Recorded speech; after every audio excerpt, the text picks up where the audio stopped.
direi che potremo iniziare. Allora, prima di tutto facciamo l'appello. Prego. Madonna che bello.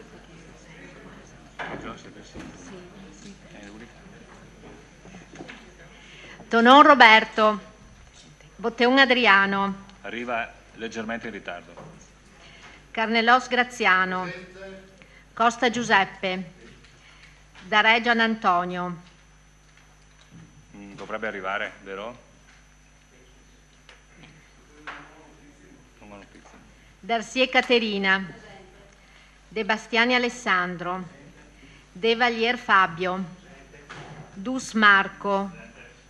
Faraon Alessandro. È assente giustificato. Okay. Fasan Bruno. Fiorin Fiorenza. Maset Giuseppe. Assente giustificato. Posocco Gianluca. Sant'Antonio Paolo. Sonego Elisa. Tocchet Silvano. Presente. Seduta validamente costituita. Allora, la nomina degli scrutatori. 3 persone che si offrono volontariamente. Vi invito ad alzare la mano. Marco Dus, Caterina, Darsie, Posocco. Bene. È ormai è il trio già consolidato. Bene.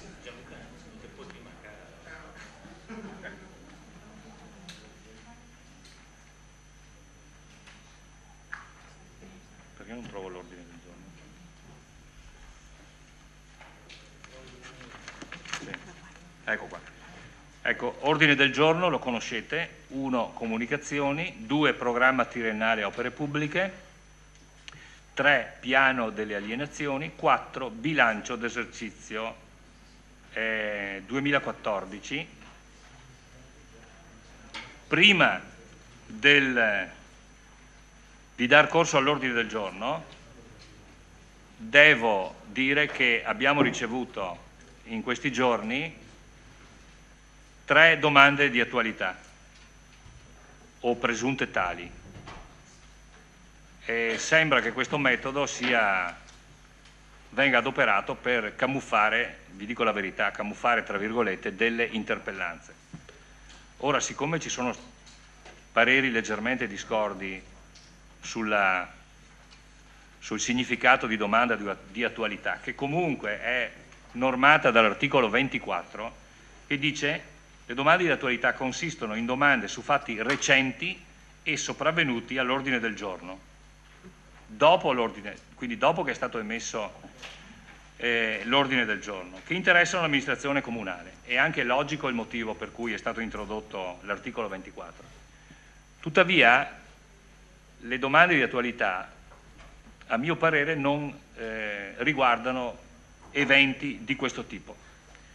In ogni caso,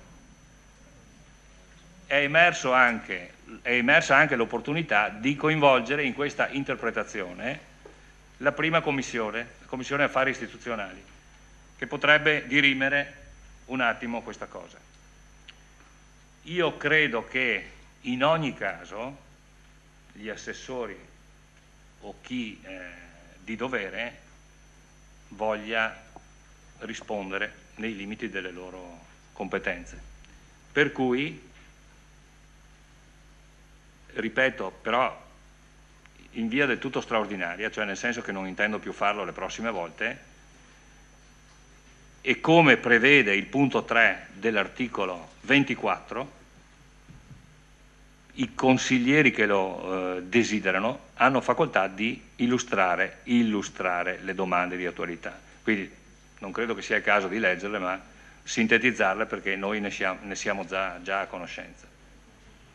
In ordine cronologico, la domanda di attualità dei consiglieri Costa e De Bastiani, se lo desiderano.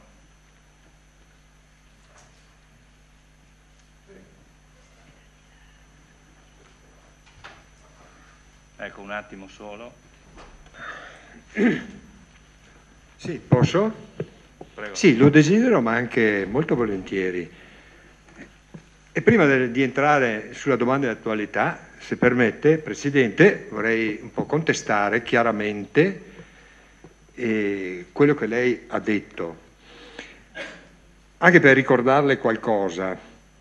Lei la prima cosa che ha detto, queste sono domande di attualità che non sono altro che servono per camuffare delle interpellanze. Posso convenire su questa sua interpretazione, però lei deve capire che è anche comprensibile, visto che le interrogazioni sono state tutte collocate in base al regolamento all'1:30 o 2 di notte dalla precedente amministrazione. Quindi se noi vogliamo essere un attimo, vogliamo far partecipare i cittadini dei problemi che sorgono nella città, credo che la prima cosa da fare sarebbe quella di modificare il regolamento e riportare le interpellanze e le interrogazioni all'inizio della seduta. Prima cosa. Seconda, posso entrare anche nel merito, che la mia si tratta di camuffare l'interpellanza, ma è una domanda di attualità, perché addirittura dopo che ho posto la domanda sono emerse considerazioni da parte, considerazioni e valutazioni sull'operato del Cesana Malanotti che sono ancora più forti di quello che ho scritto. Nel senso che, come si fa velocemente a dire, faccio un appalto per 2 milioni, dopo neanche 6 mesi di lavori mi accorgo che sono 3 milioni e 2. Cioè qualcuno si pone sta domanda, ma quante varianti sono state fatte? Ma non vado oltre, perché voglio rimanere nei termini. Quindi non si tratta di camuffatura, si tratta di voler fare in modo che i cittadini siano a conoscenza dei problemi. Secondo, lei dice che interessano, le domande di attualità consistono in domande su fatti sopravvenuti all'ordine del giorno che interessano l'amministrazione comunale. Ora, il concetto di interesse è ampio. Ci può essere un interesse di carattere generale, ci può essere un interesse di carattere specifico, ci può essere un interesse diffuso. E io ritengo che questo sia un interesse diffuso, preminente, anche al di là dei compiti e delle competenze che ha l'amministrazione nei confronti dell'Istituto Cesana Malanotti. Per cui io non condivido la sua interpretazione estremamente restrittiva e non dico antidemocratica, ma certo che dire no, questa non interessa la città, credo che da parte del Presidente del Consiglio non sia un elemento di favore o che gioca a suo onore. Se permette non l'ho mai detto. Ha detto che interessano. Lei ha escluso che la mia domanda di attualità possa interessare l'amministrazione comunale. L'ha detto. Sì, che interessano. Ora, il concetto di interesse, non sto a ripeterlo, può essere un interesse diffuso. Certo che so anch'io che l'amministrazione comunale è competente a nominare i componenti del CDA, punto. Però di fronte a certi fatti credo che l'amministrazione comunale sia più che legittimata a porsi qualche problema. Punto. Terzo, in apertura di seduta, lei ha letto il comma terzo, ma io vorrei darle un'altra lettura, ma anche più semplice, più lineare e anche più logica e che i cittadini capiscono. Perché se noi facciamo le domande di attualità, no, prima lo leggo. In apertura di seduta il consigliere ha facoltà di illustrare le domande di attualità presentate per un tempo non superiore a 5 minuti. Io la ringrazio che ci dà il permesso di leggerla, ma non è un permesso, un atto di quasi liberalità e dire leggetela. Ma io ho scritto abbiamo fatto la domanda col consigliere De Bastiani perché il Consiglio e i cittadini ne siano a conoscenza. Io non ho fatto una lettera al Presidente per dire caro Presidente ti scrivo. Abbiamo fatto una lettera al Presidente per dire caro Presidente ti scrivo. Noi l'abbiamo fatta perché questa lettera deve essere letta in Consiglio Comunale, punto, e deve restare agli atti. Seconda cosa, non è che sia facoltà del Presidente dire beh, illustratela. La facoltà è una facoltà del singolo consigliere di, dopo averla letta, affinché tutti i consiglieri ne comprendano i contenuti, è facoltà illustrarla, cioè commentarla e completarla. Questo è l'italiano e questa è l'interpretazione che si dà al terzo comma. Se vogliamo invece andare via con i paraocchi, lo dite subito, ne prendiamo atto e evitiamo di farvi perdere tempo.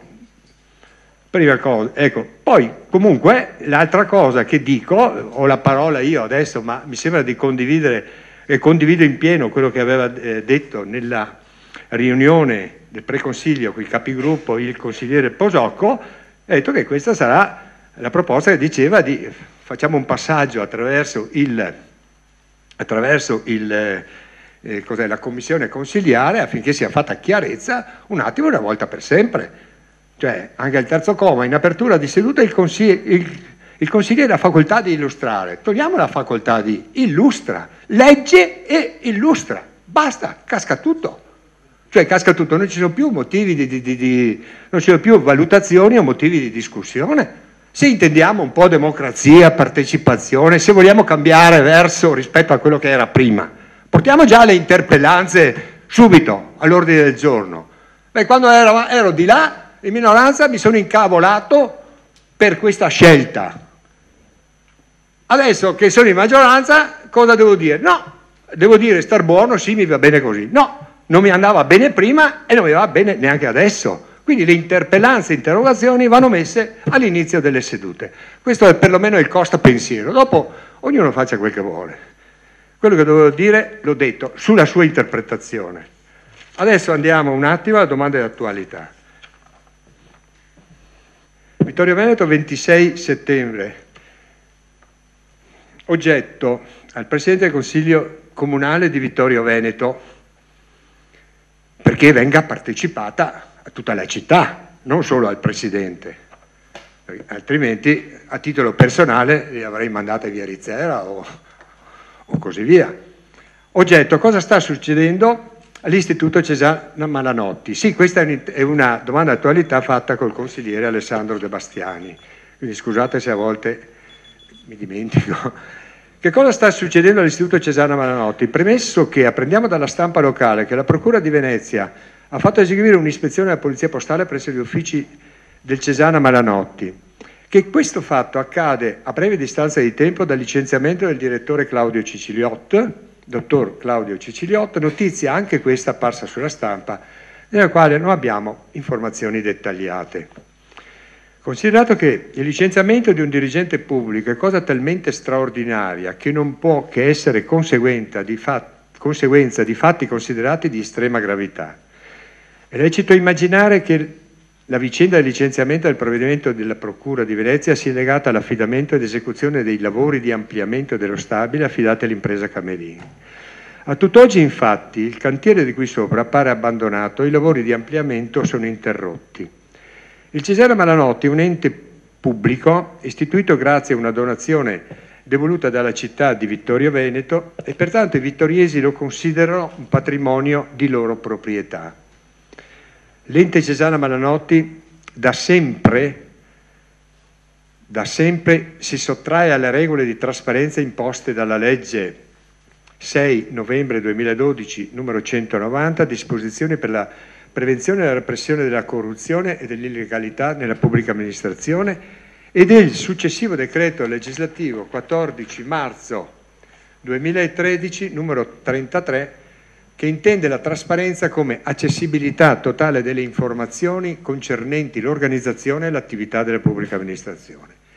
Da 15 anni il Consiglio di amministrazione dell'ente è stato precluso ai rappresentanti della minoranza politica, che oggi è diventata maggioranza di governo della città, che in seguito alle scorse elezioni amministrative questo CDA non rappresenta più la maggioranza degli elettori vittoriesi, consapevoli che la competenza dell'amministrazione comunale consiste nella nomina del Consiglio di amministrazione e di conseguenza è legittimata a chiederne le dimissioni qualora ritenga che la gestione non soddisfi le aspettative della cittadinanza o, come in questo caso, possa apparire coinvolta in situazioni motivo di imbarazzo per tutto l'apparato politico-amministrativo, Consiglio comunale compreso, chiediamo che l'amministrazione metta a conoscenza dei consiglieri comunali tutte le informazioni possibili su una vicenda che assume giorno dopo giorno i connotati di uno scandalo sul quale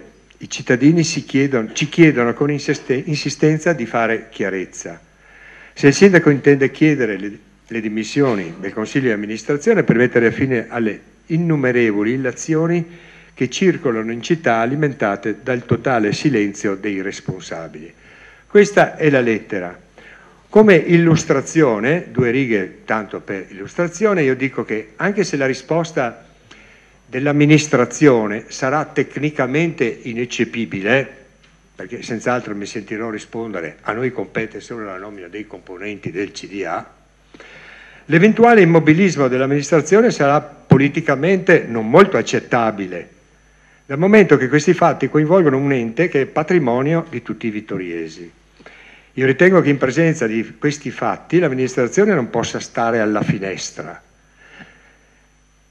Se come risulta ormai accertato il problema è incentrato sui lavori di ristrutturazione dell'istituto, credo che un intervento o una segnalazione a chi di dovere, per esempio alla Regione in primis, debba essere fatta. Cioè non è ammissibile che i lavori inizino 1 anno e mezzo dopo l'aggiudicazione dei lavori, con un ribasso dello 0,5% all'unico concorrente, lasciamo perdere, che il costo dei lavori stimati inizialmente in 2,2 milioni vengono fuori per dichiarazione dell'impresa stessa a 3,2 milioni, cioè dopo neanche 6 mesi di lavoro sono già schizzati a 3 milioni. Ma allora quali sono stati questi maggiori lavori? Oppure l'istituto o il CDA non aveva in mente che cosa fare e invece di fare 20 posti letto pensa di farne 40, o forse ha dovuto sminare tutto il territorio, tutto il terreno attorno, e poi i soldi ci sono, li ha i soldi l'istituto, che non credo che li abbia, perché per pagare quei lavori del valore di 2,2 milioni ha messo 1,4 milioni di cash, più 11 appartamenti per 870.000 euro. Comprendiamo cosa vuol dire questo? Questo purtroppo è tutto un affare, ma lo dico affare non nel senso cattivo, un affare, un impianto, un argomento, è tutto un affare, cioè partito male e che sta proseguendo peggio, perché abbiamo il blocco dei lavori.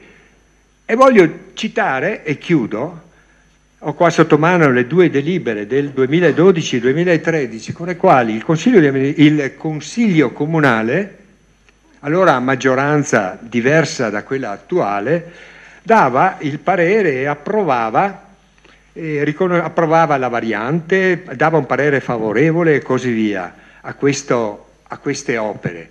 Però mi permetto solo di leggere 4 righe e dopo sto zitto.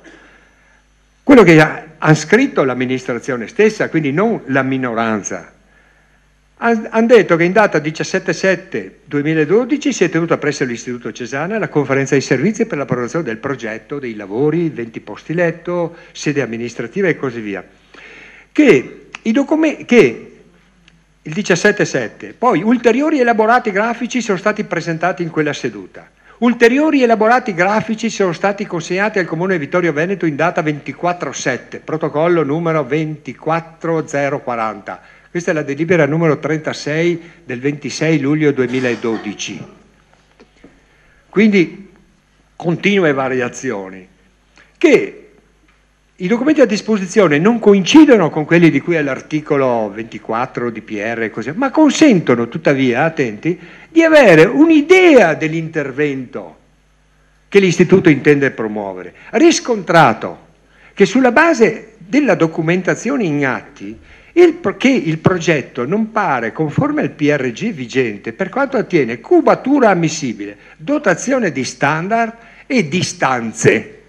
Ora, di fronte a tutte queste carenze che vengono dichiarate dalla maggioranza, dall'amministrazione che ha nominato quel consiglio di amministrazione, io credo, e ritorno alla frase iniziale, che sia politicamente non inaccettabile che l'amministrazione dica: a me compete solo nominare, punto, e dopo butto via la chiave e vado a casa e ritorno fra 5 anni a chi tocca.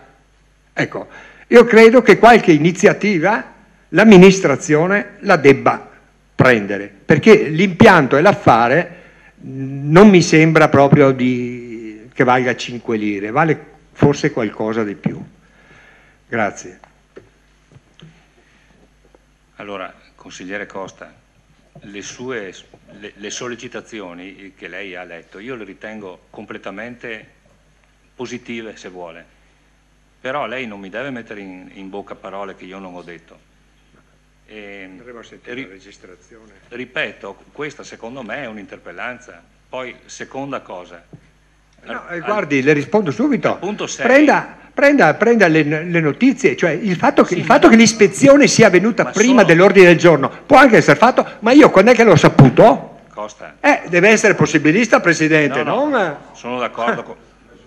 Costa. Come? Che so io quando... Consigliere Costa, mi permetta, scusate un attimo, sul fatto dell'interesse per la città, io sono d'accordo con lei, non c'è nessun problema, però adesso voglio porre all'attenzione dei consiglieri il fatto che al punto 6 dell'articolo 24, perché a questo punto dobbiamo essere precisi, lei ha parlato per 14 più 1, 15 minuti. Allora, qui c'è scritto, in ciascuna seduta, il tempo destinato alle domande di attualità non può eccedere i 10 minuti. Allora, ma le rispondo subito, stia andare avanti. Le ho dato 2 risposte. Il primo blocco era al suo intervento e lì erano 7 minuti. Vabbè. Gli altri erano attinenti, 5 minuti e mezzo, erano attinenti alla domanda di attualità. È chiaro che il primo blocco di risposte non sono pertinenti a questa domanda, ma sono pertinenti al sistema delle domande di attualità. Tanto per essere chiari, Presidente, se vuole menare il camperlaia, anche lei... Capito. Comunque, ritengo che se lo desidera le possa rispondere il sindaco Tonon. Grazie. Il consigliere Costa, assieme al consigliere De Bastiani, afferma nella domanda di attualità così dichiarata che è lecito immaginare che la vicenda del licenziamento del provvedimento della Procura, eccetera, sia legata all'affidamento ed esecuzione dei lavori. Poi in quella che ha chiamato nella sua illustrazione, ha dichiarato che ormai è accertato che è così.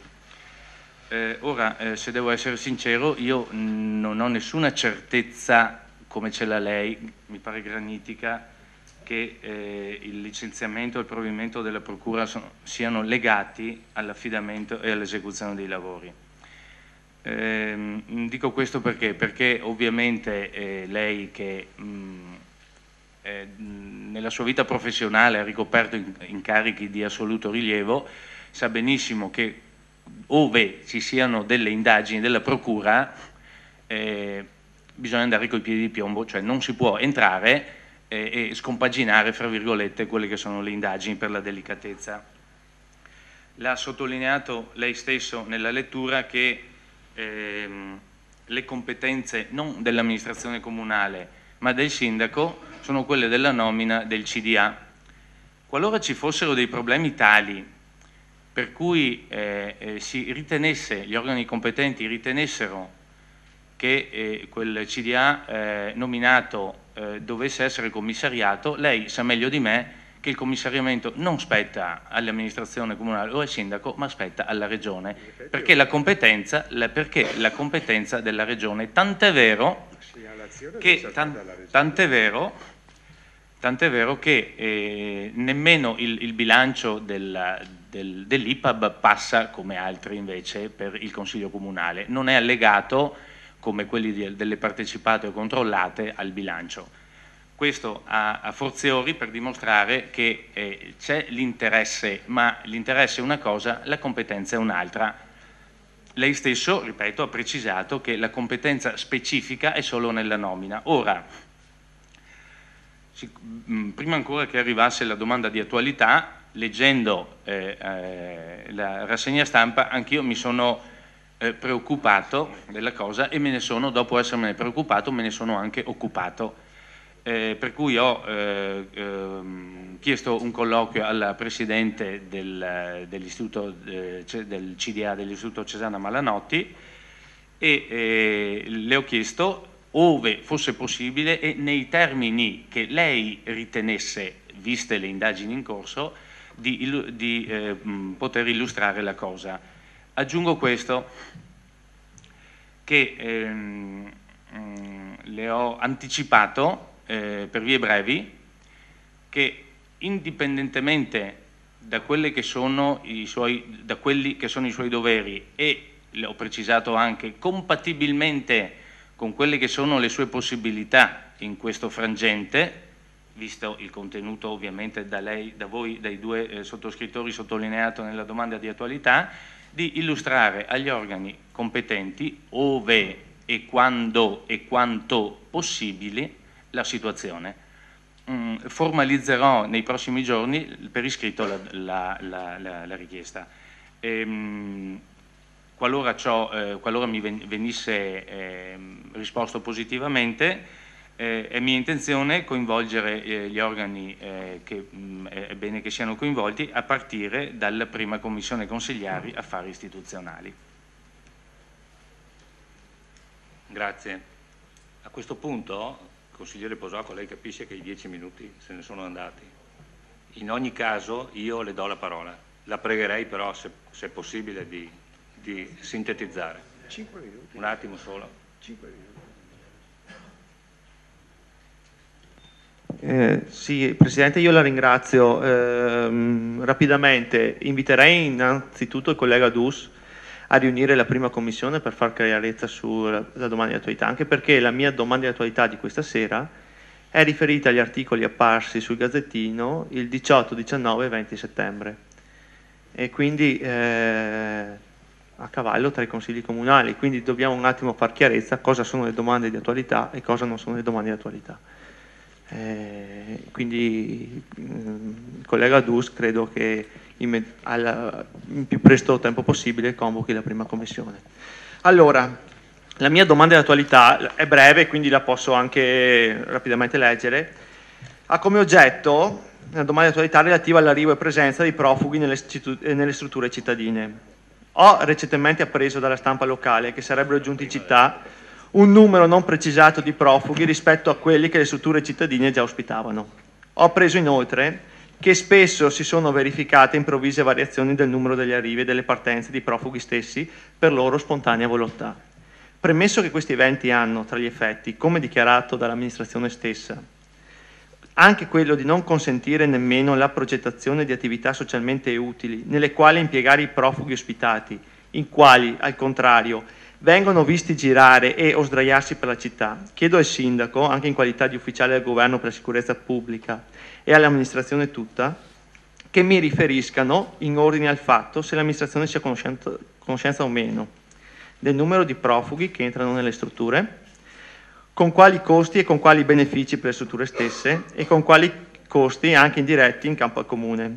In relazione alle notizie e ai dati che concretamente si sono verificati, sia per quanto concerne la sicurezza che per la sanità pubblica, chiedo di essere informato su quali misure intende adottare il Comune e il Sindaco. Gradirei infine anche sapere se il Comune ha conoscenza o può fornire dati che rilevino la percentuale di profughi arrivati nelle strutture di Vittorio Veneto rispetto al numero complessivo di arrivi nella provincia di Treviso. Grazie.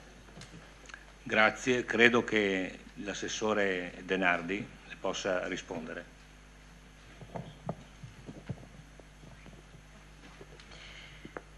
Consigliere Posocco, rispondo alla sua richiesta pervenuta il 26 settembre confermando e in parte integrando quanto già comunicato ai cittadini vittoriesi nelle scorse settimane anche attraverso il sito internet del Comune. In relazione alla situazione dei cosiddetti rifugiati presenti in questi giorni nella nostra città, la struttura del CEIS, che si trova a Serravalle, ospita attualmente, per conto della cooperativa Integra Onlus di Belluno, come presenze ordinarie 42 persone, tutti uomini, e un numero variabile di persone come straordinarie. A oggi il numero di queste persone totale è 81, quindi in eccesso rispetto al totale concordato con la Prefettura, ma nel limite della quella soglia ulteriore straordinaria, anch'essa concordata sempre con la Prefettura. Oltre a 3 minori non accompagnati, erano 4 e però uno se n'è andato. Anche la Caritas Vittoriese è coinvolta nel progetto di accoglienza e, dato di oggi, ospita 8 persone, tra cui un minore non accompagnato. Entrambe le strutture comunica quotidianamente all'amministrazione l'entità numerica delle presenze presso i rispettivi centri e comunque la Questura di Treviso informa preventivamente il Sindaco, autorità locale di pubblica sicurezza, del numero delle persone che sono destinate a essere ospitate nelle strutture di accoglienza vittoriesi. Prima di inviare le persone alla struttura di accoglienza, la Questura procede all'identificazione, al fotosegnalamento e a una visita medica per accertare l'assenza di patologie mediche in atto. L'ospitalità offerta dalla cooperativa Integra presso il CEIS è la risposta a un bando indetto dalla Prefettura di Treviso nei mesi scorsi per l'individuazione di strutture in grado di accogliere cittadini stranieri temporaneamente presenti sul territorio nazionale nell'ambito dell'operazione Emergenza Non d'Africa e a cui appunto la suddetta cooperativa ha aderito mettendo a disposizione un congruo numero di posti letto, mentre per quanto riguarda la Caritas l'ospitalità offerta deriva da accordi ancora precedenti.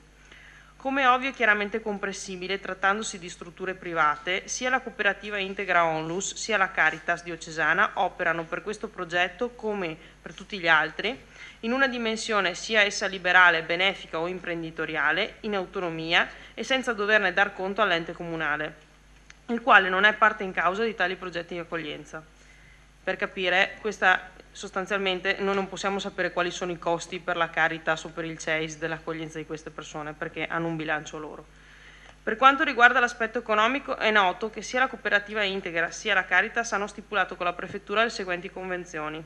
Caritas, convenzione del 21 agosto 2014, che stabilisce per ogni ospite adulto vengano corrisposti 30 euro al giorno, dei quali 2,50 dati direttamente all'ospite stesso, il cosiddetto pocket money, e una scheda telefonica all'arrivo di 15 euro.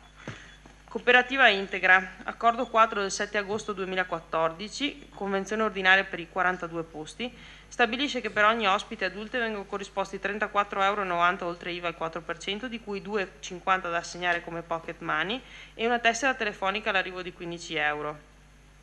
Cooperativa Integra, convenzione del 28 agosto per ospitalità straordinaria 18 posti, stabilisce per ogni ospite vengano corrisposti 30 euro oltre IVA al 4%, di cui 2,50 da assegnare come pocket money alla persona e una tessera telefonica all'arrivo di 15 euro.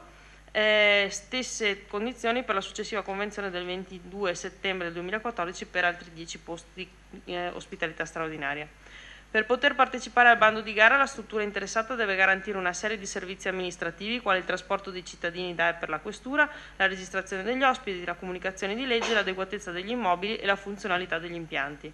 Contemporaneamente deve assicurare i servizi generici di assistenza alla persona, includendo in essi i servizi di pulizia e igiene, erogazione dei pasti, fornitura dei beni di prima necessità, compreso il vestiario adatto alla stagione, il servizio di mediazione linguistica e culturale, con particolare riferimento ai diritti e doveri dello straniero in Italia, il sostegno socio-psicologico, l'assistenza sanitaria, l'orientamento al territorio, l'assistenza alla formazione, alla formalizzazione della richiesta di protezione internazionale. Nei 2,50 euro che vengono assegnati alla persona che viene ospitata possono essere spesi anche per sostanzialmente i medicinali, perché le persone che vengono in Italia non hanno l'assistenza sanitaria del sistema sanitario nazionale, quindi se devono comprarsi una medicina la devono pagare. Volendo riassumere in un dato la presenza degli stranieri, si può così riassumere: 650 circa è il numero totale dei profughi arrivati in provincia di Treviso, 227 è il numero complessivo delle persone arrivate a Vittorio Veneto, 92 è il numero delle persone, 227, sì, 92 è il numero delle persone oggi presenti a Vittorio Veneto, 84 a Integra e 8 alla Caritas, pardon. Come quindi avrà intuito, il Comune di Vittorio Veneto non ha alcun ruolo attivo nel progetto di accoglienza, né subisce esborsi di denaro per l'ospitalità delle persone collocate dalla Prefettura, ma nel proprio ruolo il Sindaco, in quanto ufficiale di governo, gli spetta la vigilanza su tutto quanto possa interessare la sicurezza e l'ordine pubblico e pertanto ha continui rapporti con i responsabili delle strutture dove queste persone sono alloggiate. Fatta eccezione, nei limiti e con le modalità che si dirà più oltre per quanto riguarda i minori non accompagnati, al momento il Comune di Vittorio Veneto non sta quindi sostenendo alcuna spesa se si escludono i costi indiretti derivanti dal monitoraggio dei dati e dall'opportuna vigilanza attuata dalla Polizia Locale, che a oggi non ha accertato eventi di rilievo legati alla presenza di queste persone all'interno del territorio comunale. Il Sindaco si è recato giovedì 18 settembre accompagnato dalla responsabile dell'unità operativa servizi sociali e condizione giovanile dottoressa Chies presso la sede del CEIS anche per verificare personalmente la situazione complessiva degli ospitati, senza rilevare elementi utili a fare insorgere preoccupazione alcuna per la salute e la sicurezza della collettività vittoriese. È importante ricordare anche il ruolo dell'ULSS che sottopone, come da indicazioni regionali, a attenti controlli i profughi entro 2 giorni dal loro arrivo nella struttura, senza peraltro aver mai riscontrato problemi in natura sanitaria, salvo il caso di 2 giovani cui era già stata diagnosticata la scabbia e che sono stati sottoposti alla necessaria profilassi fino alla completa risoluzione del problema. Preme rilevare che la scabbia non è un'infezione infrequente anche tra la nostra popolazione residente, specie anziana, e l'ULSS sempre interviene attraverso i protocolli sanitari previsti per la risoluzione del problema.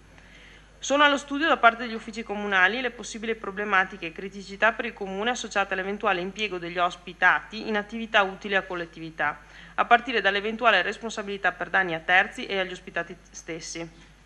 La specifica normativa che disciplina le procedure per il riconoscimento del diritto di asilo, infatti, vieta ai cosiddetti profughi di lavorare per almeno 6 mesi dal loro arrivo, proprio per evitare ingressi intesi a eludere le norme sul contingentamento dei permessi di soggiorno a fini lavorativi. Per quanto riguarda i minori non accompagnati, da ultimo, il Comune è coinvolto nella loro gestione, così come stabilito dalla circolare del Ministero degli Interni, Dipartimento per le Libertà Civili e l'Immigrazione, del 25 luglio scorso.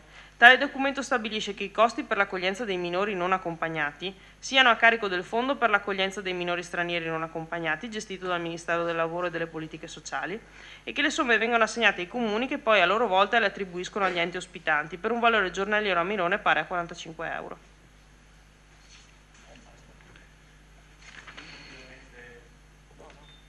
Rapidamente rispondo. Sì, lei potrebbe rispondere per dichiararsi soddisfatto o insoddisfatto. Allora, io rispondo, la ringrazio, sì. Assessore Denardi, ha messo tanta carne al fuoco con tanti dati. Credo che mi confronterò con i colleghi a questo punto, con i colleghi di minoranza, ma anche con tutti i colleghi di maggioranza, viste le notizie che ci ha dato, per trattare questo argomento eventualmente in Consiglio Comunale. Grazie. Grazie. Allora, i 10... No, devi schiacciare qui.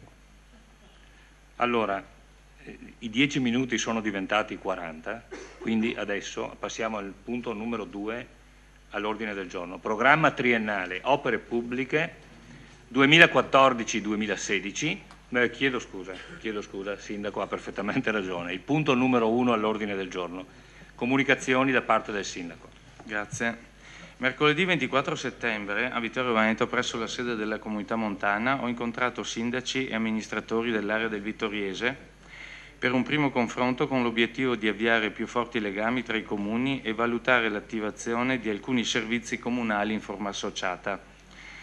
Avevo invitato i sindaci dei comuni della Costituenda Unione Montana, così come definita dalla Regione Veneto, oltre al sindaco del comune di Colle Umberto, rientrante naturalmente nel bacino del Vittoriese. Assieme rappresentiamo circa 70.000 abitanti. Per la città di Vittorio Veneto con me c'era anche il vice sindaco Alessandro Turchetto. Abbiamo iniziato analizzando la situazione dei servizi associati già attivati, per poi valutare la possibilità di espandere queste forme di associazione verso altri servizi, nonché di migliorare quelli esistenti. Su alcune tematiche, quali ad esempio il sociale, la sicurezza, la promozione e l'immagine del territorio, abbiamo concordato che forme di gestione associata possono diventare un'opportunità di sviluppo per migliorare l'offerta ai cittadini e ridurre i costi di gestione. Proprio per perseguire tale obiettivo, Le varie forme di gestione associata con l'apporto delle diverse professionalità presenti nelle pubbliche amministrazioni possono essere la risposta vincente.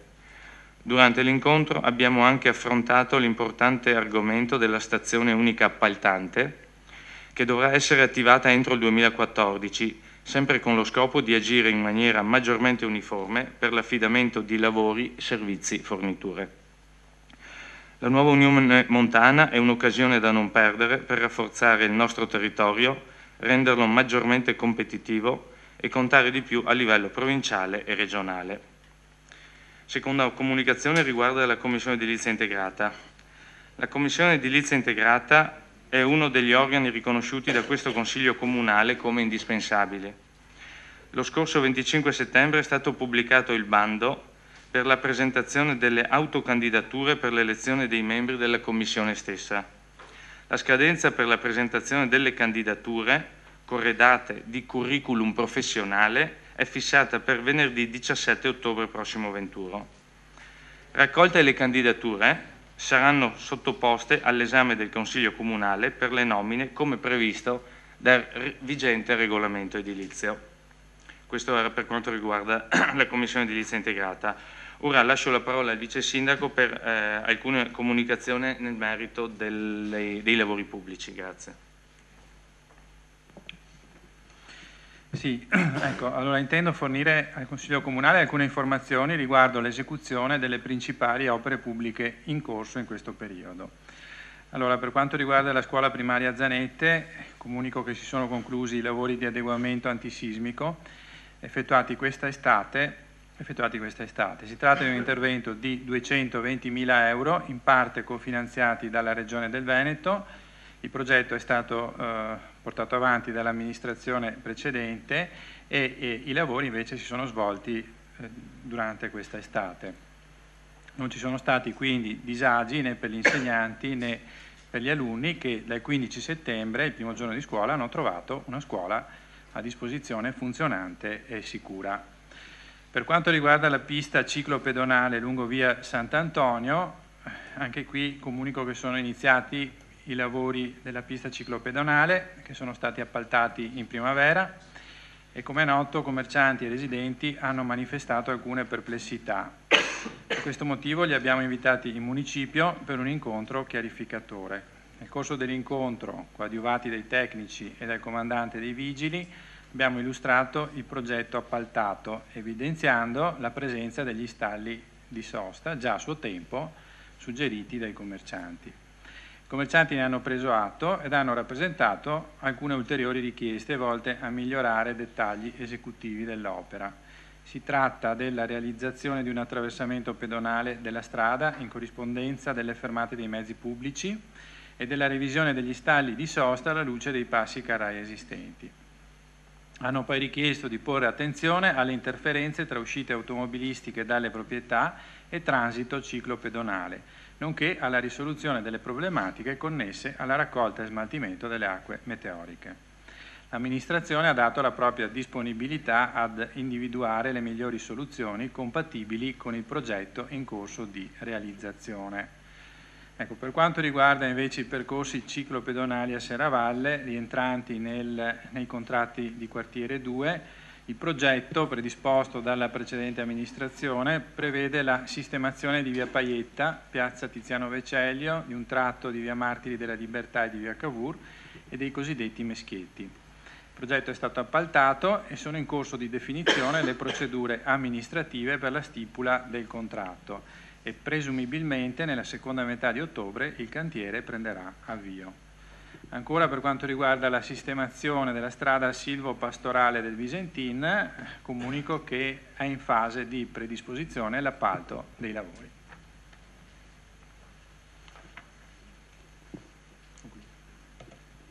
Posso considerare chiuso quindi il punto numero 1. Punto numero 2. Programma triennale opere pubbliche 2014, 2015, 2016 ed elenco annuale 2014. Approvazione. Quindi la parola all'assessore ai lavori pubblici, Turchetto. Ok, grazie. Allora, con l'insediamento della nuova amministrazione si è data continuità ai lavori in essere, portando a termine le opere in corso di realizzazione, avviando quelle già appaltate ed iniziando le procedure di appalto per quelle già finanziate, come appunto comunicato in precedenza nelle comunicazioni. Per quanto riguarda la programmazione invece delle opere pubbliche, lo schema del programma, sia annuale che triennale, era già stato adottato dalla precedente amministrazione lo scorso gennaio e successivamente pubblicato.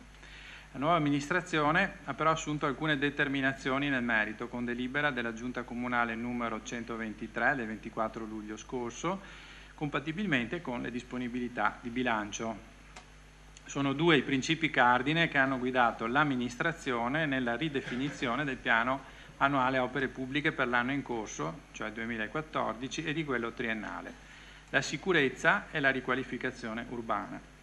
La sicurezza viene intesa nella sua accezione più ampia, comprensiva della messa in sicurezza antisismica ed antincendio dei fabbricati e delle scuole comunali, della sicurezza idrogeologica e della sicurezza stradale. In particolare per l'anno 2014 gli interventi principali riguarderanno la messa in sicurezza della scuola media da Ponte, la messa in sicurezza dei territori coinvolti dai movimenti franosi a Formeniga e Maren e la realizzazione di un tratto ciclopedonale in sede separata nelle vie Isonzo e Grazioli. Per la riqualificazione urbana, sempre per l'anno 2014, sono previsti importanti interventi nelle piazze Papa Giovanni Paolo I, Piazza Fiume e Piazza del Popolo, con le relative adiacenze, Piazza Medaglie d'Oro, volte a migliorare la qualità dell'ambiente urbano, rendere maggiormente attrattiva la città e valorizzare le significative architetture presenti. Per quanto attiene la programmazione triennale, con riferimento in particolare agli anni 2015 e 2016, pur se impostata sullo schema già definito dalla precedente amministrazione, sono stati introdotti alcuni elementi di novità. Anche nel 2015 è stato previsto un investimento di 250.000 euro per sistemare tratti stradali cittadini, intesi non solo come mere asfaltature, ma anche come attivazione di messa in sicurezza e riqualificazione urbana. Per quanto riguarda la scuola materna di Carpesica, la scelta effettuata è stata quella di ristrutturare l'esistente e sorge da una verifica della disponibilità economica dell'operazione connessa con la necessità di utilizzare al meglio il patrimonio di proprietà esistente.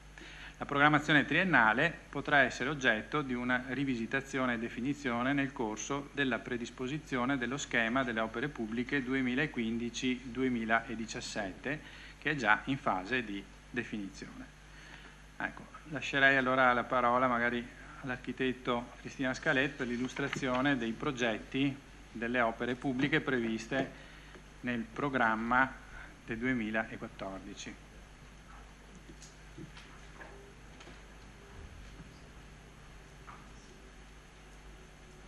No, devi schiacciare sulla parte bassa del tasto verde.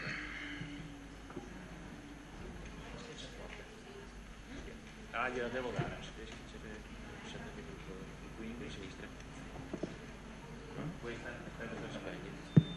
Sì, ok. Buonasera.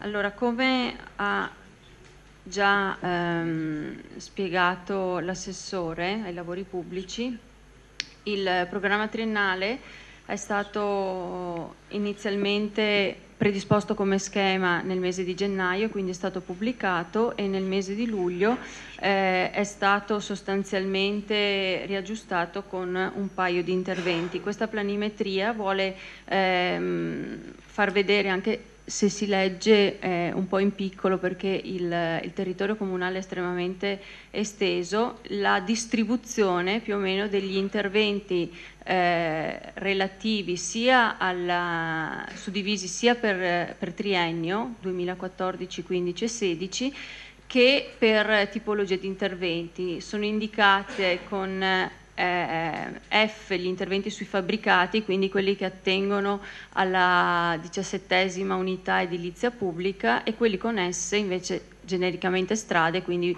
su tratti esterni che siano piazze, strade piuttosto che parchi e giardini, attengono invece alla 19ª unità strade, sempre sotto l'area politica alle infrastrutture.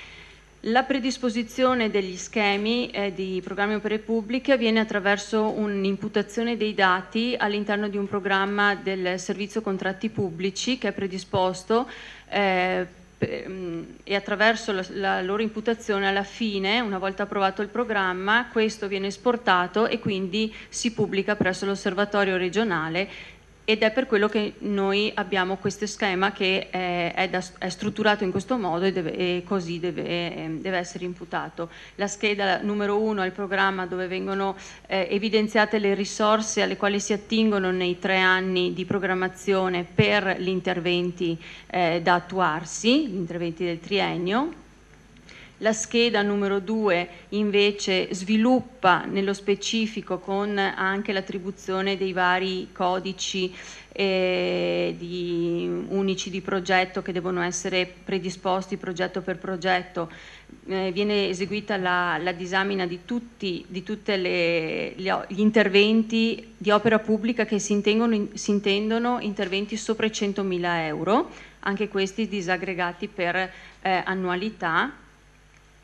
E poi lo specifico, la scheda invece numero 3, è il programma annuale di lavori pubblici, cioè quello che deve essere svolto nel 2014, pur essendo già settembre. E anche qui vedete che c'è una serie di codici e il totale, questi sono tutti con priorità anno 2014. L'ultima cosa che viene imputata invece, e che non è la parte pubblicata perché non è previsto, ma viene pubblicata nel momento in cui viene posta all'ordine del giorno del Consiglio Comunale, è invece la descrizione della programmazione dei lavori cosiddetti in economia, che sono lavori sotto i 100.000 euro, di cui si attinge per la realizzazione di questi interventi alle schede di bilancio del titolo secondo che vengono attribuite o all'unità 17ª o all'unità 19ª strade, e viene prevista la loro destinazione. Come vedete sono stati evidenziati in questa tabella, in questa scheda, la scheda numero 3, un totale di 22 interventi per un totale complessivo di ulteriori 695.000 euro circa. Ora vado un attimo a sottolineare i 4 interventi invece previsti per l'annualità 2014, quindi quelli nel programma annuale. Sono la sistemazione di tratti stradali cittadini, che in questo caso per quest'anno è andata in gran parte ad intervenire sulla sistemazione di viabilità che sono state fortemente danneggiate da eventi franosi agli inizi dell'anno. Si tratta di interventi sul territorio di Formeniga e una parte invece nel territorio di Marennes, e insieme a questo una parte quindi è in più stralci funzionali questo intervento per complessivi 250.000 euro, ma oltre agli interventi di sistemazione delle frane c'è un intervento di minima, quasi un lavoro di sistemazione dell'area di San Giacomo, senza un intervento consistente sul sistema viabilistico, però almeno un recupero di tutte quelle parti che sembrano residuali ma che in realtà sono utilizzate dalle persone, soprattutto dall'utente debole, come i margini stradali, percorsi in particolare lungo la recinzione del monastero cistercense, e qui non si vede, ma nei progetti che erano agli atti per l'analisi che sono stati approvati dalla Giunta la settimana scorsa, prevede anche tutta una sistemazione in continuità con quella già attuata tra l'altro nel fronte a est della chiesa, a oriente della chiesa, una prosecuzione lungo la via Isonzo di una sistemazione di marciapiede, quindi un intervento puntato molto sul dettaglio ma molto sull'utente debole, quindi su pedoni ed eventualmente ciclisti. La stessa cosa per il secondo intervento che riguarda in particolare che attiene la sezione strade, è l'intervento di sistemazione del parcheggio scambiatore che si trova in prossimità dell'ingresso dell'autostrada A27, ingresso Vittorio Veneto Sud, dove c'è un'area che è stata acquisita anni fa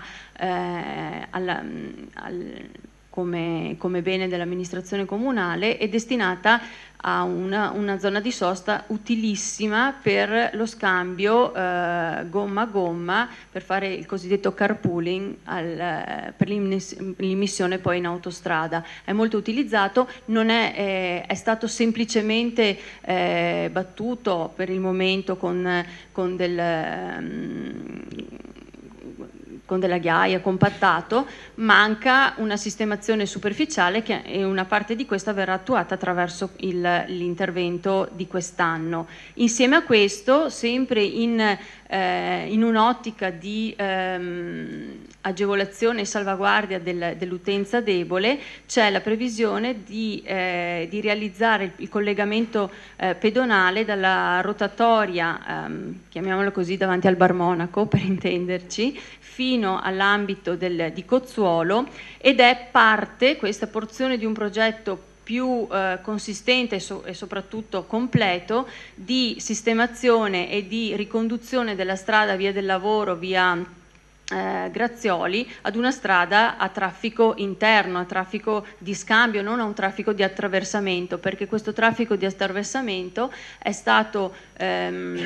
viene gestito adesso in gran parte dalla nuova bretella che collega direttamente la strada statale con l'imbocco dell'autostrada, quindi lasciando la Via del Lavoro, via Grazioli, ad un uso più urbano come esso è e come era nato. Gli altri due interventi annuali riguardano invece gli edifici pubblici. Uno in particolare di rilevante importanza è l'intervento di adeguamento della scuola Lorenzo da Ponte. Già nel 2013 era stato dato un incarico, c'è un'ordinanza ministeriale che già dal 2003 obbliga le amministrazioni ad eseguire delle analisi, si chiamano verifiche sismiche, con 3 diversi livelli, livello 0, 1 e 2. Per il livello 0 il Comune di Vittorio Veneto ha attuato lo screening di tutti gli edifici che si dividono in strategici e rilevanti a seconda che in caso di calamità possano essere utilizzati come luoghi di rifugio per le persone, oppure comunque sono rilevanti per la protezione civile perché sono agglomerati di tante persone, come sono le scuole, gli ospedali, le case di cura, piuttosto che gli uffici e quant'altro. Questo tipo di analisi è già stato attuato ed è stato imputato nel programma della Regione, il livello 0. Il livello 1 e 2 invece è un livello di analisi, di approfondimento dello stato di consistenza e soprattutto di adeguamento sismico o meno degli edifici, che è estremamente dispendioso, molto costoso, perché prevede anche analisi più o meno, analisi non distruttive, analisi in situ, carotaggi, prove, e quindi ha un valore abbastanza elevato, alle volte costa quasi come un intervento, però è una fase che il Ministero richiede e che il Comune di Vittorio Veneto ha avviato piano piano su quegli edifici dove ha potuto intervenire. E in questo caso è stato dato un incarico allo studio del professor Renato Vitagliani di Padova, perché stiamo parlando di un plesso, quello della scuola da Ponte, che è il più consistente come numero di studenti che ci sono nel territorio comunale. È sostanzialmente un plesso costituito da 3 corpi di fabbrica distinti, anche se tra loro uniti da corridoi e giunti. L'analisi ha portato ad una scheda di livello 1 dove appunto sono stati rilevati degli elementi di carenza dal punto di vista strutturale, che possono però essere integrati in modo abbastanza semplice attraverso delle strutture a portale. Qui stiamo parlando, come che potete vedere nel riquadro di destra, si tratta di interventi che spesso intervengono all'interno, per cui non hanno una ricaduta esterna. Per esempio un altro intervento di adeguamento sismico è stato appena concluso presso la scuola Zanette, ma si tratta in quel caso di una scuola molto più piccola di questa. Qui stiamo parlando di un plesso estremamente consistente in termini di volumetria e anche di complessità. E in più in questo progetto, perché lo studio dato al professor Vitaliani aveva previsto non solo la schedatura a livello 1 o 2 di verifica sismica, ma anche un abbozzo o una proposta di progetto preliminare per poi portare avanti e capire gli interventi da effettuarsi. All'interno di questo, cioè dell'adeguamento sismico, è stato anche richiesto di predisporre tutto quello che riguarda l'adeguamento alla normativa antincendio. In questo caso, nel caso della scuola da Ponte, si tratta sicuramente di posizionare un'ulteriore scala di uscita dall'aula magna, ma per il resto non sono interventi particolarmente consistenti. Comunque questo è un intervento che rientra, è stato inserito perché è stato accolto del programma del Presidente del Consiglio dei Ministri soprannominato Scuole Nuove o Scuole Sicure, e quindi viene realizzato pur con fondi interni. Può uscire in parte dal patto di stabilità in 2 annualità, anno 2014 e anno 2015. L'ultimo intervento riguarda un altro spazio pubblico molto importante. In questo caso si riallaccia ad un progetto che era stato predisposto congiuntamente ad altri comuni, ma che in realtà ha una forte valenza per la sua presenza in Vittorio Veneto, che è la riqualificazione di Piazza Giovanni Paolo I. Il progetto complessivo è quello che prevede anche la realizzazione di una struttura a raso comunque sulla superficie della piazza, che richiama un elemento di forte valore anche simbolico, che è questo labirinto che vedete, ma lo stralcio all'interno del programma Opere Pubbliche è lo stralcio che riguarda tutto quello che vedete retinato in colorazione azzurra, quindi tutti gli interventi che riguardano sistemazione di marciapiedi. Non so se avete presente la strada che scende. Questa è la strada che connette, non mi ricordo se sia Via Rossi, Via Brevia è questa qui. Questa arriva dal Castello del Vescovo. Via Rossi, tutto il lato orientale degli edifici affaccia in modo abbastanza sconnesso, in parte appunto ha il percorso che rimette sulla strada, ma poi delle cunette molto malmesse. Qui si prevede la realizzazione di un sistema a marciapiede che dia continuità e anche dignità a questo spazio. Il tutto collegato comunque con l'ambito fronte seminario, per il quale vedete non è che si preveda se non una sistemazione della pavimentazione e un leggero allargamento della parte pavimentale in acciottolato, fino a inglobare quelli che sono adesso i paracarri in pietra. E poi importante, viene ristretta la sezione dell'attraversamento pedonale della via Umberto Cosmo, creando uno spazio più ampio di marciapiede e quindi anche di possibile luogo di incontro, costringendo, tra virgolette, nel senso che se non si fa con elementi fisici, la gente abbiamo visto che attraversa così brutalmente, quindi qui verrà messo un semplice parapetto estremamente lineare per obbligare all'attraversamento pedonale in sicurezza. Sistemazione poi delle piastre e del sagrato della chiesa e anche della parte relativa alla fontana, come vedete anche con la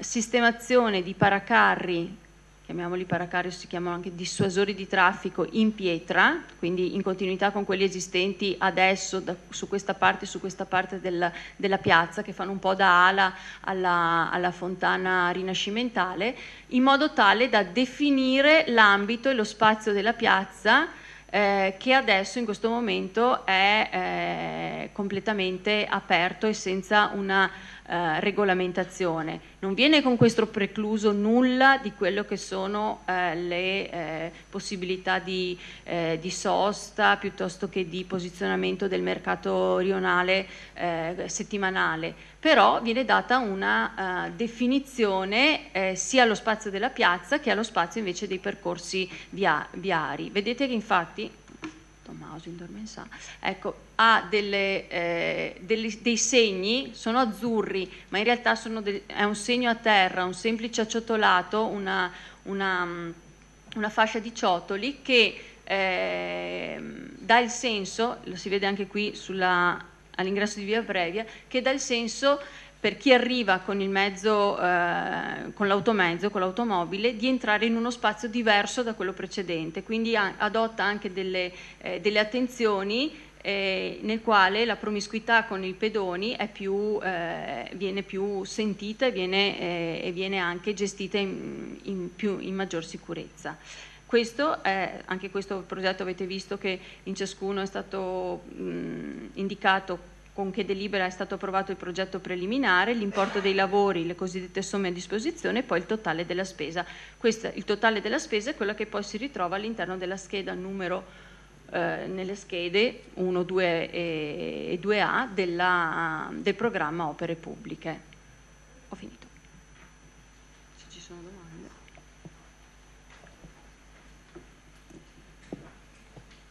Grazie architetto Scaletta. A questo punto io aprirei alle osservazioni dei consiglieri.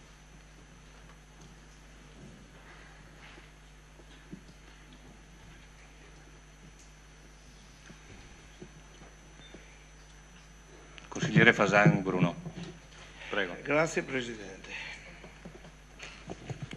Prima di cominciare la mia esposizione sul piano opere pubbliche vorrei fare un commento di come sono stato trattato poco tempo fa, perché avevo presentato una domanda di totalità che il Presidente non ha nemmeno citato e nemmeno si è scusato di non avermi fatto leggere. Lascia che finisca poi. No, Fasan. Ascolta, c'hai il boccino in mano, tu rispondi dopo finché vuoi. Ti rispondo dopo, ma non è così, Fasan. Vabbè. Sei stabilito 40 minuti e la vostra assessora ne impiega 30, cosa che può essermi. Scusi. Vabbè, dopo ti rispondo. E allora volevo dire che sono d'accordo con Costa. No. Allora, volevo rispondere a Napoli. In pre-consiglio eravamo d'accordo di fare una piccola esposizione delle domande di totalità. La cosa è andata per lungo e non per colpa mia, e non credo di poter essere penalizzato per questo, perché gli altri si sono presi tutto il tempo. Consigliere Fasan, non voglio interromperla. Sto mangiando il mio tempo. Certo, ma non è buttato, ma no, che non è buttato. Consigliere, glielo lascio. Perché la forma è sostanza. Glielo lascio, tanto tempo fa Carlo devo ancora far partire il cronometro. Semplicemente, faccia partire. Gliel'avevo accennato anche prima, siccome dobbiamo entrare in temi di bilancio, lei avrà tutto il tempo che vuole per chiarire solo questo. Per chiarire tutto quello che deve chiarire. Finire, avrei detto che la domanda dell'Italia l'avrei letta sul bilancio. Esatto, ma allora così saremo tutti contenti. Allora vede che non è Prego. Volevo ringraziare Costa perché si è espresso in maniera che io concordo. Volevo anche sapere come vengono fatte queste domande, no? Volevo chiedere se la prima commissione doveva esprimersi come devono essere presentate, devono essere scritte, lette e risposte, oppure se uno può anche prolungare o fare osservazioni. Vabbè. Poi sì, anche, mi è venuto in mente una cosa. Mi sono un po' incavolato in questo frangente qua, che non è cosa da me, e mi è venuto in mente una battuta sui giornali di Costa che non volevo neanche dire, ma che noi siamo dei signori nei confronti di quelli che sono adesso, no? Io credo che il presidente Antiga che è qui mai ha fatto una cosa del genere e non mancava giorno che la minoranza ricordasse quanti soldi prendeva e che facesse bene il suo lavoro. Con questo non voglio dire che lei non si merita i propri soldi, però così era meglio se mi lasciava fare la mia domanda d'attualità. Come assessore uscente di lavori pubblici ho un sacco di cose da dire e me ne sono scritte perché altrimenti avrei fatto sicuramente la metà delle osservazioni. Sono previsti sistemazione tratti cittadini, sono previsti interventi su 2 frane, strada di Maren per 28.000 euro e la frana sulla strada che porta alla chiesa di Formeniga. Su questa frana non sono d'accordo sulla tipologia di intervento previsto. Credo che il problema della frana e quindi dell'acqua reflua che l'ha provocata vada studiata più approfonditamente. Io non sono un tecnico, però posso solo condividere lo studio fatto dal geologo Piccin Mario, che ancora anni fa aveva previsto un movimento franoso che poi si è verificato. Chiunque farà il progetto, mi auguro, della coltivazione della frana, mi auguro che ne terrà in debito conto. Intervento pista ciclabile su via Esonzo e su via Caviglia, all'altezza del muro di cinta del monastero. È un progetto già provvisto dalla precedente amministrazione e qui voglio ringraziare l'assessore Turchetto che molto saggiamente ha ripreso parte del mio lavoro condividendo obiettivi che mi ero proposto. Sono sicuro che nei prossimi 5 anni condividerà tante altre scelte perché i problemi da risolvere della nostra città rimangono gli stessi al di là dell'appartenenza politica delle amministrazioni che si susseguono. Credo inoltre che il bene della nostra città debba essere un obiettivo condiviso e per il quale, come ho sempre cercato di fare finora, metto a disposizione tutto il mio background di 15 anni di amministratore. Naturalmente se la cosa risultasse apprezzata e richiesta. Mi sia consentita però a questo punto una riflessione. Avrei gradito che l'inaugurazione della prima opera pubblica organizzata da questa amministrazione, l'adeguamento normativo della scuola Zanette, in un segno di continuità della vita amministrativa vittoriese, l'assessore uscente che tanto ha battagliato per trovare finanziamenti statali e ha messo a disposizione una cifra consistente per la sicurezza del personale scolastico, fosse stato invitato. Sicuramente ne è svista. Ben più grave ed imperdonabile il fatto che nel discorso ufficiale non è stato fatto alcun cenno dell'operato del sindaco D'Arè, che nel suo mandato ha garantito la continuità dell'impegno dell'amministrazione vittoriese, iniziata da buon governo leghista nei 10 anni precedenti, per tutelare la sicurezza di tutti gli edifici scolastici. Ritornando alla pista ciclabile, come ha già osservato in commissione consigliare, mi auguro che la struttura comunale, prima di redigere il progetto esecutivo, consideri le proprietà su cui l'opera verrà realizzata. Se ben ricordo, ci sono dei problemi di questo tipo che osteggiano la realizzazione di una parte del progetto e non vorrei che si ripetessero le stesse incomprensioni con la proprietà che si sono avute con la parrocchia quando sono state posizionate le biciclette comunali in Piazza Fiume. Condivido l'osservazione del consigliere De Bastiani di coinvolgere nell'esecuzione del progetto le proprietà limitrofe nell'ambito dell'intervento per completare in modo definitivo e dignitoso tutta l'area interessata. Scuola media da Ponte, adeguamento a norme di sicurezza 800.000 euro al di fuori del patto di stabilità. È un intervento già programmato dalla precedente amministrazione che coglie il nostro pieno successo. Su questo punto, mio malgrado, mi sia consentita una considerazione. Ricorrendo alla mia memoria storica di consigliere comunale, ricordo, poi passa tutti per qua, ricordo quando proprio in questa aula una poco lungimirante e trasversale opposizione, ho detto anche trasversale, opposizione di consiglieri, parte di quali ora siedono fra i tavoli della maggioranza, non so chi si sente investito di questo, ha impedito il buon fine di una variante urbanistica che con il contributo di privati realizzava senza spesa per l'amministrazione l'ampliamento dell'area di pertinenza dell'edificio scolastico e la sua sistemazione a norma, creando inoltre i presupposti di un polo sportivo con nuovo barison sulla Celante Forlanini, una cosa meravigliosa. Sistemazione piazze viarie, che alla fine si riconduce alla sistemazione della sola piazza Papa Giovanni I a Ceneda. Nel primo stralcio del progetto ci sono degli interventi di ricalibratura e modifica delle strade, particolarmente significativa per i futuri risvolti negativi per le attività commerciali, ralicabriatura della strada con ampliamento del marciapiede di fronte agli esercizi prospicienti alla piazza. Con questo intervento verranno tolti gli spazi, ora usati anche impropriamente come parcheggio, vitali per la sopravvivenza delle attività commerciali. Avete fatto un sondaggio fra i residenti su quale sia la soluzione migliore? Per 15 anni avete proposto soluzioni partecipate e condivise. Ora è il momento che applicate quanto avete predicato nel deserto. Quando la piazza sarà completata e saranno tolte tutte le aree a parcheggio, sono state individuate delle soluzioni alternative. Sicuramente non potrà essere individuata l'area comunale denominata area Rossi, improponibile tecnicamente per un dislivello di circa 3 metri e perché soggetta a vincolo archeologico. Saranno tolti i parcheggi non solo agli esercizi commerciali, ma anche alla chiesa e alle affollate funzioni religiose, al Museo della Battaglia, alla biblioteca, al futuro recupero d'uso pubblico della Villa Papadopoli, visto che l'avete tolta al piano allineazioni, alle associazioni che frequentano l'ex Gili e alle manifestazioni che si svolgono sulla piazza. Pur concordando sulla necessità di intervenire sulla piazza e sulle aree limitrofe, evidenzio che manca un qualsiasi studio di recupero complessivo dell'area, che tenga presente anche di queste necessità. Inoltre, avete un'idea di quante auto sono parcheggiate quotidianamente in quegli spazi? Mi ricordo che quando sono stati segnati gli spazi blu a Serravalle, l'assessore di riferimento, i tecnici per giorni e a tutte le ore del giorno ed anche della notte andavano a contare le macchine parcheggiate sugli spazi pubblici. In questo caso è stato applicato lo stesso metodo prudenzialmente conoscitivo. Credo che Ceneda abbia già tanti problemi di viabilità e le attività produttive non hanno sicuramente bisogno di essere penalizzate dalla scarsa attenzione verso i loro problemi. Sulla falsariga del recupero di Serravalle propongo che venga fatto uno studio di fattibilità di un parcheggio sotterraneo sotto la piazza e sotto l'adiacente campetto di calcio. A Serravalle l'amministrazione Scotà, fra mille difficoltà, ha realizzato 3 piani di parcheggio ed ha avuto una denuncia alla Corte dei Conti da parte dell'opposizione. Io l'ho definito una denuncia di frustrazione, visto come si è espressa la magistratura.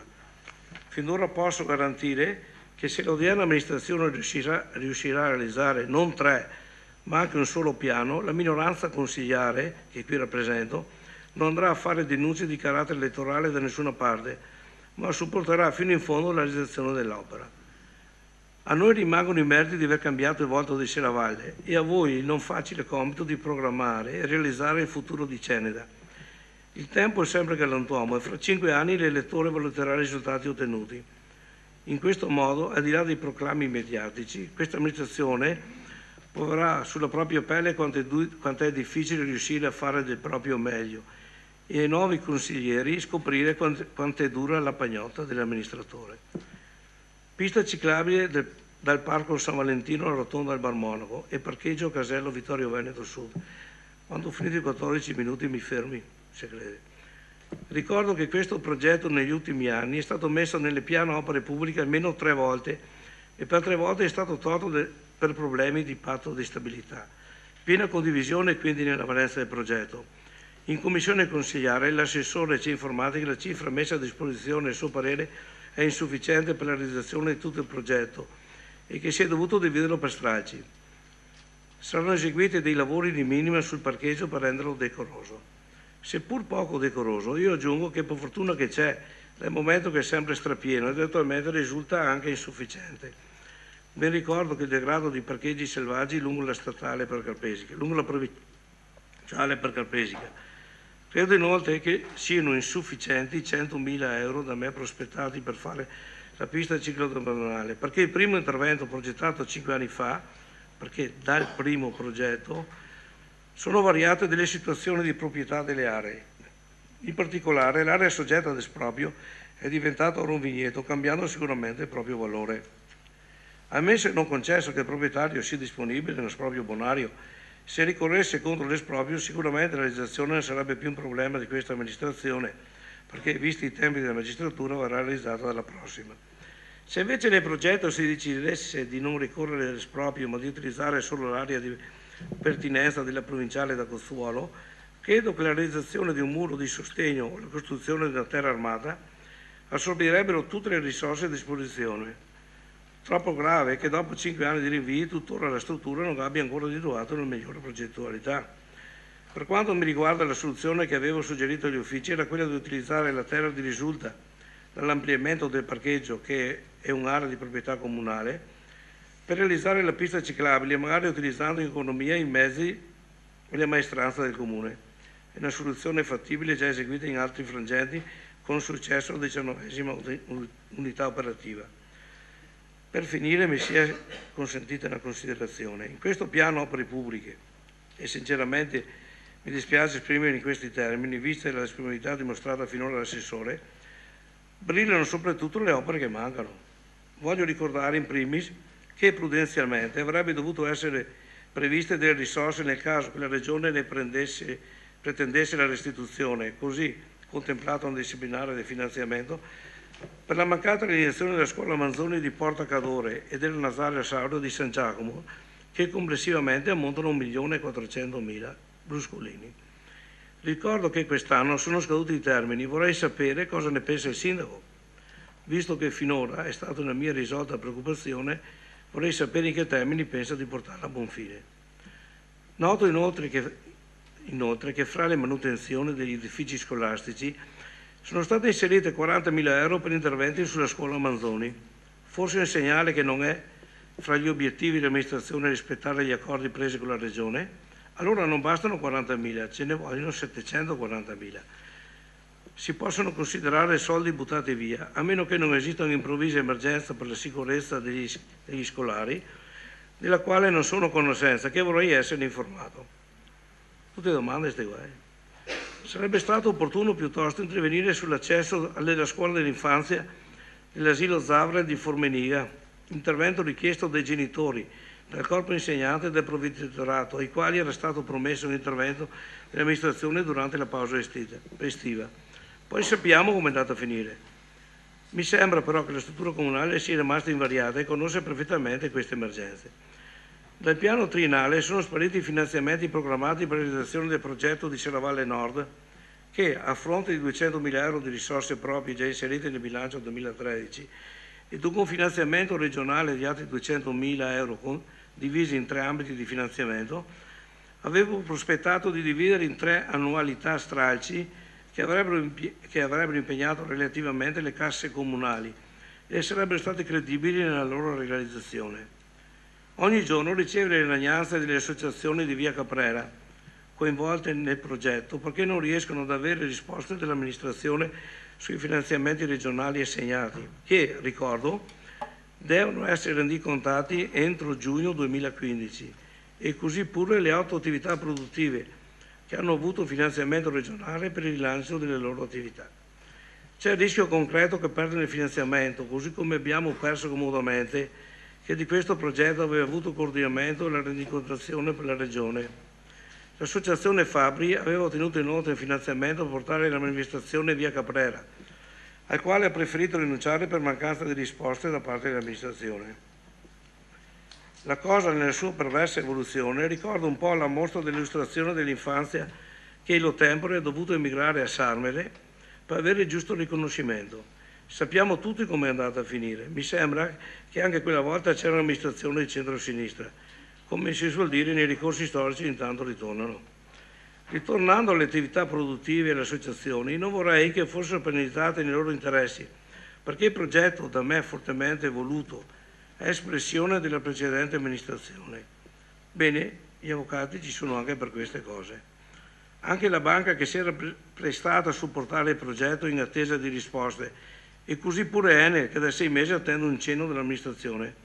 A dire il vero, fino alla fine del mio assessorato avevo candidamente creduto di poter inaugurare nei tempi programmati la nuova piazza di Porta Cadore, poiché esistevano le condizioni perché questo si realizzasse.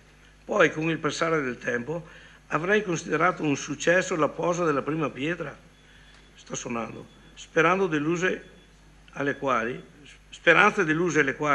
a mia domanda sui ritardi a chi di dovere, mai sono riuscito ad avere risposta. Ora che sono fuori dai giochi, ho il piacere di chiedere al mio successore perché il primo dei 2 stralci di Serravalle Nord, già finanziato nel bilancio 2013, con progetto definitivo vecchio di 1 anno, tuttora non viene appaltato. Considererei un atto di cortesia se, tralasciata l'espressione di circostanza adoperata in questi casi e che tutti conosciamo, mi rivelasse quali insormontabili impedimenti ne impediscono la realizzazione. Altro punto di debolezza di questo piano opere pubbliche: non vengono messe a disposizione risorse per completare la indispensabile rotonda fra via Bressana e via Ippolito Pinto, dove l'amministrazione da Re ha trovato un accordo di programma con la provincia ed ANAS per la realizzazione di una rotonda e la messa in sicurezza dell'incrocio. Mi auguro che, come ho sopra descritto, per lo stesso principio di contrapposizione devastante per la città, almeno in questo caso, visto l'accordo con la provincia, la copertura finanziaria e il consenso preventivo di tutti i privati coinvolti, non si perda altro tempo nella realizzazione della rotatoria, prima che qualcosa di irreparabile cada in quell'incrocio. Non si sa più nemmeno che fine ha fatto il progetto della bretellina per la zona industriale, mentre questa amministrazione valuta su da farsi, San Giacomo continua a soffocare nel traffico.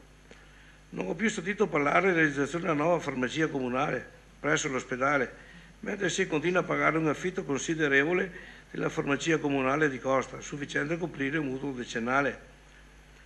Non è stato previsto un euro per Villa Papadopoli, si evince del programma di allineazioni che Villa Papadopoli non sarà messa in vendita e chiedo quindi formalmente che l'amministrazione metta a disposizione le risorse necessarie per realizzare quanto pomposamente promesso sui mezzi di informazione di campagna elettorale.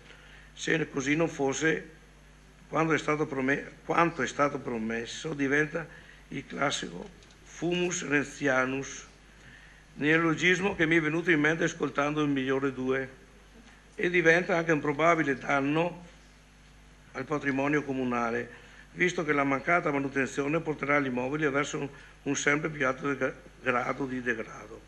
D'altra parte, se la precedente amministrazione avesse avuto o reperito le risorse per la manutenzione o recupero della villa, mai le avrebbe messe nel piano le iniezioni. Corretto non raccontare bugie ai cittadini, scorretto milantare cose irrealizzabili, viste le attuali difficoltà in cui versano le casse comunali.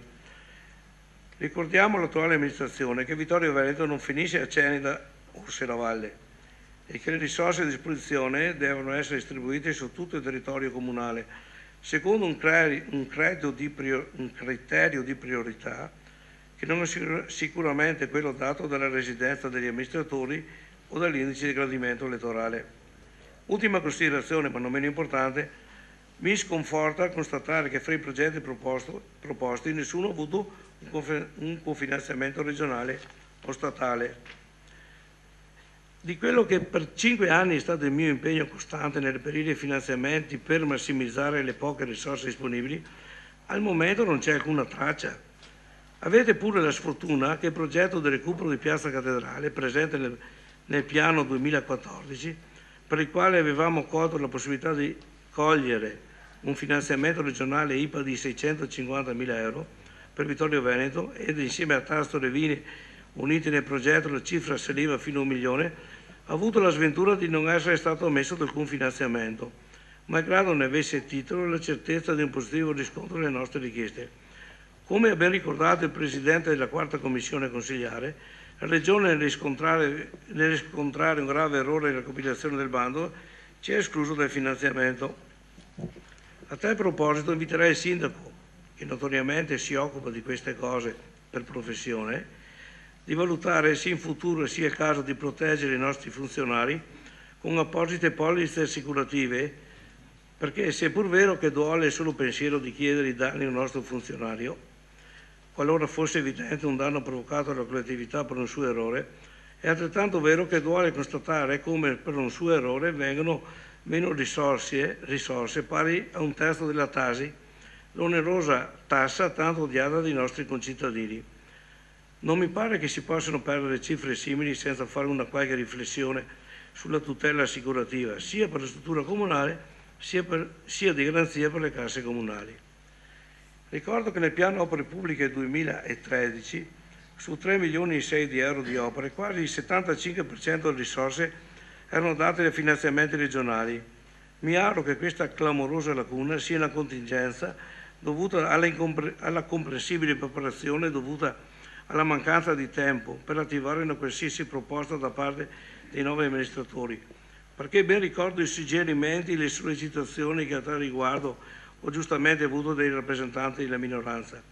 Trovo altresì strano che la struttura comunale che in questi anni ha supportato le richieste di cofinanziamento del mio assessorato non abbia avuto l'indicazione di impegnarsi nella ricerca di tali risorse, visto che sta per iniziare una nuova stagione di finanziamenti regionali. Per fortuna dell'amministrazione, il segretario comunale, dottor Spessotto, che manca, è la persona, sentirà se dico bene, mi correggerà, è la persona assolutamente più competente in quest'opera di ricerca, visto che è il segretario dell'IPA, ente che indirizza le risorse regionali sul territorio, che tanto ha fatto per Pieve di Soligo e la Vallata. Credo che non farà mancare l'apporto delle sue competenze ai vari assessorati, che ne trarranno grande giovamento. Ritornando alle opere pubbliche e al modus operandi della struttura comunale, vorrei che l'assessore fosse in grado di chiamarmi perché i lavori progettati per la strada del Visentin, finanziati al 100% nel PSR e con ulteriore finanziamento di Mediaset per coprire il costo dell'IVA, dopo un anno del finanziamento e scaduti i termini di esecuzione previsti dal bando, dopo non ha avuto, previsti dal bando, hanno avuto bisogno della proroga regionale per la realizzazione dell'opera. Nel piano opere pubbliche vedo anche che nell'annualità 2015 è prevista la cessione di un mutuo per l'adeguamento della scuola dell'infanzia di Carpesica. Una buona notizia, dopo tanti anni di dura spending review, il Comune di Vittorio Veneto si presta a cedere un mutuo. Consigliere Fasan, Sto esaurendo il mio tempo. Siamo a 14 più 6, 20 minuti, 21. 21 minuti? Posso parlare anche di 2 minuti? Mi dà tu i suoi minuti, lui non parlerà. Tanto ancora 2 pagine. Non è che sia scritto da nessuna parte, comunque. È una non prassi... dica più che io non le do la parola allora, dopo. Va bene. Se no legge lui. Prego. Grazie. Lo invito comunque a... Ma dai, guarda, sono tutte cose interessanti. Sì. No, perché se vuoi continuo fino a domani. Sì. Hai visto che sono te? Io l'ho fatto anche per i nuovi consiglieri che cominciano anche a sentire... Consigliere Fasan, la invito a chiudere. Grazie. Sì, no, ma sto chiudendo. Sto chiudendo. Una buona notizia, dopo anni di dura spending review, il Comune di Vittorio Veneto si è presto ad accendere il mutuo, il che vuol dire, soprattutto agli addetti, che l'amministrazione scottana non aveva sforato il patto di stabilità. Ad onore del vero e per rispetto verso gli elettori che hanno fatto le loro scelte in base alle proprie fasulle conoscenze mediatiche, sarebbe opportuno che il fatto fosse evidenziato ai cittadini, almeno una parte di quanto in campagna elettorale dell'attuale maggioranza ne era stato dato per assodato lo sforamento. Ma in Italia funziona così, anzi noi siamo più fortunati perché senza giusto peso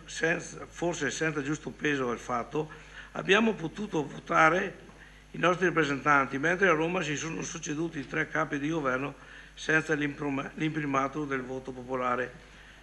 È come se il sindaco Tonon non abbia più la maggioranza in consiglio e che il consigliere De Bastiani, di gran lunga il più votato Vittorio, ne prenda il posto. Va bene che posso tu, se c'è i voti.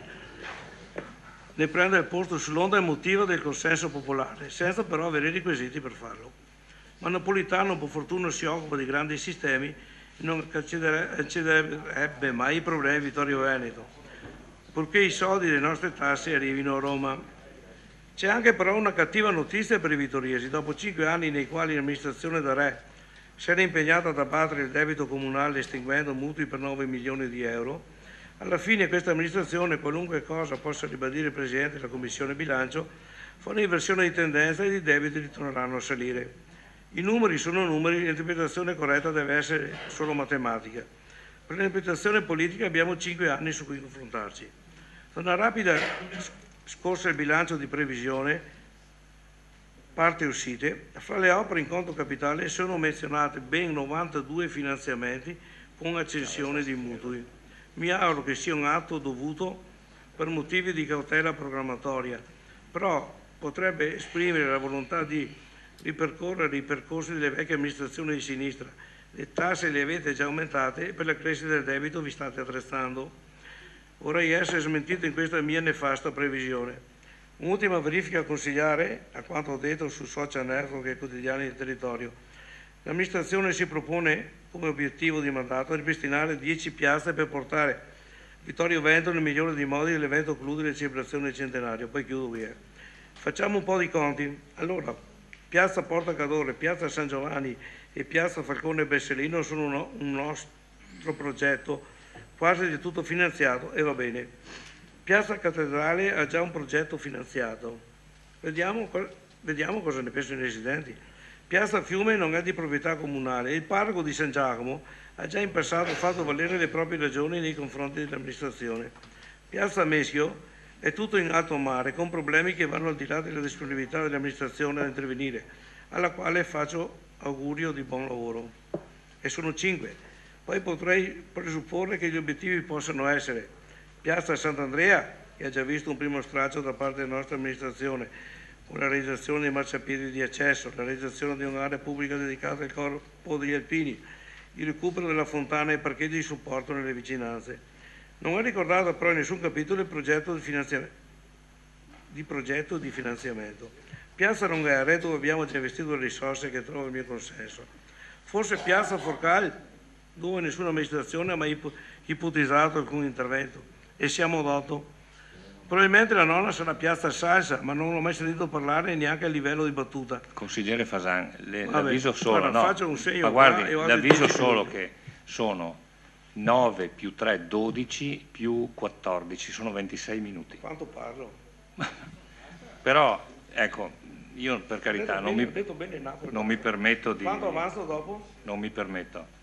Avanza 2 minuti dalla somma, ma non è questo il problema. Il problema è che se vogliamo essere costruttivi, non credo che questo sia il tipo di intervento da fare in Consiglio Comunale. Grazie comunque. Grazie comunque.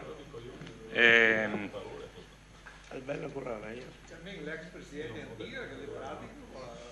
Antiga ti ha fatto parlare, ma per piacere. Fuori onda non si sente, non viene verbalizzato. Per fortuna. Vedo che non ci sono altri interventi. Turchetto?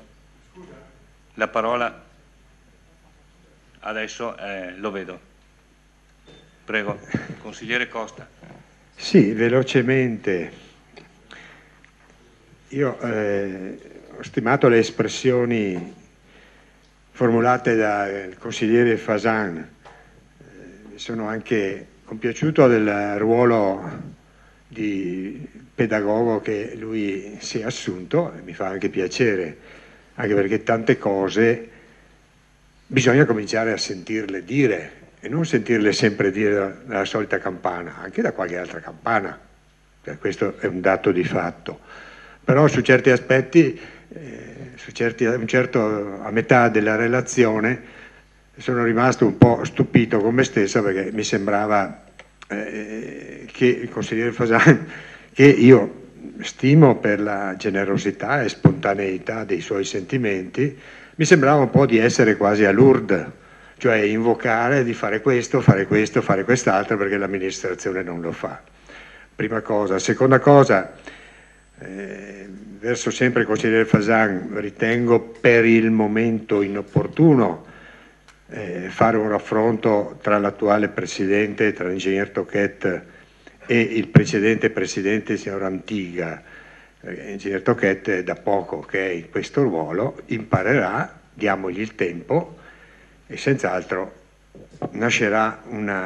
sorgerà una maggior sintonia tra lui e tutti i componenti del Consiglio e della Giunta. Mentre nei riguardi del già presidente signor Ennio Antiga,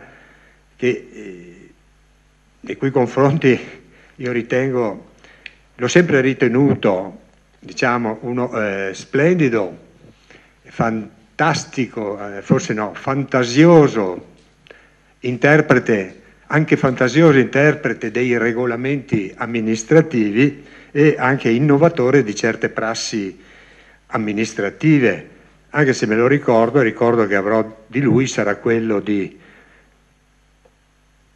essere in lotta continua con il cronometro, quindi non è una novità questa per l'ingegnere Tochet, in lotta continua con il cronometro e con la consigliere Costantini. Ricordiamo tutti le dispute che a volte sorgevano, anche se io dopo posso prendere atto e riconoscere che a volte è stato anche tollerante nei confronti di qualche mio intervento. Entriamo nel merito, tollerante nel senso di paziente, ecco, anche se sforavo di qualche minuto. E di questo ne prendo atto. Tornando e venendo nel merito, io avevo un paio di cose da fare. Per quanto riguarda la scuola da ponte, è stato detto che i lavori sono finanziati in 2 annualità, mi sembra aver capito. Però dopo, quando è che vengono fatti? Esclusivamente nell'estate, oppure c'è il rischio che questi lavori vadano a incidere nell'anno scolastico? Punto di domanda, perché le conseguenze possono essere diverse. Sul secondo argomento, per quanto riguarda la piazza di Ceneda, la domanda è questa: è lo stesso progetto che era stato presentato un paio di anni fa, perché io sinceramente non mi ricordo, oppure quali sono le modifiche? In che cosa consistono le modifiche rispetto a quel progetto? Mi pare 2 o 3 anni fa era stato presentato un progetto per Ceneda. Guardando le immagini sono rimasto un po' stupito dalle frasi che diceva l'architetto Scalet, quando diceva che scendendo da via Rossi sulla destra, costeggiando le abitazioni, viene fatto un marciapiede, viene livellato un po', è allargato quel passaggio sulla destra scendendo. Sono rimasto stupito perché in pratica lì siamo all'altezza dell'Unicredit, ecco, lì mi pare di vedere non dico un budello, ma comunque una strozzatura della strada, ecco, e lì non so quanto possa essere utile questo, oppure voi mi assicurate che va ugualmente bene. Poi sui cerchi concentrici al centro della piazza mi pare che non si può parcheggiare, non si potrà parcheggiare un domani o adesso o un domani, per cui io credo che questo progetto ma comunque ritengo importante che venga presentato un po', io dico al quartiere di Ceneda, ma perlomeno agli abitanti e ai residenti di Ceneda, cogliere l'opportunità una sera in biblioteca oppure in qualche altro locale disponibile e descrivere, ma questo fatto presto, prima che comincino a venire fuori, prima che dopo si creino allarmismi oppure ecco le solite, che qualcuno prenda il volo con congetture o vada a delineare situazioni magari catastrofiche o semicatastrofiche. Ecco, questa è una raccomandazione che mi permetto di esprimere. Grazie. Grazie consigliere Costa. Vedo però, vuole rispondere adesso, è meglio finire il giro. Allora, vedo nell'ordine il consigliere Botteon. Grazie Presidente, allora, un brevissimo intervento anche perché sicuramente l'assessore penso che risponderà puntualmente alle osservazioni che vengono dal consigliere Fasan. Una sola cosa consigliere Fasan, per quanto le voglia bene, per quanto mi piace il suo modo di porsi, cerchi su certi temi però di non essere populista e parlo in particolare del tema del bilancio che purtroppo ha toccato, lo affronteremo dopo e la invito a restare ad ascoltare bene. Dopo affronteremo il tema del bilancio e dell'indebitamento del Comune di Vittorio Veneto nei prossimi anni, che abbiamo già affrontato in Commissione Bilancio. La bugia della riduzione del debito pubblico non vorrei più sentirla in Consiglio Comunale, perché è una bugia e ce l'abbiamo il dato, l'abbiamo chiesto e ce l'abbiamo riassunto in indebitamento, dopo lo affrontiamo e spero che dopo che l'avremo affrontato non la sentiremo più in questo Consiglio Comunale. Per quanto riguarda i lavori pubblici sicuramente approvo in pieno il principio di sicurezza e di ripristino del decoro pubblico che è alla base di questo lavoro pubblico. Vorrei fare una raccomandazione però quindi all'assessore e alla Giunta, e cioè di prestare una particolare attenzione alla manutenzione delle strade. che è un tema su cui sia in campagna elettorale ma anche in seguito continuiamo a ricevere numerose sollecitazioni da parte dei cittadini di Vittorio Veneto. Siamo a un livello su parecchie strade di Vittorio Veneto decisamente inadeguato al decoro di Vittorio Veneto, quindi nel ripristino del decoro di Vittorio Veneto sicuramente va previsto un intervento importante sulla manutenzione delle strade, soprattutto non sulle arterie principali. Un quartiere su tutti sicuramente Ceneda, ma ve ne sono parecchi altri che meritano un'attenzione particolare da parte dell'amministrazione. Grazie.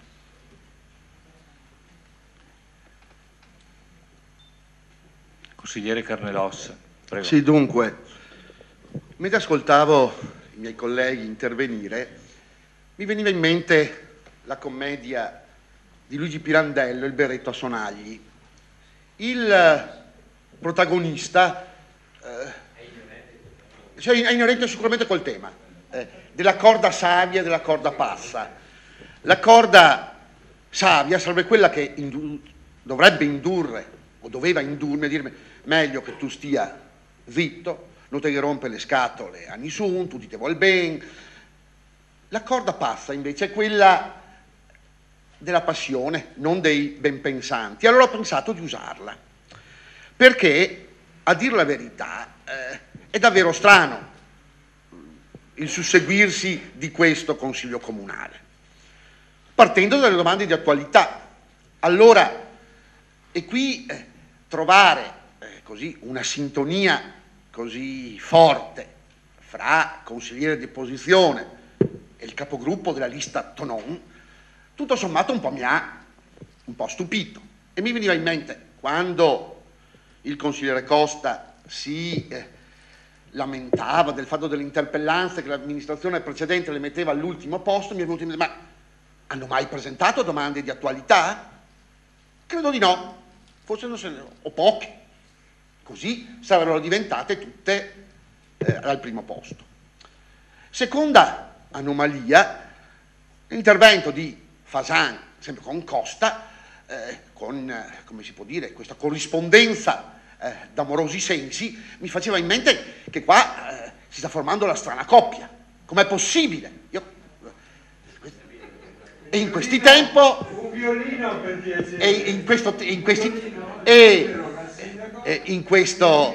in questo tempo è vero, ormai ho i capelli bianchi e non dovrei meravigliarmi di nulla, ma a dir la verità credo che qualche riflessione debba essere fatta.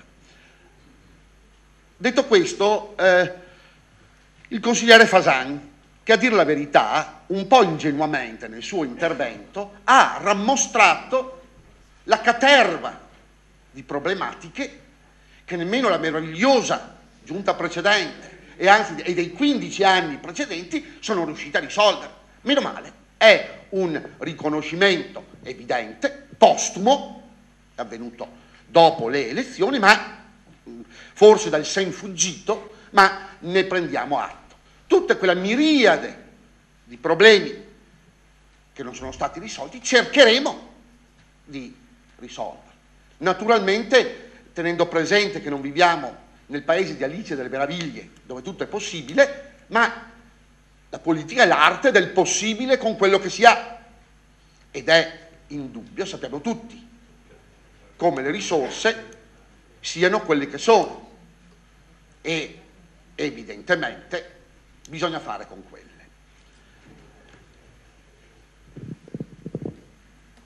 Prendo atto che Fasan ha riconosciuto come noi non siamo una parte che distrugge tutto quello che è del passato o quello che hanno fatto gli altri. Abbiamo talmente esperienza nel sapere come a un'amministrazione ne segue un'altra, e se vi sono delle cose che un'amministrazione precedente ha fatto o ha iniziato o ha messo in cantiere ed è una cosa buona, siccome, ripeto, non siamo i bolscevichi della Piazza Rossa o di Tiananmen, non facciamo sicuramente piazza pulita. Del resto, a dir la verità, la stessa cosa che 15 anni fa, ormai lontani, avete fatto voi. Se ricordate, vi erano dei progetti, li avete continuati, vi erano delle risorse che noi non avevamo speso per farci belli, ma questa è, come si può dire, la normale genesi che c'è in amministrazione. Certo, nel discorso anche qui, forse ingenuo, di Fasan, ho notato qualche recriminazione sul passato. Ha parlato di trasversalità, ha parlato di piazza che avrebbe voluto vedere la prima pietra e si è capito, come a dire la verità, nemmeno la precedente amministrazione era un idillio. No, ma questa hai detto tu che avresti voluto inaugurarle, ma che ci sono stati degli ostacoli.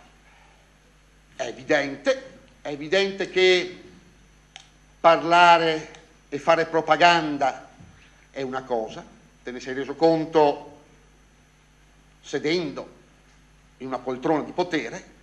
Dicevo, fare propaganda e tirare ogni giorno la carretta dell'amministrazione, c'è differenza. E se in campagna elettorale è facile avere gli applausi quando si fanno promesse fantasmagoriche, molto più difficile è giorno per giorno affrontare i problemi enormi che ci sono e che si presentano. Ultima considerazione, almeno in questo intervento, la faccio sul fatto delle opere pubbliche e anche qui delle critiche che ha fatto Fasan. Eppure, pensate, noi stiamo approvando il piano delle opere pubbliche, che è documento strettamente connesso con il bilancio, che prevede le opere del 2014 e siamo al 29 settembre 2014. C'è un qualcosa che non funziona. E qui, a dir la verità, io imputo all'amministrazione precedente una cosa. Se poteva far miracoli, come mai non ha approntato piano delle opere pubbliche e connesso bilancio di previsione, che ha ovviamente le spese previste in quel piano, nel periodo lungo, nel primo semestre, in cui in modo sereno vi era l'amministrazione. Capisco, so benissimo che era difficoltoso, era meglio procrastinare, poi poter dire si poteva far così, si poteva far colà, si poteva far meglio. Ma allora qui io dico, ci avreste incastrati, se veramente foste stati capaci, ci avreste incastrati se fosse stato approvato un bilancio delle opere pubbliche con quelle che volevate voi, con i relativi capitoli di bilancio connessi, e quindi potevate anche avere l'ambizione di dire, invece di governare per 5 anni, governeremo per 5 anni e 6 mesi, perché con gli altri 6 mesi gli abbiamo legato le mani ai incendi. È anche così, è vero una cosa, la sorpresa siamo stati noi. La sorpresa siamo stati noi perché evidentemente non pensavate o ci credevate un'armata Brancaleone che non sarebbe stata capace di riconquistare il comune. E invece ci siamo. Faremo bene, faremo male? Avremo il giudizio dei cittadini, così come è sempre stato in politica. Certamente, è indubbio. Ho parlato prima della ruota che gira dell'amministrazione, e qui segue un'altra amministrazione, Quindi sotto questo punto di vista mi pare un po' ingeneroso che il giudizio nei nostri confronti venga fatta 4 mesi dopo l'insediamento. E questo lo capisco, probabilmente al vostro posto l'avrei fatto anch'io, è indubbio, ma siccome in questo frangente mi trovo in una posizione molto più comoda, molto più tranquilla, tutto sommato, direi che mi sia consentito appunto la replica. Se avrete ragione, i cittadini, come hanno mandato a casa voi, manderanno a casa noi. Se invece avesse torto, come mi auguro, come io spero, come io farò di tutto perché non avvenga, allora il giudizio dei cittadini sarà a noi favorevole. Grazie. Grazie consigliere Carnelós. 10 minuti di intervento, quindi entro i limiti. Strano ma vero. Dunque, adesso vedo nell'ordine il consigliere Posocco. Grazie. Beh, sono d'accordo col consigliere Carnelós quando ha detto che ogni amministrazione riprende qualcosa dei progetti della passata amministrazione e li porta avanti. Il traforo di Sant'Augusta è uno di questi, insomma, in cui noi abbiamo ripreso un progetto delle vecchie amministrazioni e l'abbiamo portato avanti. Quindi, d'accordissimo. Io volevo fare, rapidissimo, delle domande. Ho visto nella relazione previsionale che tratteremo dopo, però è un punto che probabilmente riguarda questo, nello sport, nella sezione sport, 432.000 euro previsti nel 2015, a fronte dei 182 del 2014 e dei 182 del 2016. Volevo capire se era per il palazzetto dello sport, questo improvviso aumento nelle previsioni di spesa. Sì, a che scheda si sta riferendo in particolare? Io vedo la scheda nella sezione 3, relazione previsionale programmatica, programmi e progetti, 3.9, riepilogo programmi per fonti di finanziamento. Ho trovato 432.000 euro e 400 relativa al 2015, volevo un attimo capire a cosa era riferita, se era riferita al palazzetto dello sport, insomma. Ecco. 2 domande semplici, volevo capire la rotatoria di Via Pinto, delle risposte, e il progetto di ampliamento della scuola di San Giacomo, che non ho visto citato in questa previsione. La scuola carpesica, assessore, sì, bene sistemare la scuola materna con 400.000 euro, senz'altro diciamo una scelta buona ma poco coraggiosa secondo me. Non so se sa che c'era in studio un progetto che permetteva la riqualificazione del centro di Carpesica in accordi con la parrocchia e la sistemazione del vecchio asilo parrocchiale. Così volevo capire se questa è stata una scelta, perché è la scelta più semplice, senz'altro, oppure se è intervenuto qualche fattore che impediva andare avanti. Quindi, secondo me è una scelta senza coraggio, però mi spiegherà se cortesemente mi spiega questo capitolo. Un'ultima cosa, poi chiudo rapidamente. Il collega Botteon ha detto attenzione alle strade, sì, sono d'accordo, poi lo tratteremo dopo. Vorrei capire perché poi nella sezione 3 capitolo strade sono stati stanziati, ma poi me lo spiegherete o sbaglierò io, ben 100.000 euro in meno nei prossimi anni rispetto a quello previsto nel 2014. Passiamo dai 375.000 euro e 900 ai 275.000 euro e 900 nel capitolo strade. Poi magari sbaglio io a leggerlo, ma lo affronteremo nel prossimo punto. Grazie. Grazie. Consigliere Posocco, vedo il consigliere Dus. Sì, molto brevemente, no.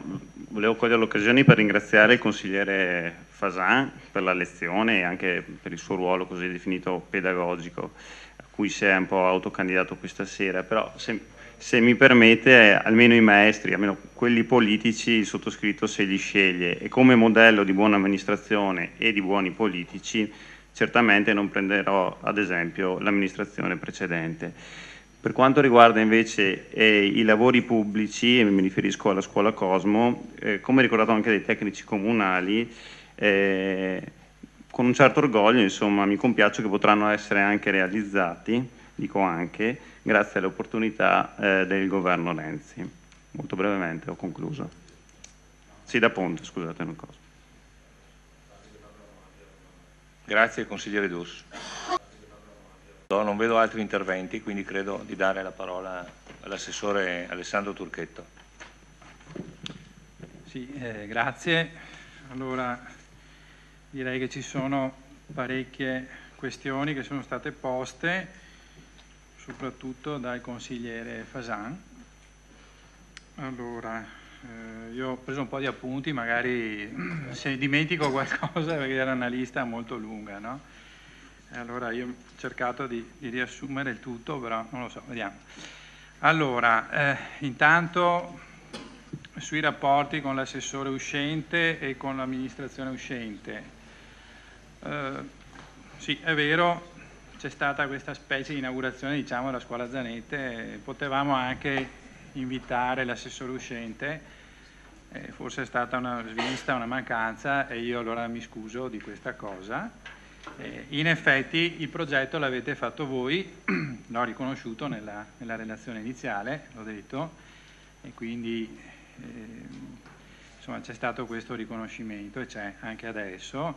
Non è stata però una vera e propria inaugurazione, diciamo, non si sono tagliati i nastri, non è stato solo dato un saluto agli alunni il primo giorno di scuola, e è stata una presenza per spiegare loro che cosa significavano quei portali di acciaio che hanno modificato anche l'aspetto della scuola. Quindi diciamo quasi potremmo definirlo un incontro tecnico, tra virgolette, per illustrare agli insegnanti, ai ragazzi presenti, la natura degli interventi. Quindi non è stato uno spot della nostra amministrazione, non è stata una inaugurazione in pompa magna, e quindi da questo punto di vista non credo che ci siano state particolari mancanze nei vostri confronti. Comunque, per carità, sì, forse si poteva anche invitarvi, potevamo invitare l'ex assessore, quindi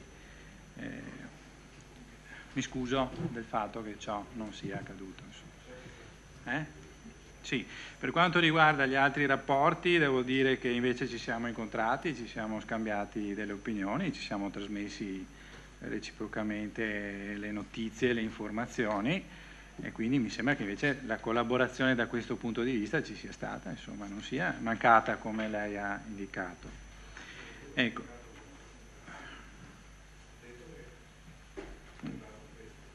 No, a parte questo mi sembrava appunto che era stato detto anche qualcosa in questo senso. Comunque, insomma, mi sembra che la collaborazione ci sia stata, ecco, da questo punto di vista.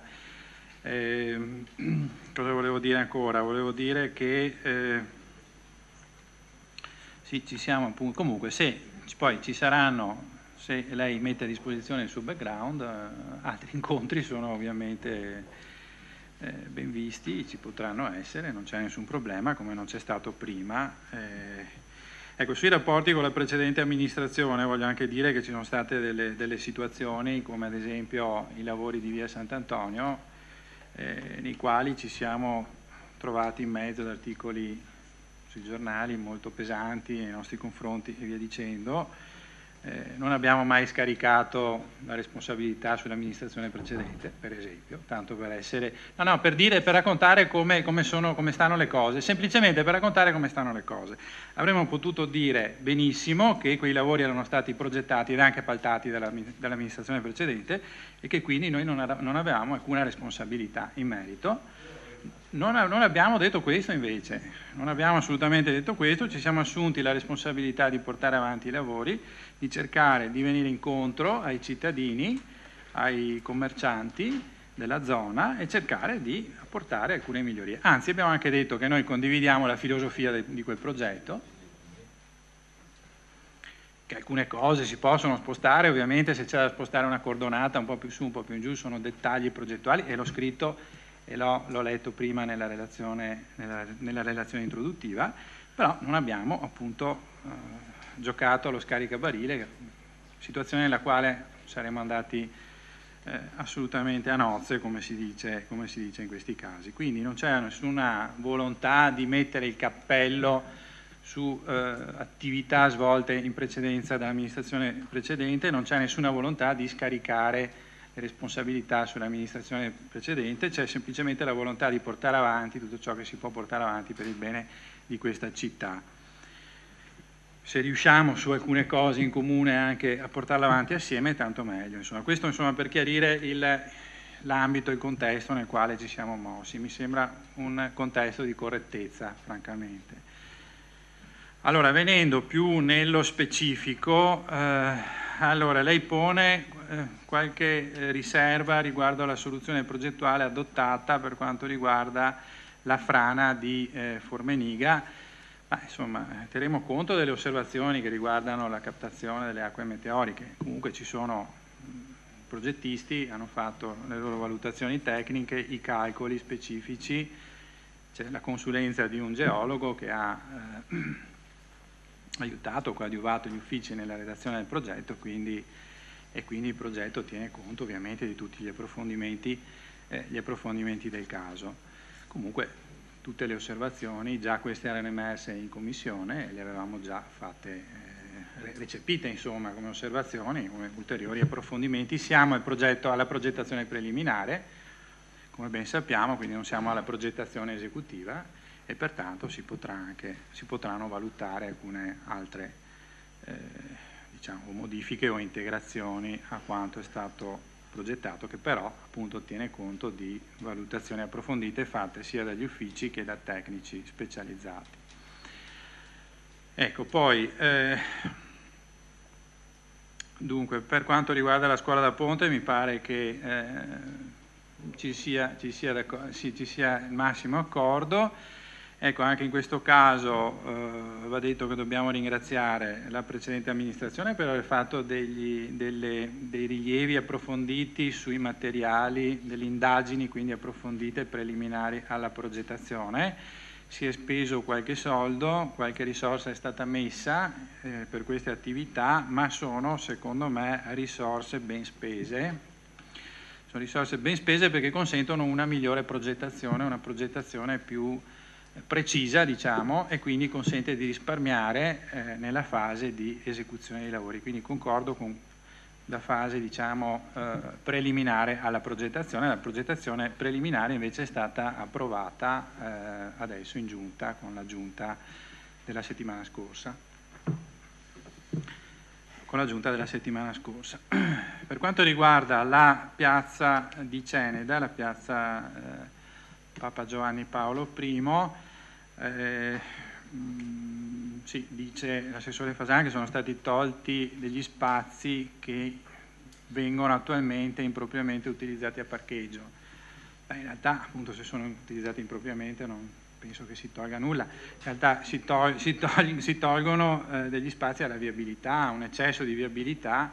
La strada mi sembra sia larga in quella posizione, circa 18 metri, quindi è un'autostrada praticamente, non è una strada, e sembrava giusto restituire uno spazio al pedone.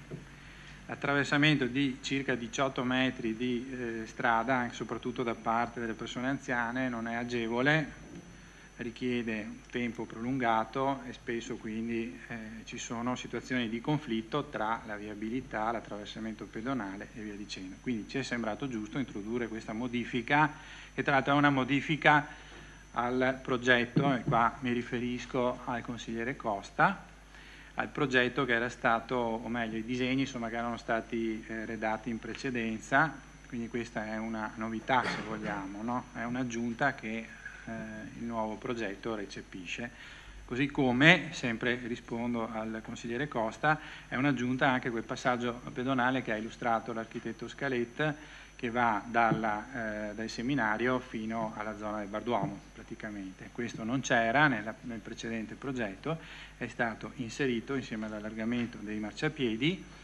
e crea una viabilità pedonale alternativa rispetto a quella che era prevista in precedenza, che rimane ovviamente, cioè di passare attraverso il sagrato della chiesa per accedere agli spazi commerciali, crea una viabilità alternativa in sicurezza che in realtà è già ad oggi molto utilizzata, impropriamente perché non ci sono le strisce per i passaggi pedonali, che però viene comunemente, usualmente utilizzata da tanti cittadini oggi. Quindi noi andiamo a recepire un comportamento dei cittadini, un usuale comportamento, e quindi a mettere in sicurezza queste modalità.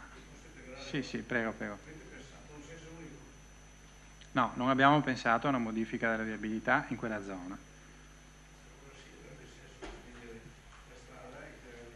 No, la strada non viene ristretta, nel senso che l'acciottolato che ha illustrato l'architetto Scalette, che va ad allargare il lastricato del marciapiede del seminario, va ad includere, ad inglobare quelli che sono i paracali, quindi crea una situazione di maggior sicurezza ma senza restringere di fatto la sede stradale, insomma, quindi non c'è un restringimento della sede stradale. Ecco, per quanto riguarda poi i parcheggi, vorrei essere molto chiaro, sono stato chiaro con tutti quelli che me l'hanno chiesto, l'ho detto anche nella commissione consigliare, alla domanda precisa del consigliere Fasan, l'ho detto ai giornalisti che mi hanno interpellato. Non andremo a eliminare i parcheggi della piazza, perché fin tanto che non si troverà una soluzione, cioè altri parcheggi alternativi, si continuerà per forza di cose a parcheggiare in piazza. Questo è l'intendimento dell'amministrazione, tant'è vero che non verrà realizzato quel disegno, quella decorazione, quel labirinto decorativo all'interno della piazza, primo perché non ci sono le risorse in questo stralcio progettuale e poi perché appunto in questa fase, in questo momento, la piazza sarà ancora purtroppo, utilizzata a parcheggio perché non è la sua destinazione naturale, ma fin tanto che non si troverà una soluzione, non verrà trovata una soluzione per i parcheggi alternativa, si continuerà a utilizzare la piazza a parcheggio. Verrà però regolamentata, oggi c'è una situazione di sostanziale anarchia, il parcheggio è disordinato, essendo disordinato quindi si usa anche in maniera impropria lo spazio, quindi ci stanno, per così dire, meno automezzi di quanti non ce ne potrebbero stare, rendendo più ordinato il parcheggio, diciamo, e quindi vedremo di dare una regolamentazione appunto a questo aspetto. Rimarranno comunque i parcheggi. No, stiamo parlando di dare una regolamentazione e per il momento non siamo ancora in questa fase di scelta, di decisione. Come giustamente ci ha indicato e richiesto il consigliere Costa, mi pare, no? Presentare il progetto a Ceneda, credo che sia un'osservazione giusta, un'esortazione corretta, e quindi ci confronteremo magari anche sul quartiere, su queste cose che possono essere oggetto di decisioni anche successive, insomma, no? Ecco, non occorre prenderle in questo momento, in questo istante. In questo momento siamo alla progettazione preliminare, quindi non siamo alla progettazione esecutiva, non siamo all'esecuzione delle opere, siamo alla progettazione preliminare.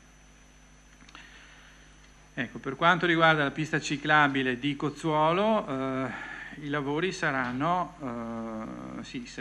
eseguiti sull'area di proprietà, quindi verrà utilizzata la tecnica, la tecnologia, chiamiamola così, delle terre armate, in modo tale da occupare il minor spazio possibile e quindi non andare a occupare i terreni di altre proprietà. Verranno eseguiti i lavori di minima, e qua mi fa piacere che lei condivida, per quanto riguarda il parcheggio, perché le risorse sono quelle, purtroppo non abbiamo altre risorse.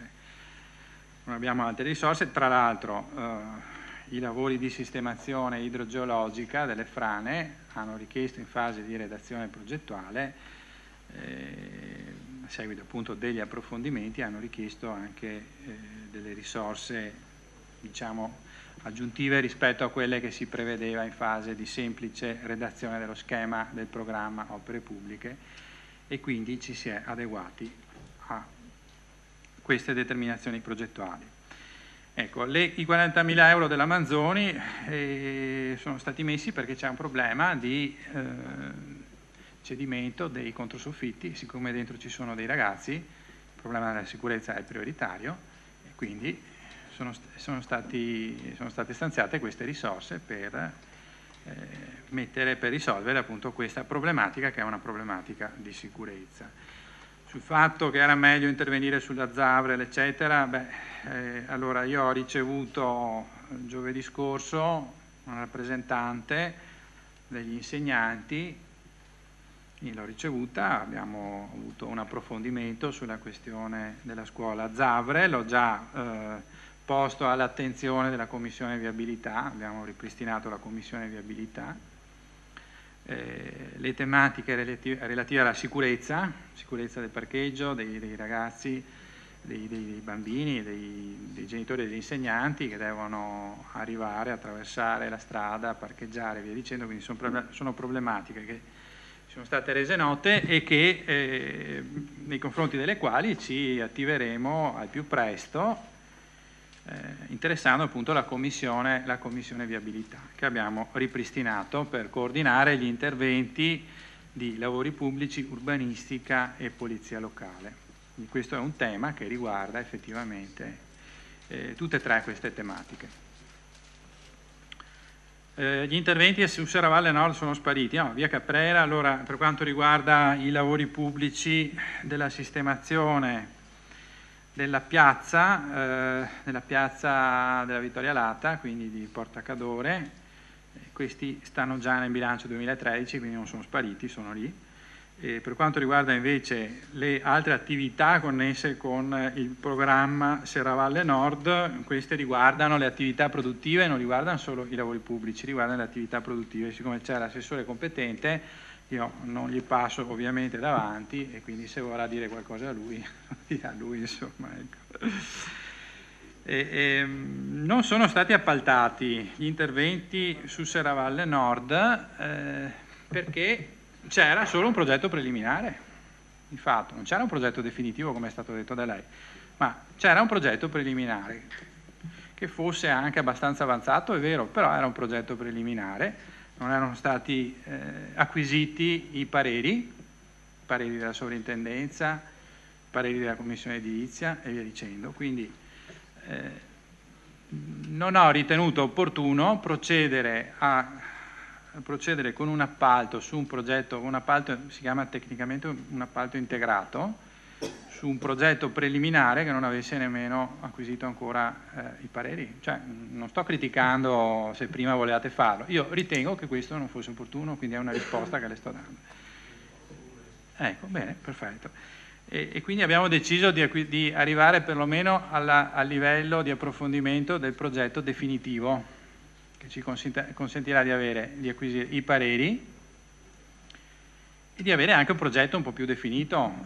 Se in precedenza abbiamo sentito che ci sono stati grossi problemi sull'appalto dell'ampliamento del Cesana Malanotti, io non conosco nulla di quella situazione, perché non conosco nulla di quella situazione che compete a un'altra amministrazione che è stata fatta in altri tempi, l'appalto eccetera, però so che lì fu fatto un appalto integrato su un progetto preliminare. Ecco, io credo che non sia opportuno fare gli appalti integrati sui progetti preliminari perché sono poco definiti, non definiscono i costi in maniera precisa, non definiscono le lavorazioni in maniera precisa e quindi, no, questo l'ho citato come esempio, poi non lo so, in quel caso là può darsi anche che la situazione fosse diversa.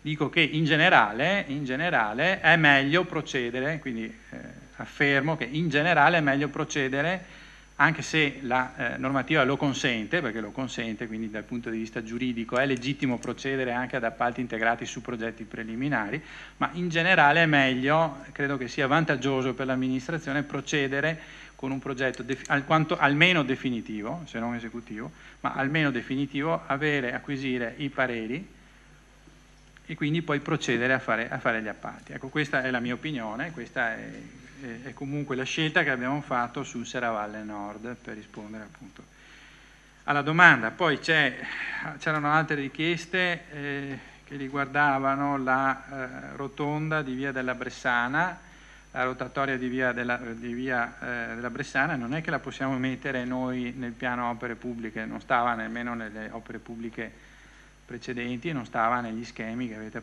approvato voi a gennaio. C'è un accordo di programma. Allora, sì, una cosa è il piano opere pubbliche di cui stiamo parlando adesso, una cosa è l'accordo di programma, sono due cose diverse. Quindi non sta nel piano opere pubbliche perché è un'opera che deve fare la provincia, quindi non può stare nel piano opere pubbliche del comune di Vittorio Veneto. Per quanto riguarda l'accordo di programma, non so, Sindaco, abbiamo avviato dei contatti con l'amministrazione provinciale, non solo su questo tema ma anche su altri temi. Però anche questo è uno dei temi che sarà trattato in un incontro che avverrà a breve con la provincia di Treviso, quindi stiamo portando avanti anche questo.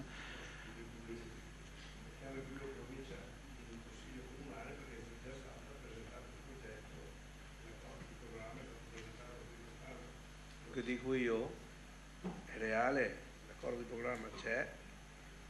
Sì, ma noi non ce ne siamo dimenticati, io voglio dire che non è che ce ne siamo dimenticati, sto dicendo che abbiamo già programmato, c'è già in programma una cosa. Beh, vabbè, ci sono tante cose da fare, da portare qua in Consiglio Comunale, vedremo di portare anche la provincia comunque eventualmente.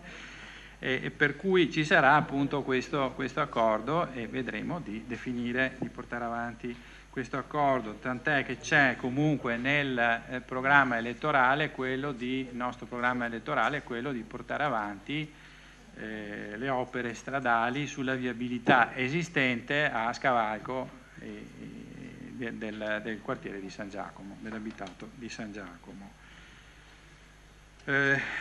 Penso che sia sufficiente. Mancano i cofinanziamenti regionali. Intanto ringraziamo appunto il governo Renzi per aver reso possibile il fatto di inserire il progetto di ristrutturazione della scuola da ponte e di consentirci quindi di uscire dal patto. No, non è un finanziamento, ma è diciamo fa parte della tematica. Fa parte della tematica.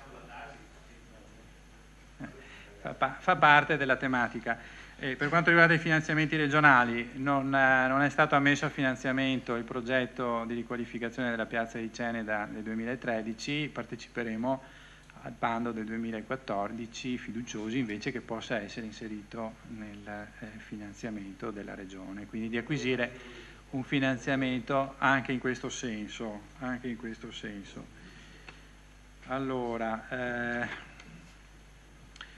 quindi per quanto riguarda sempre la scuola da ponte rispondo anche al consigliere Costa, sì, il finanziamento è stato distribuito su 2 annualità, ma i lavori evidentemente verranno fatti in un unico ciclo, diciamo, quindi verranno fatti con continuità e ovviamente i lavori più consistenti si cercherà di farli durante il periodo estivo per non interferire con le attività scolastiche. Può darsi che rimanga qualcosa perché si tratta di lavori di una certa consistenza, quindi è possibile che si vada anche oltre al periodo estivo.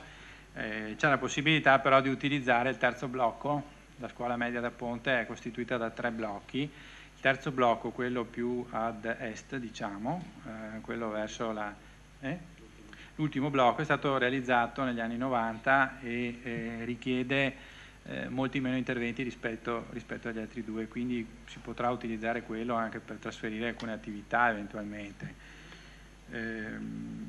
però si cercherà di contenere i lavori all'interno del periodo estivo. Non ci sono strozzature, tornando alla piazza di Ceneda, non ci sono, quindi sono state fatte delle modifiche, che dico al consigliere Costa, appunto, sono state fatte in realtà delle modifiche rispetto a quel progetto e non ci sono delle strozzature della strada all'altezza di Unicredit, no, non ci sono, nel senso che adesso c'è una cunetta abbastanza larga e quindi il marciapiede verrà costruito più o meno della stessa larghezza dell'attuale cunetta, quindi non si andranno a creare strozzature o altre questioni di questo genere. Per quanto riguarda l'esortazione del consigliere Botteoni, invece, cioè lui ci esorta ci raccomanda la manutenzione delle strade sostanzialmente. No? Ecco, io faccio notare che nel 2015, rispetto allo schema di programma che era stato approvato dalla precedente giunta a gennaio, abbiamo proprio effettuato questa modifica, abbiamo inserito 250.000 euro di sistemazione dei tratti stradali cittadini, quindi abbiamo inserito questa cifra che prima non c'era, che non era prevista dallo schema che è stato approvato dalla precedente amministrazione. Nel contempo abbiamo ridotto l'importo di intervento sulla scuola materna di Carpesica, perché abbiamo deciso di ristrutturare quella esistente invece di costruirne una nuova, insomma, in buona sostanza. Ecco, la scelta è stata fatta perché intendiamo privilegiare, non so se sia poco coraggiosa, comunque è una scelta, insomma, che l'amministrazione sceglie di ristrutturare piuttosto che di fare ex novo o di fare cose nuove, diciamo. Ecco, questa è l'idea che abbiamo noi, siccome questo ci consentiva anche di risparmiare qualche risorsa, anche se l'intervento sarà comunque consistente, perché sarà un intervento di ristrutturazione radicale, sia dal punto di vista antisismico che dal punto di vista del superamento di barriere architettoniche, adeguamento delle prestazioni acustiche dell'edificio e via dicendo, però questo ci consente anche di risparmiare qualche risorsa da mettere appunto sulle questioni, quindi ristrutturiamo e mettiamo a posto le strade cittadine. Questa è stata appunto la filosofia. Ecco, sulla questione della scuola materna di Carpesica lascerei la parola all'assessore Napoli che voleva dire qualcosa in merito. Grazie. Sì, grazie. Volevo in realtà anche aggiungere due paroline proprio sulla questione della rivitalizzazione dei centri storici di Serravalle, che era uno dei temi che è stato, come dire, un po' agitato sui giornali qualche tempo fa riguardo di presunti 40.000 euro disponibili per la cultura. Ecco, anche lì quello fa parte di un bando regionale che era stato attivato nel 2013, nel novembre, però in concomitanza di quell'attivazione non è stato dato corso alle procedure per poter poi mandare avanti questo bando, quindi la costituzione del GPI non è mai stata fatta, e la sottoscrizione del protocollo d'intesa fra il Comune di Vittorio Veneto e la Regione Veneto per poter dar corso ai lavori e il conseguente recepimento del finanziamento credo sia stato fatto l'8 maggio del 2014 e quindi voglio dire, la questione è di attualità per noi ovviamente. Ecco. Per quanto riguarda la scuola di Carpesica, ecco, questo è un tema diciamo interessante per certi aspetti, un po' complesso, che deve essere inquadrato nella sua giusta dimensione. Allora, intanto se non c'è la scuola nuova è merito delle precedenti amministrazioni, da Scotà in avanti, nel senso che nel 2004 è stata fatta una variante urbanistica, la numero 8, che mi ricordo che io c'ero qua e l'ho votata anch'io, con qualche problema, che rendendo edificabile il campo di calcio di Carpesica, di proprietà della parrocchia, dava la possibilità alla parrocchia eventualmente di fare una speculazione immobiliare, diciamo, a fin di bene, per poi sistemarsi le proprie aree adiacenti alla chiesa, l'area dove c'è la sagra, eccetera, eccetera. Quella volta l'amministrazione comunale spese 10.000 euro per uno studio di fattibilità di sistemazione dell'area complessiva di Carpesica, del centro di Carpesica, prevedendo la struttura della sagra attualmente dov'è, facendola interrata, quindi è stato fatto uno studio anche abbastanza interessante da un architetto che adesso non mi sfugge il nome, ma poi non è stato dato corso a nulla e quindi diciamo che il problema della nuova scuola materna di Carpesica più che altro serve, diciamo così, a sistemare i vari edificati di proprietà della parrocchia, perché lì c'è il vecchio asilo che non è agibile, c'è quel palazzo che noi chiamiamo Palazzon, che è un mostro, come dire, un ecomostro, si potrebbe definire, che andrebbe dal mio punto di vista demolito. Sì, ma demolito lo deve demolire la proprietà, non lo deve demolire chi compra, lo demolisce la proprietà, perché ha già avuto il beneficio, i metri cubi sul campo di calcio, quindi noi non possiamo avere la botte piena e la moglie ubriaca. Ecco, questo è il concetto. Poi ricordo che la ex scuola elementare di Carpesica è stata oggetto di un intervento di sistemazione a fine anni 90 per circa 150 milioni in lire ancora, per la realizzazione del parcheggio che prima non c'era, che quindi è già una questione di sicurezza maggiore rispetto a prima. L'anno scorso è stato o in questa primavera è stato fatto un intervento di sistemazione del tetto, perché evidentemente c'erano dei problemi, quindi ci sono stati degli investimenti nel corso del tempo. Adesso noi abbiamo ritenuto che fosse corretto ormai dare compimento alla ristrutturazione di quell'edificio, che svolge egregiamente la sua funzione di scuola materna. E ovviamente le questioni riguardanti questa ipotetica nuova scuola dell'infanzia riguardano esclusivamente le amministrazioni precedenti, che hanno deciso loro di non farla. Quindi noi ne abbiamo preso atto e quindi le conseguenze sono queste. Anche perché io credo che sia stata sbagliata la scelta fatta dalle amministrazioni precedenti, che ha disseminato il territorio di scuole abbandonate. Allora, siamo partiti all'inizio degli anni 2000 con la scuola Cosmo, che doveva crollare improvvisamente, ma è ancora lì, però è abbandonata. La scuola di Santa Giustina lo stesso, è lì abbandonata. La scuola di San Giacomo è lì abbandonata in centro paese. Ecco. E queste sono le situazioni, voglio dire, no? Poi, chiaro, io le elenco perché sono lì e le possono vedere tutti, però insomma queste sono situazioni che bisogna gestire adesso. Il mercato immobiliare sappiamo tutti com'è, per cui la scuola di San Giacomo è l'emblema, diciamo, di questa vicenda qua, no? Si va a fare una scuola nuova, più piccola di quella vecchia, e poi si dice la amplieremo vendendo quell'altra.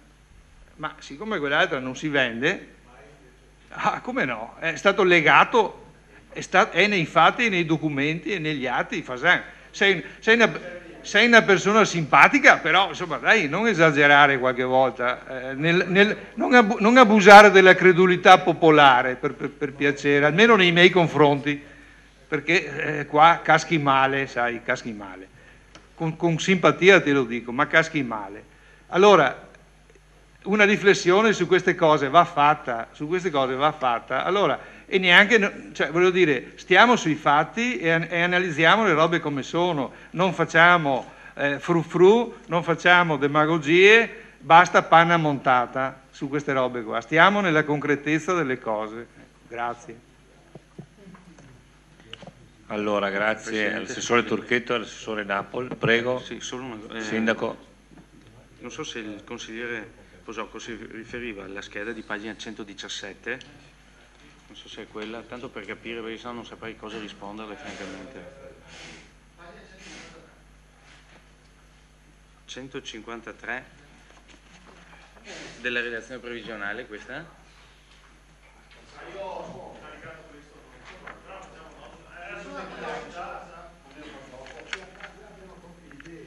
Sì, ma è sul bilancio, Roberto. Ma è la cifra quella di 432.400? Sì, probabilmente è stata la fretta, perché se lei nota mette insieme sia le spese consolidate, cioè la spesa corrente, che la spesa di investimento, cioè i 2,50 più 182,4, è per quello che il risultato è 4,32. Tutto lì. Perfetto, grazie. Bene, Allora, c'è qualche replica?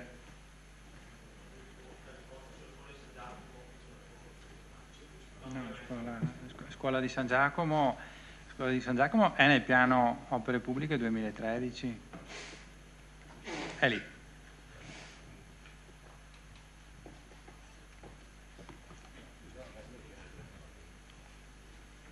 Do la parola ai consiglieri per le repliche. Consigliere Costa, prego. Sì, quattro cose semplicissime. Il vice sindaco ci ha detto che, giustamente, che la piazza di Ceneda rimane per il momento a parcheggio, però in una maniera, un parcheggio in maniera sconsiderata, in effetti, cioè un parcheggio un po' selvaggio, ecco, anche se c'è qualche buona volontà di qualcuno di allineare le auto. E faccio una proposta, non vuole essere provocatoria, ma una proposta che non dovrebbe neanche costare tanto e che comunque può essere una soluzione provvisoria in attesa di. È indubbio che vi sia l'esigenza di delimitare a grosso modo, a grosse linee, di delimitare i parcheggi, il parcheggio. Ora, perché non utilizzare quegli scantabauchi lì, quelle borchie che sono disseminate lungo la città, toglierle e metterle là provvisoriamente per delimitare qualche angolo, qualche spazio per invogliare i cittadini, gli automobilisti a mettere un po' di ordine, a mettere l'auto un po' in ordine. Tanto dopo la piazza andrà, in ogni caso presumo asfaltata, presumo, senz'altro, andrà un attimo manomessa, un domani con il labirinto. Ecco, è una proposta che non dovrebbe essere particolarmente costosa. Prima cosa. Seconda cosa, aggiungo, condivido quello che diceva il vice sindaco quando parlava di appalto integrato che a volte è molto rischioso, e diceva come quello fatto dal Cesana Malanotti, di cui ha detto lei: io non conosco niente, non so nulla. Ecco, io le do un input che risulta dai documenti che ho qua sotto mano, che il 4 gennaio che l'Ordine Provinciale degli Ingegneri ha formulato con nota del 6 febbraio 2012 osservazioni sulla legittimità del bando. L'Istituto Cesana Malanotti non ha provveduto ad alcuna modifica, per cui l'Ordine degli Ingegneri ha provveduto a segnalare le incongruità all'autorità di vigilanza sui contratti pubblici che ha sede a Roma. Ecco, questo effettivamente condivido anch'io, che il discorso dell'appalto integrato è molto, molto, diciamo, rischioso, ecco, si presta a varie interpretazioni e qua a casa ne abbiamo purtroppo una. Terzo, per quanto riguarda lo scambio di amorosi sensi, cui alludeva il collega avvocato, ma io proporrei che dalla prossima seduta proporrei che il sindaco portasse il suo il suo flauto traverso e io porto il violino, perché così se sono rose fioriranno. Quarto, e questo andiamo un po' alla sostanza, sul discorso fatto sempre dal collega Carnelos, dove sembrava che io volesse difendere o sostenere particolarmente chi appartiene alla minoranza.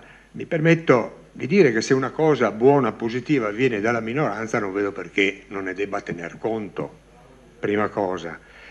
Seconda cosa, dire anche ma potevate farlo voi il bilancio, a me ha dato un po' fastidio, perché mi ha dato la sensazione che probabilmente l'avvocato non ha letto la bozza di delibera. Perché? Perché nella delibera che si approverà questa sera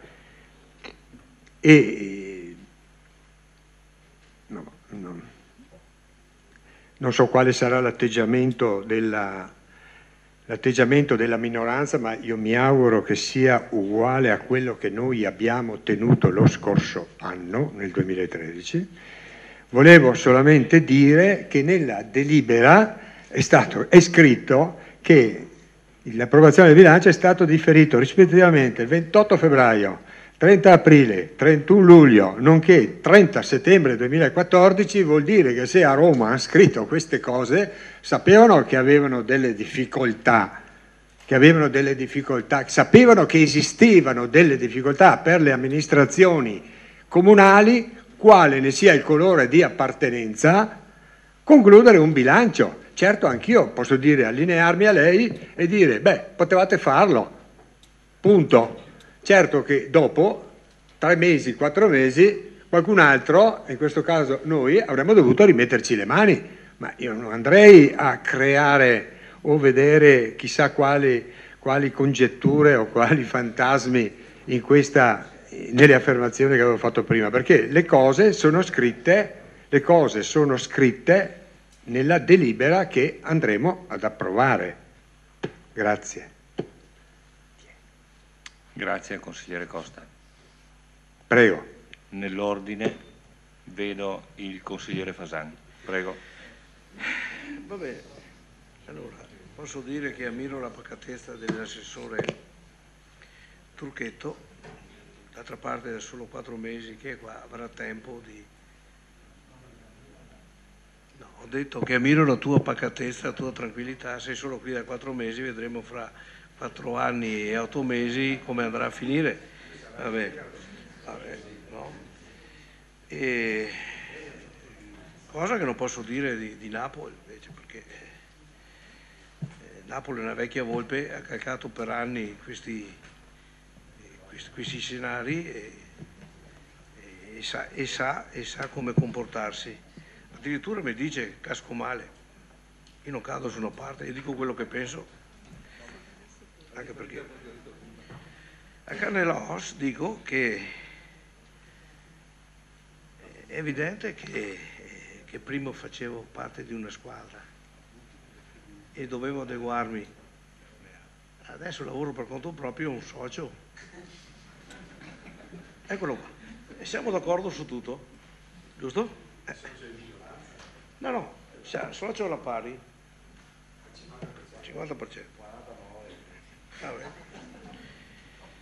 Poi dico che a Serravalle Nord non c'è una piazza nel progetto, ci sono 3 piazze, 2 sono state dimenticate, non so che fine hanno fatto, comunque sono sicuro che voi le farete perché il progetto merita e ho visto che nel piano di finanziamento, anche se avete messo 0 euro, c'è in programma un finanziamento tramite un finanziamento di 495.000 euro. La cosa che mi preoccupa è che Napoli dice che il GP è stato assegnato l'8 maggio, ma il GP il protocollo d'intesa con la regione per mettere in moto quella procedura è stato firmato dal sindaco con un dirigente regionale, Mi risulta l'8 maggio.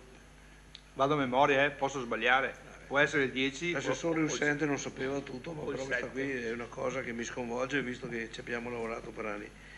Poi a Napoli ricordo anche un'altra cosa, che eravamo d'accordo di fare 10 anni fa un asilo, una scuola dell'infanzia nuova e ti ricordi parlavamo anche di qualcosa, una struttura in legno che costava 450.000 euro in un'area limitrofa che era più avvocata a quella funzione. Se permetti, io volevo finire, mancava proprio mezza paginetta per finire, no? Non ho avuto risposta sulle 10 piazze perché qui io ne avevo contato 17 e volevo chiedere all'assessore quale lasciava fuori e quale veniva inserita. Però vorrei proporre al Consiglio Comunale un emendamento che vale sia per il piano, un emendamento politico, non di soldi, che vale sia per il piano, perché mi ha raccomandato questa mattina il mio sindaco, non fare emendamenti sui soldi, non si possono, le faccio politica così qualcuno alzerà la mano, sì o no, e poi andremo a discutere sul territorio.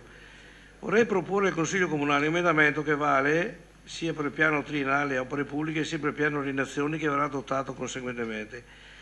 È un punto già discusso e valutato, Napoli attenzione, positivamente anche dalle minoranze in Consiglio Comunale nelle precedenti amministrazioni e seppur condiviso, mai portato a termine per volontà dell'amministrazione di perseguire altri obiettivi. Questa necessità nasce dall'infelice collocazione dell'attuale scuola dell'infanzia, parliamo dell'asilo di Carpesica, limitata dalla presenza statale e provinciale, che rende pericoloso l'approccio dell'edificio sia ai pedoni sia alle autovetture. Inoltre stiamo parlando di un edificio vetusto con caratteristiche non più consone alle esigenze di un moderno plesso scolastico. Se mi lasciavi finire, tutto quello che avete detto poteva essere considerato. Queste osservazioni, fatte nel tempo dal corpo insegnante, dai genitori e dal decaduto consiglio di quartiere, sono state recepite dalle amministrazioni che si sono impegnate nel trovare una soluzione. Non credo quindi sia possibile perdere l'occasione di fare un nuovo edificio in altra area, già individuata dai residenti, perseguendo l'obiettivo di dare ascolto ai cittadini e ai loro rappresentanti. Propongo quindi un emendamento per unificare il piano opere pubbliche e il piano Rinazioni in questi termini. Inserire, poi te lo passo se vuoi farlo votare, inserire l'asilo di Carpesica nel piano Rinazioni e parimenti chiedo l'inserimento della costruzione del nuovo asilo nel piano opere pubbliche, abbandonando il recupero dell'esistente. È espressione della volontà del territorio e tutela del plesso scolastico da problemi di viabilità, nonché opportunità di adeguamento secondo le normative vigenti. Su un plesso nuovo è progettato per una funzione scolastica secondo le odierne esigenze. Le risorse a disposizione potranno essere date dalla vendita del vecchio asilo, al quale vanno aggiunte 400.000 euro già inserite nel programma triennale. Come avevo detto prima, c'era un progetto di qualche anno fa di 450.000 euro di un asilo in legno, struttura legno e cemento, che poteva assorbire questa funzione. Che sia il Consiglio Comunale che emenda il piano opere pubbliche o no. La ringrazio. Grazie consigliere Fasan. Consigliere Posocco. No, rapidamente una battuta all'assessore Napoli.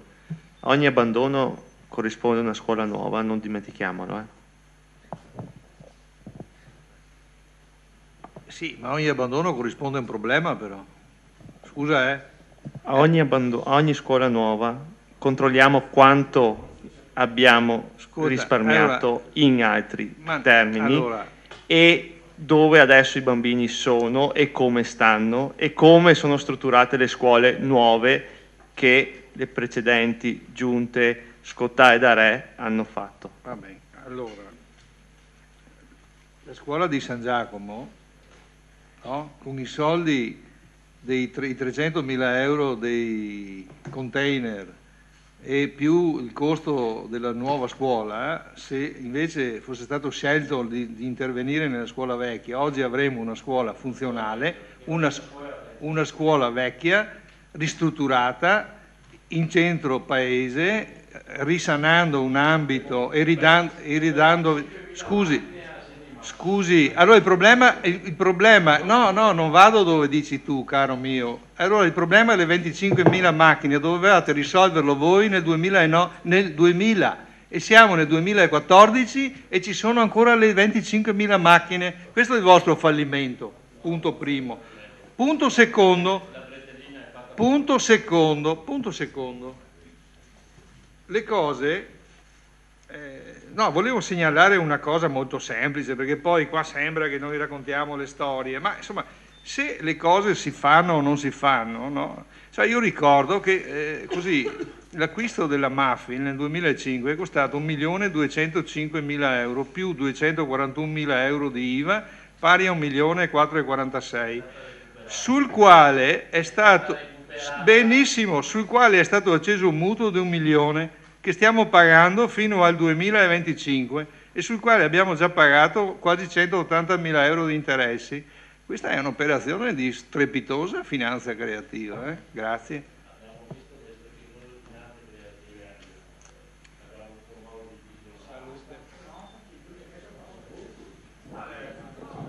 Consigliere Carnellos, però se parlate fuori microfono non viene verbalizzato. Sì, prego. solo un flash al collega Costa. Il governo ha prorogato di volta in volta il termine per l'approvazione di fronte alle sollecitazioni e inadempienze dei comuni. Ci sono stati comuni virtuosi che sono riusciti ad approvare i bilanci anche a giugno, tant'è vero che vi sono comuni dove il problema della Tasi è stato risolto a giugno, non in extremis e in Camera Caritatis il 28 o il 29 di settembre.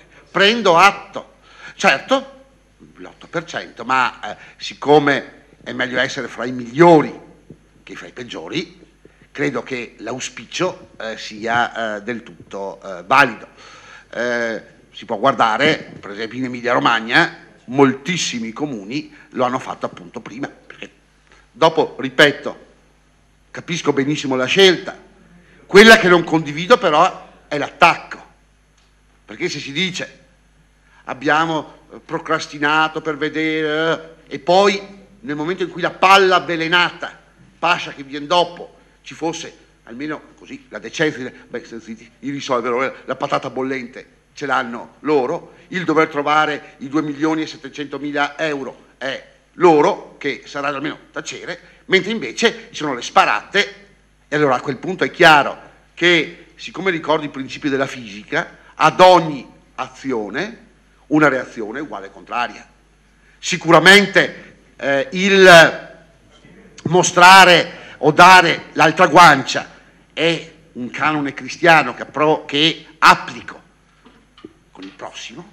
In Consiglio Comunale mi permetta che di fronte a chi di spada ferisce, e sapete qual è, chi di spada ferisce, di spada perisce.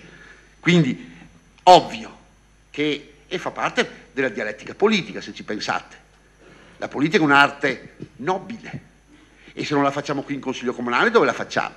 Visto e considerato che qui tutto sommato questa, come si può dire, vis polemica che è il sale della politica. Io non credo agli amministratori neutri, agli amministratori per cui tutto va bene, oppure che potrebbero fare l'amministratore sia con la giunta bianca, con la giunta rossa o con la giunta celeste, perché un buon amministratore pubblico, intendo, naturalmente pubblico, perché se avessi voluto fare l'amministratore privato, altre erano le strade, ma l'amministratore pubblico, nel momento in cui è amministratore pubblico, ha nella testa anche un progetto di futuro per la sua collettività, giusto o sbagliata che sia naturalmente, e per ciascuno ovviamente la sua scelta è quella giusta, perché nessuna scelta è neutra. Se non lo so, spendere per la socialità oppure per una manifestazione, nel momento in cui si sceglie si fa una scelta politica. Nel momento in cui si sceglie di ristrutturare rispetto a cementificare nuovamente, si fa una scelta politica. Nel momento in cui si preferisce, oppure si sceglie, oppure si è costretti a destinare risorse per il recupero idrogeologico, che non rende nulla da un punto di vista elettorale, piuttosto che, come si può dire, un qualcosa di mediaticamente molto più efficace, io dico si sceglie il recupero idrogeologico anche se non c'è il ritorno. Poi nei tempi lunghi, lo dicevo l'altra volta, i corsi e i ricorsi storti tornano, per cui viene ricordato per quello. Quindi questo sul bilancio. Ultima battuta a Fasan: dici che adesso sei solo socio, mentre prima non lo so. Vedi, anche io ragiono sotto questo punto di vista, così. Qualcuno da Piacenza la chiama la ditta, e anche noi ce l'abbiamo la ditta, e quello che è importante è che questa ditta rimanga coesa e si senta soprattutto gruppo. non abbiamo bisogno né di star né di soubrette. Ci sarebbe la necessità, e c'è la necessità, nella vostra vita e nella mia vita, che davvero prevalesse la visione collettiva, la visione che siamo 10 e siamo pari, non qualcuno che deve, come si può dire, emergere. Noi qua non ci sono primi della classe, o meglio, auspico che non ci siano primi della classe. E questa è la cosa che, come si può dire, è la fortuna e la lungimiranza di un partito. Se non è così, quel partito è destinato alla dissoluzione. Grazie. Consigliere Darè. No, per rispondere brevemente. Posso parlare dopo i minuti regalati a... Guardate, io ho fatto i conti, 26 più 2, vedete un po' voi, una cosa... Presidente, facciamo fare, siccome sono tutte cose connesse al bilancio, credo da un punto di vista pratico convenga far votare il piano delle opere pubbliche, così un punto l'abbiamo tirato via, e poi sul resto ovviamente la palestra va tolta. Una sola precisazione all'assessore Napol per quanto riguarda la Mafid, premesso che mi pare ci siano ben forniti i magazzini comunali all'interno, ma voglio anche dirle che quando è stata acquistata la Mafid poi c'è stato un contratto di quartieri 2 in cui Vittorio Veneto era arrivato primo, mi collega architetto Antoniazzi, che poi è stato tolto con il finanziamento per il ripristino, che poi è stato tolto dall'allora ministro delle infrastrutture Antonio Di Pietro, tanto per inciso. Chiudo in maniera molto veloce per dire che secondo me, poi la maggioranza siete voi, credo che dopo l'intervento fatto su Piazza al Ceneda, dopo fatto l'intervento del museo, penso che forse prima di fare questo intervento forse è meglio aspettare un finanziamento europeo o regionale per fare una piazza veramente con tutti i carismi.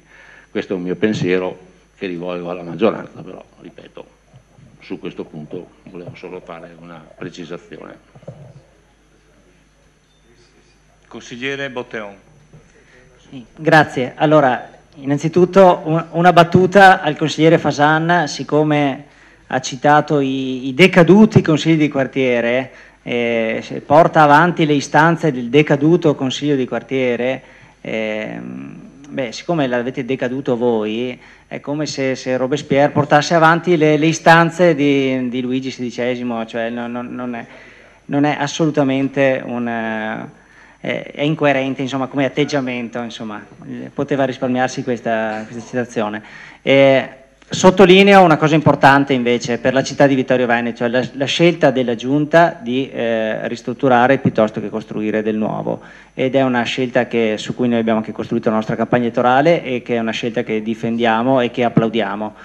Penso che uno dei motivi per cui Vittorio Veneto si è abbruttita in questi anni è perché sono aumentate moltissimo le aree edificabili e sono aumentate di conseguenza le aree abbandonate a parità di abitanti, e le aree abbandonate ovviamente non abbelliscono la città, anzi, e quindi finalmente da questo punto di vista abbiamo cambiato verso, e penso che fosse ora e che Vittorio Veneto aspettasse questo momento. Allora, se non ci sono altri interventi, come vedo, io metterei ai voti il programma triennale, non prima però... Dichiarazione di voto? La mozione ha chiesto. Dichiarazione di voto? Le dichiarazioni di voto, allora apro lo spazio alle dichiarazioni di voto.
Allora, consigliere Fasan, questo come formulato non può essere un emendamento perché comporta variazioni di bilancio.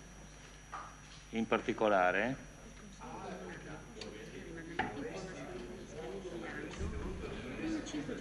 allora, i consiglieri comunali singolarmente o in gruppo possono presentare emendamenti in forma scritta agli schemi di bilancio fino al quinto giorno consecutivo precedente a quello previsto che è la seduta del Consiglio per l'approvazione del bilancio.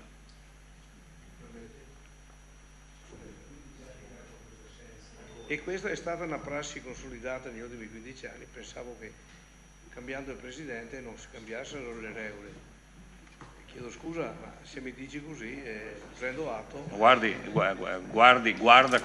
Fasan, purtroppo finora, articolo 3,6 così, si prendeva la mattitina, si faceva un emendamento scritto, veniva votato, chi voleva votare ma non è una questione di emendamento scritto, questo è un emendamento che ha a che fare con la struttura del bilancio. Allora facciamo così. Quindi non, No. Lo Quindi votiamo non- sul piano delle nazioni. Ma il bilancio lo abbiamo dopo? quindi non può essere approvato. Il bilancio lo abbiamo dopo. Se mettete dentro l'asset o mettete il bilancio? A parte che a pari... Siccome lei sa meglio di me che il bilancio che il piano per pubblica è legato al bilancio, me lo spiega lei. Guarda che io ho scritto che costava i stessi soldi. Ho presunzione di dire. Allora, penso di avere risposto. 400.000 sono sempre In ogni caso non possiamo porre in votazione il programma triennale non prima di leggere o comunque sintetizzare una rettifica. Il fatto è che in commissione, in terza commissione, l'assessore Fasan si è accorto di un errore matematico presente nelle schede allegate alla delibera.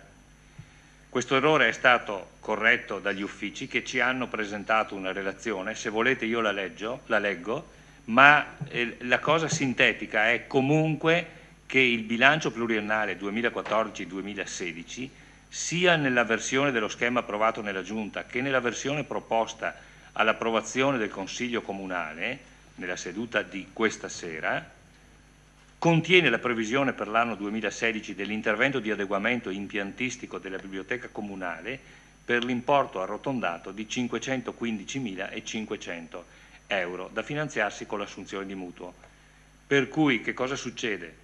Che la Giunta, che intanto le tabelle ve le riconsegniamo corrette, intanto ringraziamo l'assessore, il consigliere Fasan di essersi accorto di questa inesattezza. Le tabelle allegate alla delibera vengono riconsegnate corrette. In ogni caso si dichiara che l'importo dell'opera di adeguamento biblioteca civica e la sua modalità di finanziamento tramite mutuo, come anche la modalità di finanziamento, sempre tramite mutuo della scuola di Carpesica, sono stati riportati correttamente nella proposta di approvazione del bilancio di previsione e del pluriennale 2014-2016. Anche la Giunta stessa, nella delibera di Giunta che ha approvato il bilancio, la numero 123 del 24/07/2014, gli importi sono quelli esatti. Quindi è un errore materiale che è stato corretto. È stato un refuso. Chiamiamolo refuso, giustamente come dice Fasan. Quindi adesso noi mettiamo in votazione, ma consegniamo, se non sono, le abbiamo già consegnate, sono già state consegnate le schede corrette. Quindi io metto in votazione, con l'assistenza naturalmente degli scrutatori, il programma triennale opere pubbliche 2014-2016 ed elenco annuale 2014. Naturalmente do per letta la delibera e quindi metto in votazione. Favorevoli? Le dichiarazioni di voto non l'ho sentita, chiedo scusa. Troppo tardi? No, non ho sentito dichiarazioni di voto. Contrari? Contrari? Astenuti? Come potevi sapere che mi astenevo?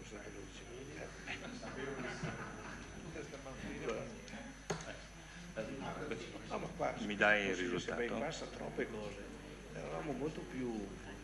Allora, 11 favorevoli, contrari 0, astenuti 4. Inoltre votiamo anche... non c'è l'immediata eseguibilità, chiedo scusa, perché non c'è l'esigenza tecnica che sia stata approvata. Allora, punto numero 3. Su questo è arrivato il segretario, quindi c'è il turnover. Buonasera.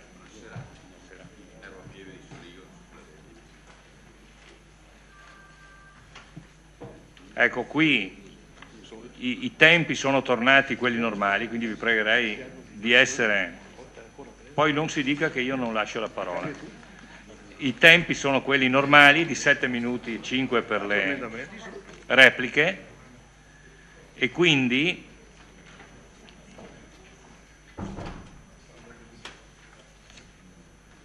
piano delle alienazioni e valorizzazioni immobiliari, anno 2014, ai sensi dell'articolo 58 del decreto legislativo 112 del 2008 e dell'articolo 35 della legge regionale 16 febbraio 2010, approvazione.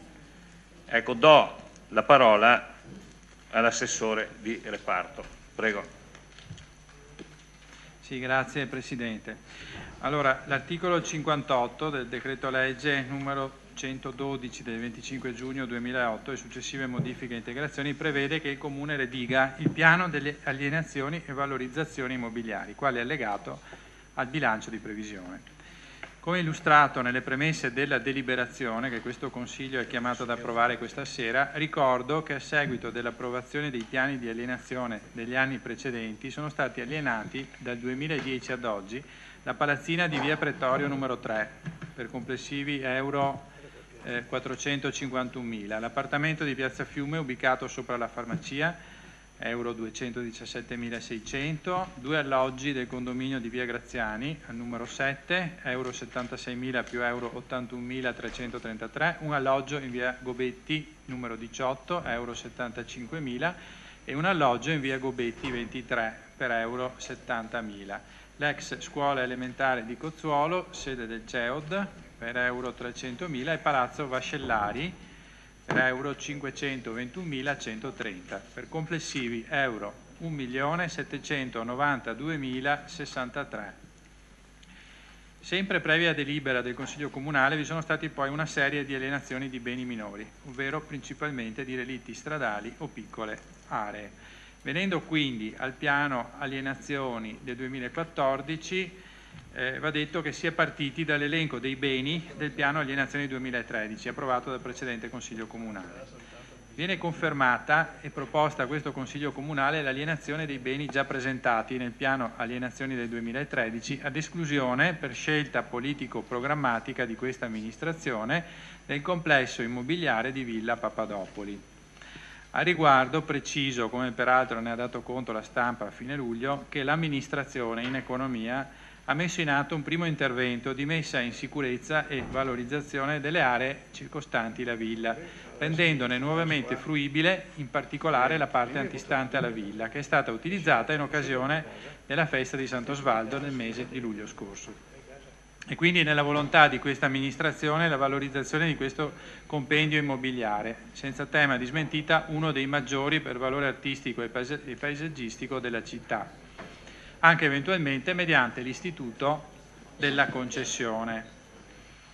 Nella seduta della competente commissione consigliare, tenutasi martedì scorso, si è avuto modo di esaminare nel dettaglio i singoli immobili proposti all'alienazione. L'amministrazione ha reso edotti i consiglieri in quella sede e lo ribadisce in questo momento che è pienamente consapevole della difficoltà oggettiva di effettiva vendita dei suddetti beni. L'ultimo rapporto Censis, infatti, evidenzia che la vendita sul mercato immobiliare italiano dal 2007 al 2013 si sono dimezzate. Dalle 807.000 compravendite di case del 2007 si è passati a 403.000 nel 2013. Per ritrovare una stagnazione del mercato come quella attuale si deve tornare al 1984. Il flusso di denaro relativo al fatturato del settore abitativo del 2008 era pari a 112 miliardi di euro, nel 2013 siamo scesi a 68 miliardi. Nella compravendita di uffici la flessione è del 50,9%, nel settore commerciale siamo a meno 55,1%, nel settore dei capannoni industriali siamo a meno 50,6%. Secondo un istituto di ricerca c'è comunque qualche segnale di ripresa già nel 2014 che si auspica si concretizzi soprattutto nel 2015, favorito da un tendenziale aumento nell'erogazione dei mutui passati da 90.000 nel 2012 a 118.000 nel 2013 ed alcuni incentivi previsti nel decreto Sblocca Italia.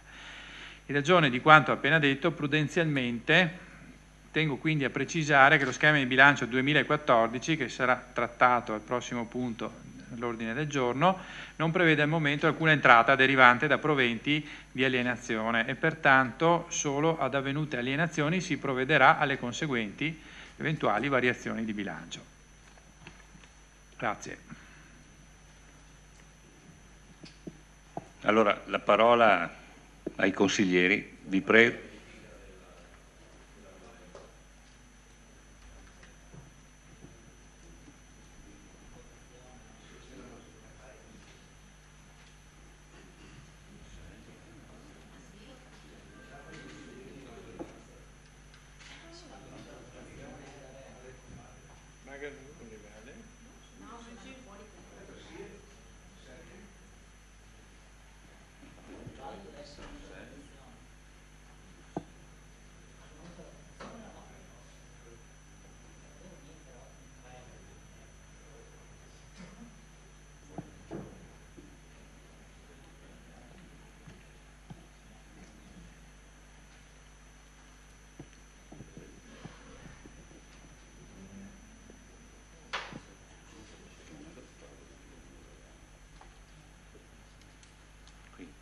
Adesso c'è il numero legale, comunque. Sì, adesso c'è.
Sì. Boh, allora, numero legale è verificato. Sì, prima di dare la parola ai consiglieri vi pregherei di essere molto sintetici, molto sintetici sul terzo punto. Consigliere Fasan. La sintesi è una virtù, ma in questo caso non credo sia una virtù. Qui si lavora per il bene della città. Allora, nel piano alienazioni io proporrei degli emendamenti perché non sono d'accordo su delle cose. Si può emendare il piano alienazioni.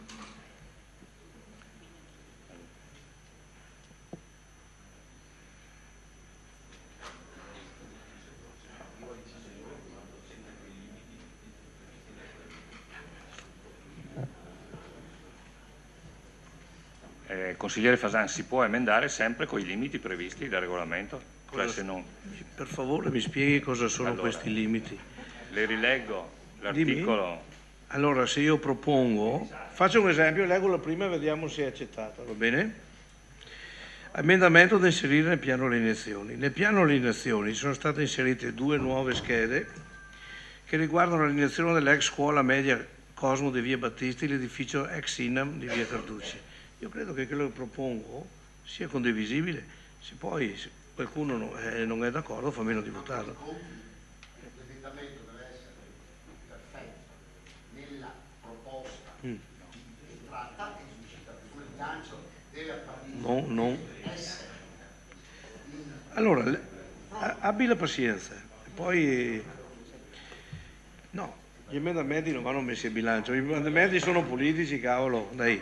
Chiedo che sia evidenziato al Consiglio Comunale come si sia pervenuto alla stima, chiedo che sia evidenziato al Consiglio Comunale come si sia pervenuto alla stima del valore della scuola pari a 1.700.000 euro. Non vorrei che il valore indicato fosse dato dalla mera volumetria degli immobili moltiplicata dal valore attuale della cubatura residenziale o commerciale o a servizi in centro Vittorio Veneto. Se così fosse, consentitemi la battuta, siete peggio dei leghisti che tanto avete biasimato in questi anni. Almeno noi abbiamo avuto il coraggio di ridurre le volumetrie assegnate nel piano regolatore delle opere PIE e del Victoria, parzialmente salvando dallo scempio della cementificazione delle aree che voi avevate fornito di volumetrie esorbitanti nel realizzare il massimo profitto. Dunque probabilmente non avete perso il vizio. Noi abbiamo messo in primo piano la qualità dei progetti garantendo una realtà residenziale già esistente. Mi chiedo con quale criterio possa essere inserita nel centro di Vittorio Veneto una volumetria data dalla vecchia scuola Cosmo alla quale va aggiunta quella dell'ex Inam. Chiedo pertanto che il piano alienazioni emendato in questi termini. Chiedo che il comparto dato dalla vecchia scuola media Cosmo e dall'edificio ex Inam venga valutato con una scheda unitaria di progettazione e riqualificazione dell'intera area. Una scheda, come dice lui, coraggiosa, che coerentemente, il coraggio non ce l'ha o non ce l'ha, coerentemente con gli obiettivi annunciati in questi anni, tagli i volumi e che premi la qualità del buon vivere, magari con caratteristiche LED degli edifici. Visto il grado di incidenza sul futuro della città, dell'intervento, chiedo inoltre che le due schede attuali siano tolte dal piano alienazioni e possano essere proposte al Consiglio Comunale dopo aver acquisito il parere del Consiglio di quartiere di prossima istituzione e delle associazioni del territorio, fra le quali l'associazione commerciante è sicuramente la più interessata. Chi di spada ferisce, di spada perisce carne e ossa. Ecco, questo qui è un esempio dei 4 emendamenti che vorrei proporre, che hanno una valenza strettamente politica, non inficiano il bilancio, io direi, però darebbe il lustro a questa amministrazione.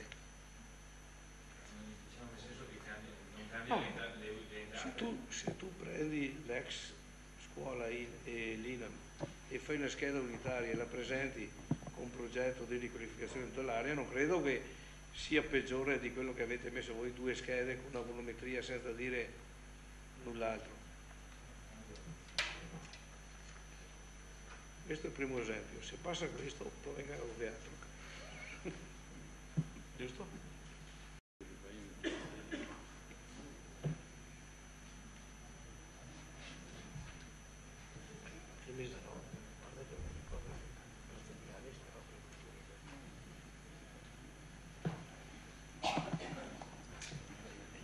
Allora, a mio parere questo non è un emendamento, è una proposta che lei fa. In ogni caso... Mi spieghi cos'è l'emendamento?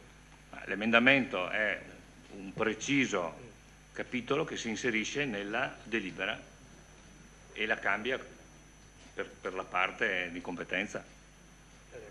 Chiedo scusa, noi stiamo votando un piano alienazioni che a mio parere non rende merito alla città. Sì, ma questa è una proposta. Allora io faccio degli emendamenti piano alienazioni, se voi non li potete votare, con estremo piacere mio, fate meno di votare, così vi li ricorderò per 5 anni. So, va bene. Fate voi come...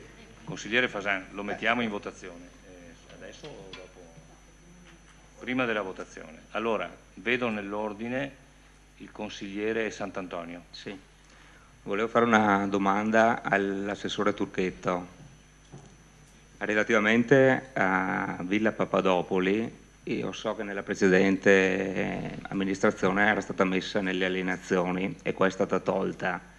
Volevo conoscere il futuro che avrà questa Villa Papadopoli, perché evidentemente se è stata tolta qualcuno avrà pensato a un utilizzo futuro della stessa, non penso che alla fine rimanga un contenitore vuoto, seppur bello ma vuoto. La seconda domanda è se avete pensato al famoso piano B, cioè se queste opere, se questi immobili non vengono venduti, come faceva anche, come c'era nella premessa del suo intervento, cosa ne faremo di questi immobili in buona sostanza. L'osservazione terza che faccio è che se ho ben capito, se non sono stati messi a bilancio, nel senso che al momento non sono ancora stati messi al bilancio i valori degli immobili, si possono togliere ed inserire, quindi gli emendamenti, si possono fare degli emendamenti e quindi proporre di togliere o inserire degli edifici senza che cambi nulla in buona sostanza, se è corretto quello che ho capito. Grazie. Consigliere Carnelossi. Sì, io credo che l'emendamento sia inammissibile per una ragione semplice. Del resto di numeri ha parlato anche il consigliere Fasan quando ha detto 1.700.000 e fra l'altro criticando l'ammontare. È indubbio che l'emendamento non può essere solamente dal punto di vista, come si può dire, nominalistico, ma deve esserci la corrispondenza, scusatemi il bisticcio, nel bilancio, perché ma tu hai criticato il 1.700.000 euro, per carità, ma è chiaro che un emendamento di questo genere presuppone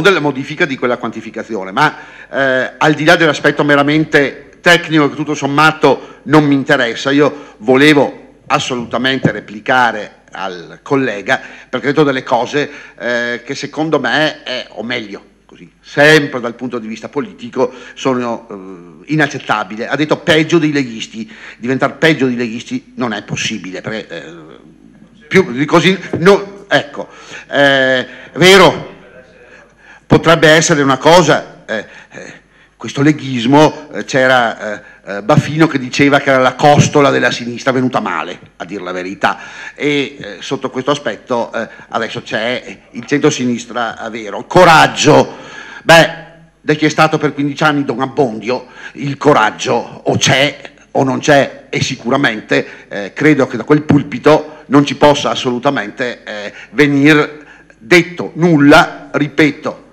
per il fatto che sono 4 mesi. In realtà quel coraggio voi non l'avete avuto.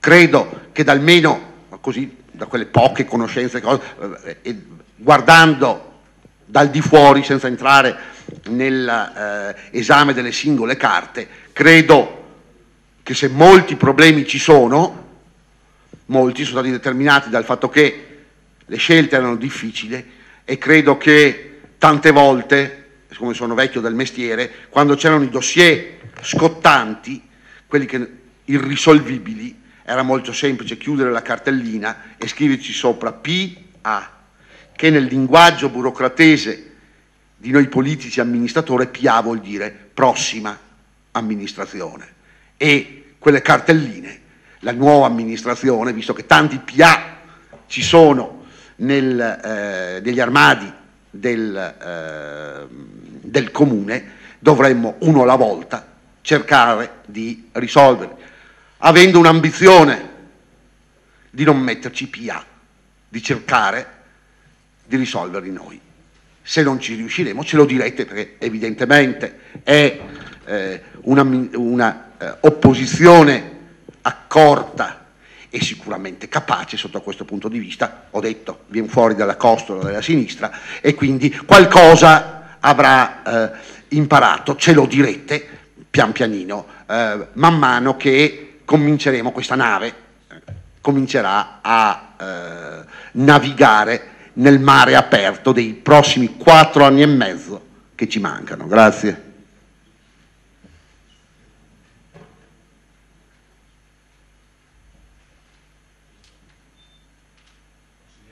Secondo giro?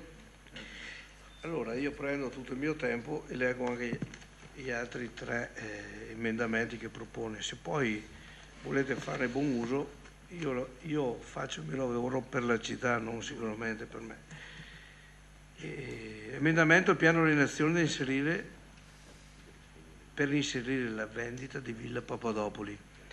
Con questo emendamento chiedo l'inserimento di Villa Papadopoli nel piano alienazioni. La mia richiesta è dovuta al fatto che non credo che l'amministrazione abbia le risorse non solo per riqualificare l'uso sociale, ma nemmeno per fare le necessarie manutenzioni. Se così fosse e l'immobile dovesse cadere in degrado, potrebbe ipotizzarsi anche reato di danno erariale, nonché di future responsabilità in caso di danni a persone e cose. Se il sindaco assicura al Consiglio Comunale che non c'è questo pericolo, perché quanto prima troverà le risorse e provvederà a quanto promesso, sarò ben felice di tirare questo mio emendamento. Propongo questo emendamento da integrare nel piano alienazioni. Propongo di inserire l'alienazione di Villa Papadopoli nel piano alienazioni per ovvi motivi di sicurezza dell'edificio, visto che il complesso fa parte integrante di un'area accessibile al pubblico, nella certezza che l'amministrazione comunale non è in grado di provvedere alla sua manutenzione. Poi vorrei proporre al Consiglio Comunale un emendamento che vale sia per il piano triennale opere pubbliche, ma mi dicono che non è possibile, sia per il piano alienazioni che verrà adottato conseguentemente. È un punto... No, questo l'ho fatto prima, no? Ma non è stato accettato, pertanto... No, non hanno accettato di inserire il piano... No, ma questo vale per il piano alienazioni. Se non è possibile inserirlo nel piano opere pubbliche perché sposta gli equilibri finanziari, chiedo che l'asilo di Carpesica venga inserito nel piano alienazioni, così c'è la possibilità di pensare anche all'alternativa al ripristino di quello vecchio. Nel piano alienazioni sono state inserite, dunque, questo l'ho scritto, considerato che l'amministrazione ha tolto dal piano alienazioni la vendita di Villa Papadopoli, prospettandone in uso di carattere sociale al servizio del territorio delle associazioni di Ceneda, propongo che per la ex scuola elementare di San Lorenzo venga usato lo stesso metodo di riferimento. L'edificio in questione è stato usato per anni dall'associazione con la fatica, impegno e, visto come è trattato in questo caso, anche con scarsa considerazione dell'amministrazione, cerca di tenere in vita gli eventi della tradizione del territorio fra mille impegni personali e obblighi di norme che fanno riferimento alla figura dei volontari. Da quest'anno l'accesso al fabbricato dove si trovano i servizi igienici e il contatore dell'energia elettrica è stato precluso per motivi di sicurezza all'attività dell'associazione, aggravando notevolmente gli oneri della gestione della tradizionale sagra di San Lorenzo. Ricordiamo che la frazione di San Lorenzo soffre del fenomeno dell'abbandono dei residenti anche per la mancanza di qualsiasi servizio dedicato ai residenti. Ora, a fronte delle esorbitanti cifre necessarie per riqualificare Villa Papadopoli, sicuramente all'ordine di svariati milioni di euro, che non hanno intimorito l'amministrazione, chiedo che nel piano opere pubbliche sia redatta una scheda di finanziamento per adeguare l'edificio scolastico. Propongo quindi questo emendamento. L'amministrazione, viste le difficoltà anche sociali in cui versa la frazione di San Lorenzo, tolga la scuola dal piano alienazioni rendendola agibile e a disposizione di tutte le associazioni del territorio perché ne facciano un uso sociale.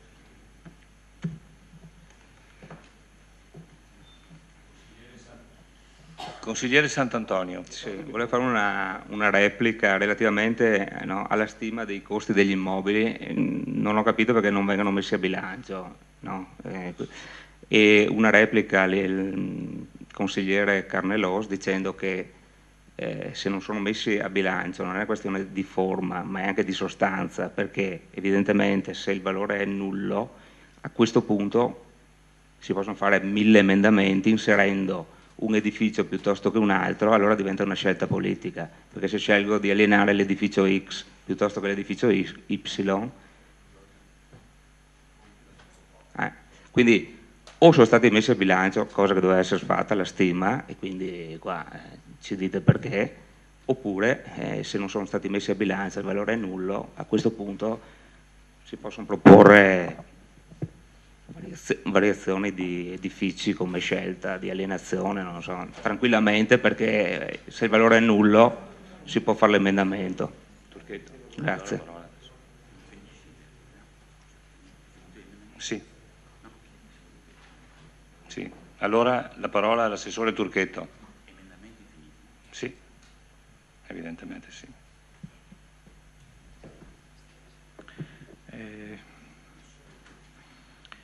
Perché non c'è nessuno? Dunque, le stime ci sono, per rispondere intanto al consigliere Sant'Antonio, sono allegate. Non sono state messe a bilancio perché ovviamente c'è un rischio altissimo che le aste vadano deserte e quindi non possiamo considerare in entrata un qualcosa che è estremamente rischioso che non ci sia. Come ho detto nella relazione introduttiva, quindi in ragione di quanto, rilego la parte finale, in ragione di quanto detto, prudenzialmente tengo a precisare che lo schema di bilancio 2014, appunto che sarà trattato successivamente, non prevede al momento alcuna entrata derivante da proventi di alienazioni e pertanto solo ad avvenute alienazioni si provvederà alle conseguenti variazioni di bilancio. Quindi quando e se ci saranno delle entrate verrà adeguato il bilancio. Questo è quanto. Per quanto riguarda, per quanto riguarda insomma, Villa Papadopoli, mi pare che le domande fossero un po' tutte su Villa Papadopoli. Anche qui senza voler far polemiche, perché francamente non mi interessa far polemiche, mi interessa portare avanti le cose, non far polemiche. Tuttavia abbiamo trovato Villa Papadopoli in uno stato davvero insomma, di degrado molto avanzato. Se questo risultato finale, quello che abbiamo trovato, è ciò che deriva dai piani di alienazione degli anni precedenti, che prevedevano l'alienazione, la vendita o altre cose, non so, io non credo che sia questa la soluzione, insomma, soluzione non c'è stata assolutamente una soluzione e abbiamo trovato, ripeto, è uno stato di fatto, un rilievo di quello che abbiamo trovato, una situazione davvero di degrado avanzato. Che cosa abbiamo fatto allora? Che cosa intendiamo fare? Lo vedremo. Che cosa abbiamo fatto? Nei primi, credo 15-20 giorni di amministrazione, perché voglio ricordare che siamo entrati effettivamente in amministrazione il 28 giugno. Il 28 giugno è stata presentata la Giunta al Consiglio Comunale e quindi dal 28 giugno, diciamo anche per rispetto al Consiglio Comunale, la Giunta entra effettivamente in possesso dei suoi poteri. Dal 28 giugno ai circa il 20 luglio, quindi si tratta di circa 20-25 giorni, abbiamo eseguito alcuni lavori in economia di messa in sicurezza del fabbricato, delle aree adiacenti al fabbricato. Abbiamo fatto un lavoro di pulizia intensa, abbiamo fatto anche un lavoro di valorizzazione, nel senso che abbiamo illuminato, abbiamo fatto una illuminazione notturna del fabbricato che tra l'altro aiuta anche a tenere lontani i vandali, perché è presidiata almeno dal punto di vista luminoso l'area, e siccome l'area in passato è stata oggetto di atti vandalici, in questo modo speriamo e auspichiamo che non ci siano, perché c'è un presidio quantomeno, ripeto, luminoso. Ecco, questo è quello che abbiamo fatto fin da subito. Abbiamo reso fruibili le aree quindi su cui prospetta Villa Papadopoli, aree che erano ingombrate da macerie, che erano in condizioni di non usufrutto. Le abbiamo rese disponibili per la festa di Sant'Osvaldo, una festa di Ceneda molto importante che ha visto la partecipazione di centinaia di migliaia di persone, e tutte si sono dette contente della situazione, insomma, di aver potuto usufruire di queste aree che prima non erano sostanzialmente accessibili. Ecco, questo è quello che abbiamo voluto fare in concreto. Per quanto riguarda il futuro, adesso vedremo, in 25 giorni è un po' difficile insomma, pensare a risoluzioni definitive di un problema di di tale ampiezza, diciamo. Sicuramente abbiamo già fatto abbastanza, questo sì, sicuramente. Ha chiesto la parola il consigliere Sant'Antonio? È una seconda replica, velocissima. Scelta di salvare un immobile non sapendone lo scopo finale, cioè l'utilizzo finale. Tra l'altro un immobile di pregio si rischia, se non si hanno delle idee velocemente, di tenerlo per anni sul groppone con manutenzioni e cose varie.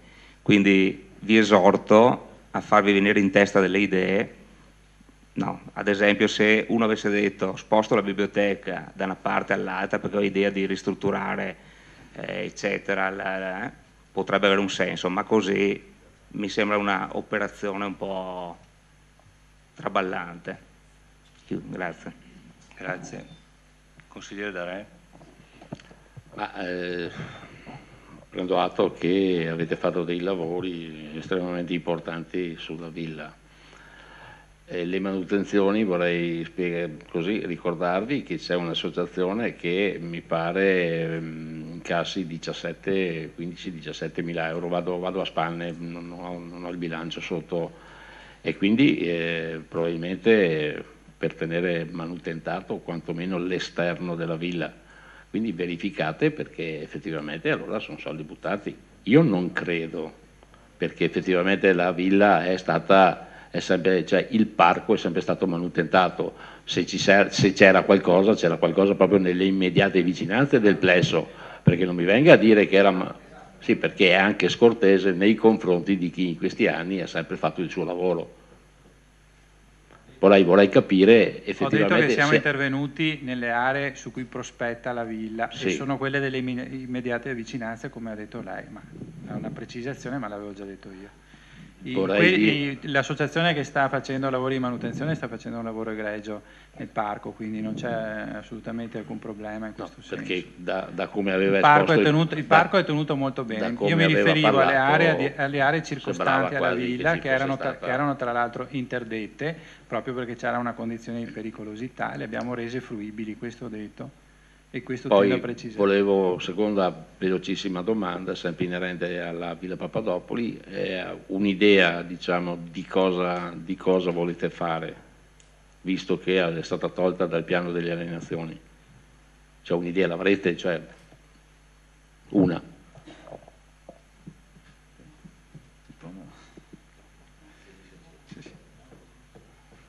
Vedo che non c'è nessun altro intervento prenotato. Sì, solo per ricordare a chi ha fatto l'intervento, probabilmente non tutti possono ovviamente ricordare, non essendo stati qua negli anni precedenti, che oggi come oggi l'unica destinazione possibile è Terme, punto. Grazie.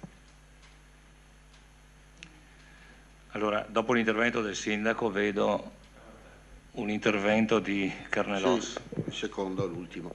Sì, volevo rispondere anch'io al consigliere Darè su qual è il progetto. Ce n'è uno innanzitutto importante, è quello di invertire la tendenza che c'è stata, non solo a Vittorio Veneto ma in genere, che è quello della demonizzazione della proprietà pubblica dei beni.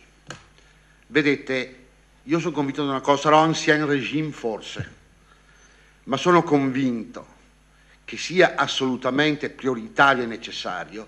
Chiaro, è difficile, abbiamo detto prima, le risorse probabilmente sono poche, però almeno lasciateci il tentativo, siamo agli inizi, lasciateci il tentativo di sognare che dopo che da Vittorio Veneto patrimonio pubblico frutto di centinaia di anni di donazioni, di, come si può dire, se consideriamo il comune come una famiglia, le famiglie cosa fanno?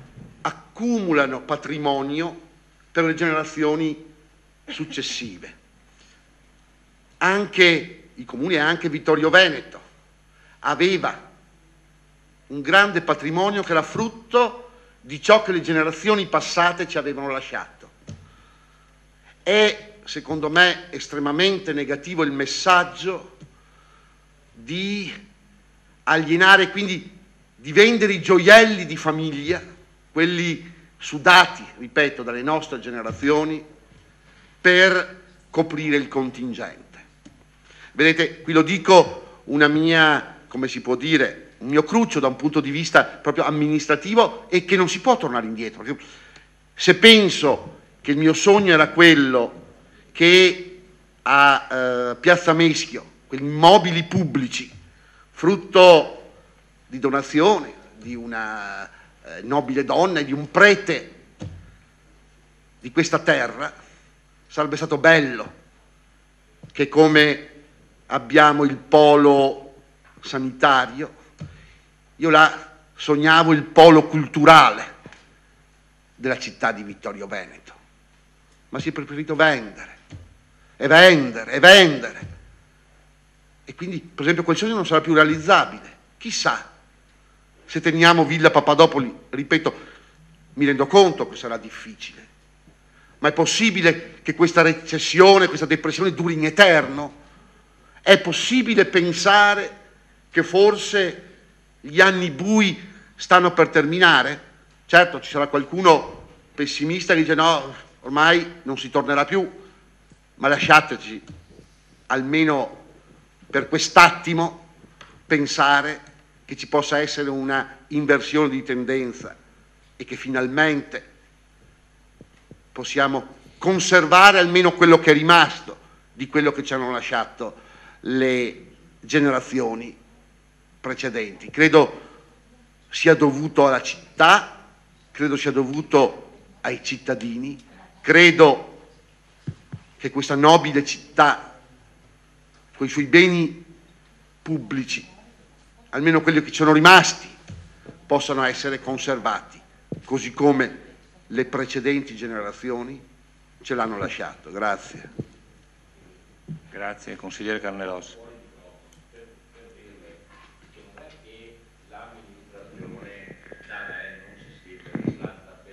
Difatti non l'ho detto. O comunque per dare a Villa Papadopoli uno splendore che sicuramente in questo momento non ha, perché le voglio ricordare che abbiamo contattato, è venuto a contattarci l'ex presidente del Verona, che purtroppo è deceduto, Martinelli, che era interessato all'acquisto per fare la stessa cosa che ha fatto all'Attesa, quindi non è che questa amministrazione se ne sia così non abbia voluto intervenire nella villa. Difatti non l'ho detto. Sicuramente piuttosto di un nobile crollo diciamo pubblico è meglio una ricostruzione abile e privata.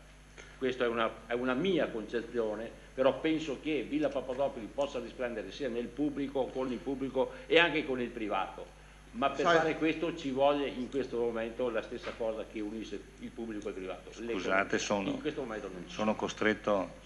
Allora, vedo nell'ordine il consigliere De Bastiani. Sì, devo precisare delle cose, delle dimenticanze che mi sembrano strane da parte dei consiglieri di minoranza. Villa Papadopoli è Villa Papadopoli e Parco Papadopoli. Parco Papadopoli è considerato uno dei giardini più belli dell'intera provincia di Treviso.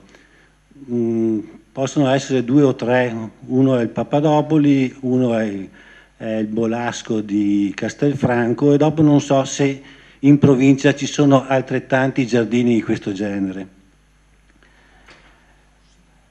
Il Parco Papadopoli non è abbandonato a se stesso, come ricordava prima, e quindi un suo ruolo già lo ha.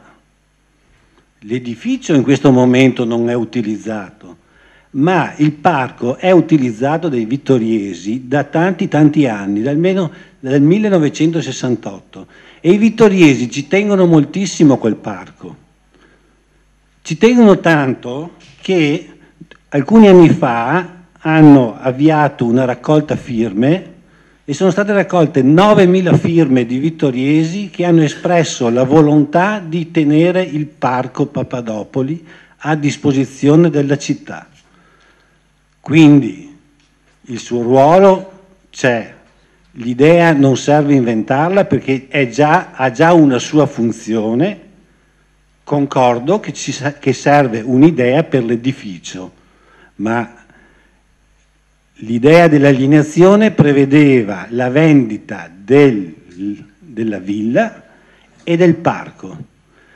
L'alienazione prevedeva che l'utilizzo del parco venisse tolto alla città di Vittorio Veneto, quindi mi sembra che la decisione sia rispetti la volontà di 9.000 vittoriesi. No, non c'era nessuna convenzione. Non fuori microfono. E se poi vogliamo guardare gli altri edifici che non vengono utilizzati e chiusi a Vittorio Veneto, allora mettiamoci dentro anche tutti gli altri.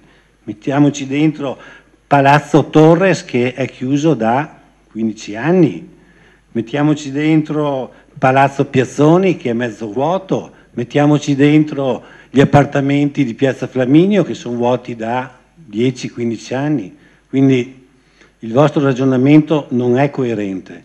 Allora, o vendiamo tutto o non vendiamo. Parco Papadopoli ha una sua funzione e i vittoriesi vogliono che rimanga quella.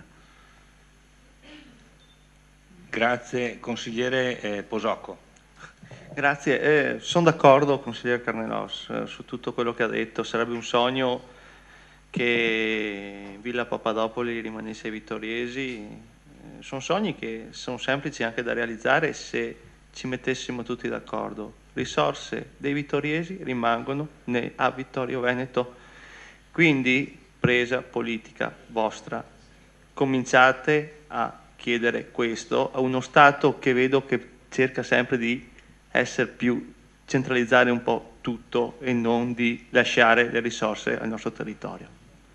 9.000 vittoriesi, sì è vero, mi sarebbe piaciuto 9.000 vittoriesi, 500 euro ogni firma, 4 milioni e mezzo, avevamo risolto il problema della villa.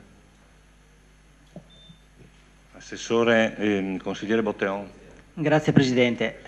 Io credo che se a Vittorio Veneto abbiamo un luogo che ha le caratteristiche, che ha le peculiarità per attingere fondi europei importanti, quello è il Parco Papadopoli e Villa Papadopoli. Sicuramente per le caratteristiche storiche, per le caratteristiche che prima ha elencato il collega, il consigliere De Bastiani, il Parco Papadopoli ce le ha queste potenzialità e venderlo vuol dire rinunciare a questa possibilità di rilanciare un luogo centrale, fondamentale per la comunità di Ceneda, ma per tutta Vittorio Veneto. E quindi era nel nostro programma elettorale, applaudiamo l'amministrazione per questa scelta di toglierlo dal piano delle nazioni e sicuramente stimoliamo e contribuiamo a far sì che effettivamente si elabori sul Parco Papadopoli un progetto di rilancio che sarebbe fondamentale per la città di Vittorio Veneto. È curioso invece l'attaccamento del consigliere Fasan per San Lorenzo, dopo che per anni e anni è stato nel piano delle nazioni della giunta in cui lui era assessore. Grazie consigliere Botteon. Sì. Io adesso vi darei spazio per le brevissime, se lo ritenete, dichiarazioni di voto. Altrimenti metto in votazione. Bene, allora, prima di mettere in votazione, gli emendamenti non possono essere accettati perché sono modificativi degli allegati al bilancio. Per il combinato disposto dell'articolo 19,6 e articolo 53,3 del regolamento non si ritengono ammissibili.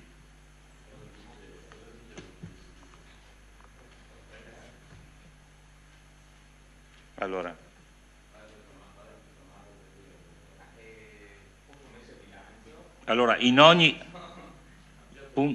punto 3, comma 3, articolo 53, in ogni caso non possono essere votati emendamenti che abbiano valenza amministrativa e o contabile e che comportino quindi la necessità di un'ulteriore valutazione sotto il profilo della regolarità tecnica e contabile ai sensi dell'articolo 49 del decreto legislativo 18 agosto 2000, numero 267.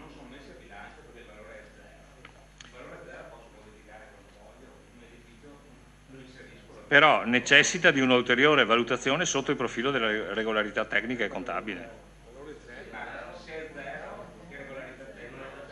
deve fare tutto l'iter, i passi istituzionali.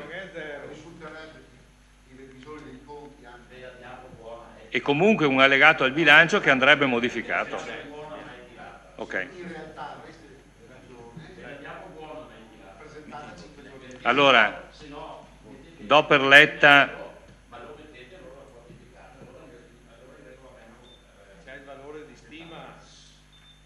Do per letta la delibera e quindi metto ai voti il piano delle alienazioni e valorizzazioni immobiliari anno 2014. Allora, favorevoli? Contrari? Astenuti?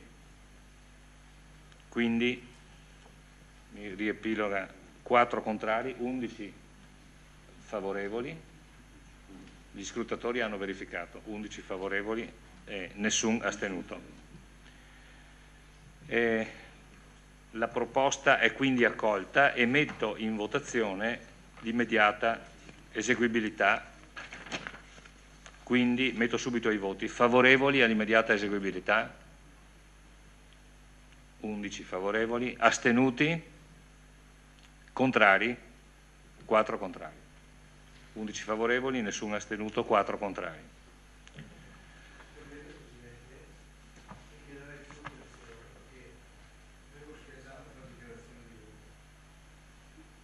Consigliere Fasan, mi deve essere... Chiedo scusa. Chiedo scusa. Punto numero 4 all'ordine del giorno, bilancio di previsione esercizio 2014. La parola all'assessore Napol.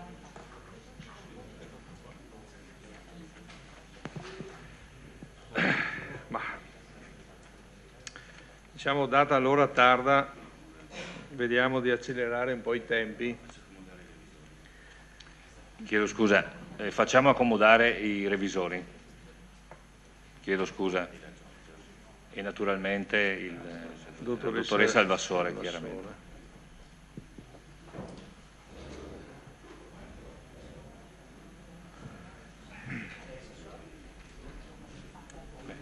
Ho capito nella...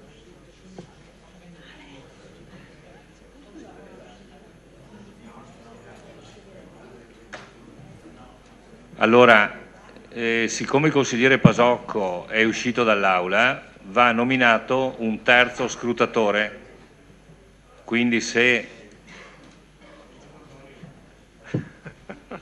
Sant'Antonio si offre volontario come scrutatore, perfetto. Sta là, fermo.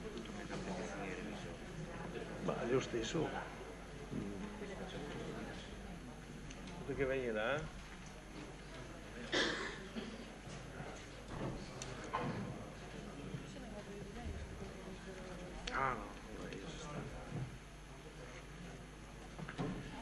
Prego. Assessore Napol. Sì. Grazie. Allora,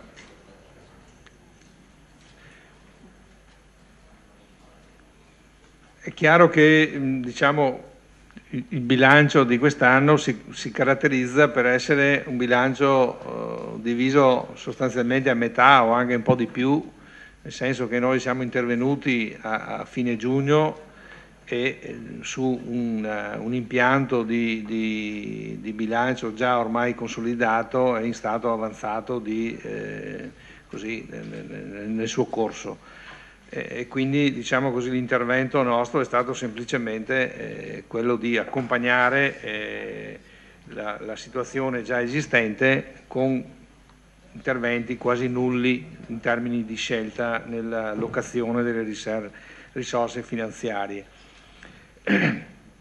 Quindi io do lettura così brevemente di alcuni stralci della relazione al bilancio, che serve così a inquadrare un po' la situazione finanziaria, perché credo che in questi anni, dall'esplodere della crisi finanziaria del 2008 in poi, la situazione dei comuni italiani e dello Stato italiano ne ha risentito pesantemente e ne risentiamo tuttora. Qui abbiamo presenti i revisori per eventuali richieste o chiarimenti o quanto si ritiene opportuno chiedere. Abbiamo presente il dirigente di settore del servizio finanziario, che è la dottoressa Paola Costalonga, e la dottoressa Giorgia Elvassore, che è responsabile dell'unità operativa che si occupa materialmente del confezionamento della documentazione, eccetera. E quindi magari a loro potranno rispondere su magari dettagli di natura tecnica interna ai documenti del bilancio. Io inizio la lettura. Allora, è con l'inizio della crisi finanziaria innescata il 15 settembre 2008 dal fallimento della banca d'affari americana Lehman Brothers a causa di un gigantesco buco di 1.407 miliardi di dollari, diventata poi crisi di sistema per l'economia globale, che le problematiche relative alla fragilità dell'equilibrio dei conti pubblici italiani sono emerse in tutta la loro gravità. Nel corso dell'estate 2011, sotto l'attacco della speculazione finanziaria ai nostri titoli del debito pubblico, il governo allora in carica assunse gli impegni con la cosiddetta Troika per la messa in atto di una serie di azioni volte al contenimento della spesa pubblica, con lo scopo principale di mantenere il bilancio dello Stato entro i parametri concordati con l'Unione Europea. È del tutto evidente che un'azione con queste caratteristiche, attuata sull'onda dell'emergenza, non poteva che generare ulteriori gravi problemi. Ad esempio con i tagli lineari ai trasferimenti ai comuni, senza una valutazione della qualità della spesa, anzi assumendo come base di riferimento la cosiddetta spesa storica, si è prodotta una grave penalizzazione degli enti che avevano cercato di migliorare la loro qualità della spesa, razionalizzando, tagliando, ottimizzando per quanto possibile la macchina comunale. Dal 2011 lo Stato si è poi progressivamente ritirato per cercare di contenere i problemi della finanza pubblica ed ha dato la possibilità ai comuni di coprire il loro fabbisogno finanziario inasprendo le imposte sulla casa e poi anche l'addizionale IRPEF. Prima con l'IMU, aumentando le rendite catastali, e poi dal 2014 introducendo anche la TASI, nuova tassa avente medesima base imponibile dell'IMU, destinata alla copertura in tutto o in parte del costo dei cosiddetti servizi indivisibili. Nel concreto sono tutte le attività e i servizi che il Comune compie in modo generalizzato a favore dei cittadini. Ecco, per chiarire la portata dei tagli ai trasferimenti Stato-Comune è utile prestare attenzione all'andamento di questa voce negli ultimi 5 anni. Ecco, velocemente si è passati dall'anno 2010 con 5.962.000 euro all'anno 2014 con sostanzialmente 2.541.103 euro, calcolando che nell'anno 2014 e nell'anno 2013 è stato inserito un fondo di solidarietà comunale che valeva l'anno scorso 2,5 milioni e quest'anno 2.470.000. Poi naturalmente a fronte di questa situazione che vedeva un drastico ridimensionamento, il nostro comune, come tutti i comuni, deve, come dire, far fronte alla domanda in aumento di spesa sociale come conseguenza della crisi. Malgrado questa situazione, il Comune è chiamato a garantire comunque un'efficiente gestione dei servizi e delle attività corrente, oltre che anche degli investimenti nei limiti del possibile. Le entrate derivanti da imposte comunali, ICI, IMU più TASI, eccetera, sono state dal 2010 4.400.000 euro solo ICI, per arrivare poi all'anno 2013 6.084.000 solo IMU, e l'anno 2014 8.752.000 sommando IMU più TASI. È interessante per capire l'evoluzione caotica in questi anni, che si è originata dalla brillante idea di eliminare l'ICI sulla prima casa, questa caotica evoluzione legislativa nell'ambito delle imposte sulla casa. Allora, L'ICI si riferisce agli anni 2010-2011 e non riguarda la prima casa, ad eccezione degli immobili di lusso o di pregio. 2. Per l'IMU e la TASI la situazione si può così riassumere. Nel 2012 l'IMU sulla prima casa è stata pagata, mentre quella sugli altri immobili è rimasta nelle casse comunali al 50%, 50% allo Stato. Nel 2013 l'IMU prima casa non è stata pagata, ad eccezione degli immobili di lusso. Ricordo che per Vittorio Veneto l'imposta sugli immobili cosiddetti di lusso vale 25.000 euro, poco più. Quest'anno 30 mi pare è previsione. Ma vi è stato il trasferimento dallo Stato al Comune dell'importo corrispondente. L'IMU degli altri immobili è stata incassata dal Comune, ad eccezione di quella relativa agli immobili di categoria catastale D, che sono i capannoni, che è andata allo Stato. Nel 2014 l'IMU prima casa non si paga, ad eccezione sempre degli immobili di lusso, non c'è più il corrispondente trasferimento da parte dello Stato, come nel 2013, l'IMU degli altri immobili verrà incassata dal Comune, ad eccezione sempre di quella relativa ai capannoni, che andrà allo Stato per un importo di circa 2.050.000 euro. Poi le altre poste interessanti, più importanti diciamo dal punto di vista delle entrate, sono l'addizionale IRPEF, che nel 2010-2011 era con l'aliquota 0,5% e valeva 1.950.000, poi nel 2012 è stata aumentata perché è stato concesso la possibilità di aumentarla, siamo arrivati al limite massimo, quindi anche il Comune di Vittorio Veneto, ahimè suo malgrado, si è adeguato all'aumento delle imposte e quindi siamo passati allo 0,8 che è tuttora l'aliquota vigente, per un maggior prelievo di 1.160.000, quindi da 1.950.000 siamo passati a 3.110.000. Nel 2013 e 2014 rimane lo stesso previsione di gettito di 3.300 euro. L'ultima posta di entrate così significative per quanto riguarda il Comune sono gli oneri di urbanizzazione, che hanno visto i seguenti importi: dal 2010 417.900 euro, poi un leggero incremento attorno ai 650, 680, 601 nel 2013 e per poi ritornare un po' più bassi, 406.800 euro di previsione per il 2014. Ecco, questi sono, come dire, i dati principali. Prima di entrare poi nel merito del bilancio di previsione, proprio con alcune cifre riepilogative, abbiamo ritenuto utile fornire un quadro d'insieme sulle principali voci che vanno a comporre il capitolo delle entrate del Comune, sempre per consentire una migliore lettura e comprensione anche della evoluzione intervenuta.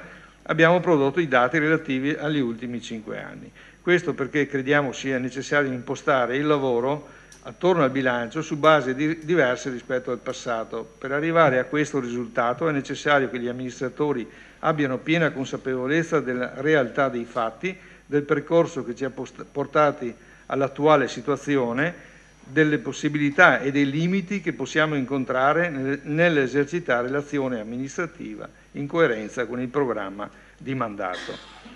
Per quanto sopra espresso, emerge in tutta evidenza il fatto che il bilancio di previsione 2014 che andremo ad approvare stasera è in realtà un bilancio tecnico e quindi come tale come dire, lo consideriamo. Due considerazioni prima di chiudere, vado a tagliare velocemente. Nella predisposizione del bilancio di previsione 2014 l'atto più impegnativo è stato quello dell'applicazione della TASI. Una volta verificato attentamente il fabbisogno necessario a garantire l'equilibrio finanziario, abbiamo lavorato con grande impegno per tenere il livello più basso possibile. Le aliquote 2 per 1000 addizione principale, 1 per 1000 tutto il resto. Rendere più semplice possibile la compilazione del bollettino anche in previsione del possibile invio a domicilio per l'anno 2015. Ecco, tutto questo abbiamo spiegato nel dettaglio il metodo con il quale è stato affrontato questo argomento, per rendere chiaro a tutti che non è stata una scelta a cuor leggero, ma al contrario fatta con grande consapevolezza e responsabilità verso i cittadini. Ecco, io mi fermo qua. Alcune brevissime note ancora. Ci fermiamo? Boh. Sì, pausa. Nel senso che io adesso do la parola ai revisori dei conti per una, diciamo così, esposizione un po' tecnica del bilancio. Prego. Sì, dottor Paparotto Paolo. Sì. Prego. Presidente dei revisori. Sì, siamo presenti io, il dottor De Luca, il dottor Barosco è assente e giustificato. E il Collegio dei Revisori ha esaminato fondamentalmente la documentazione che come ogni anno è stata messa a disposizione del Collegio per così, le verifiche di rito relativamente al bilancio di previsione. Abbiamo ricevuto la documentazione ancora a luglio, abbiamo rilasciato il nostro parere in data 5 di agosto.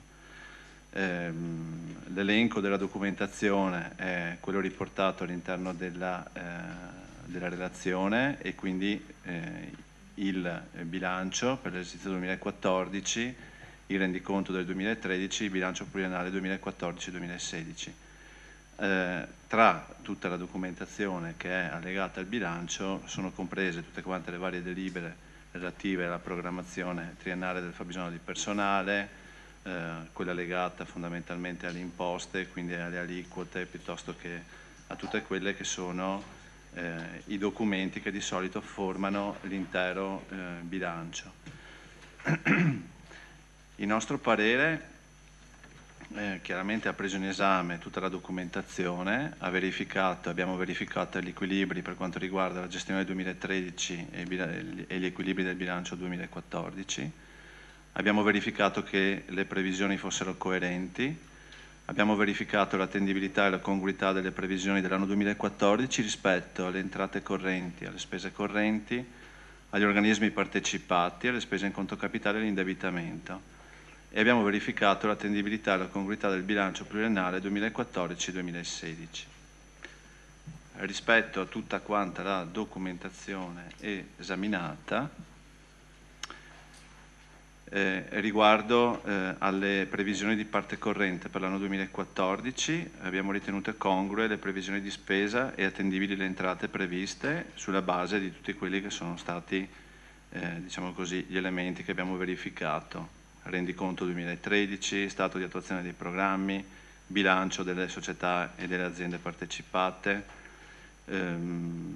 e diciamo, altri elementi che riguardano le previsioni di parte corrente. Per quanto riguarda quelli di parte pluriennale abbiamo ritenuto attendibili e congrue le previsioni contenute nel bilancio pluriennale.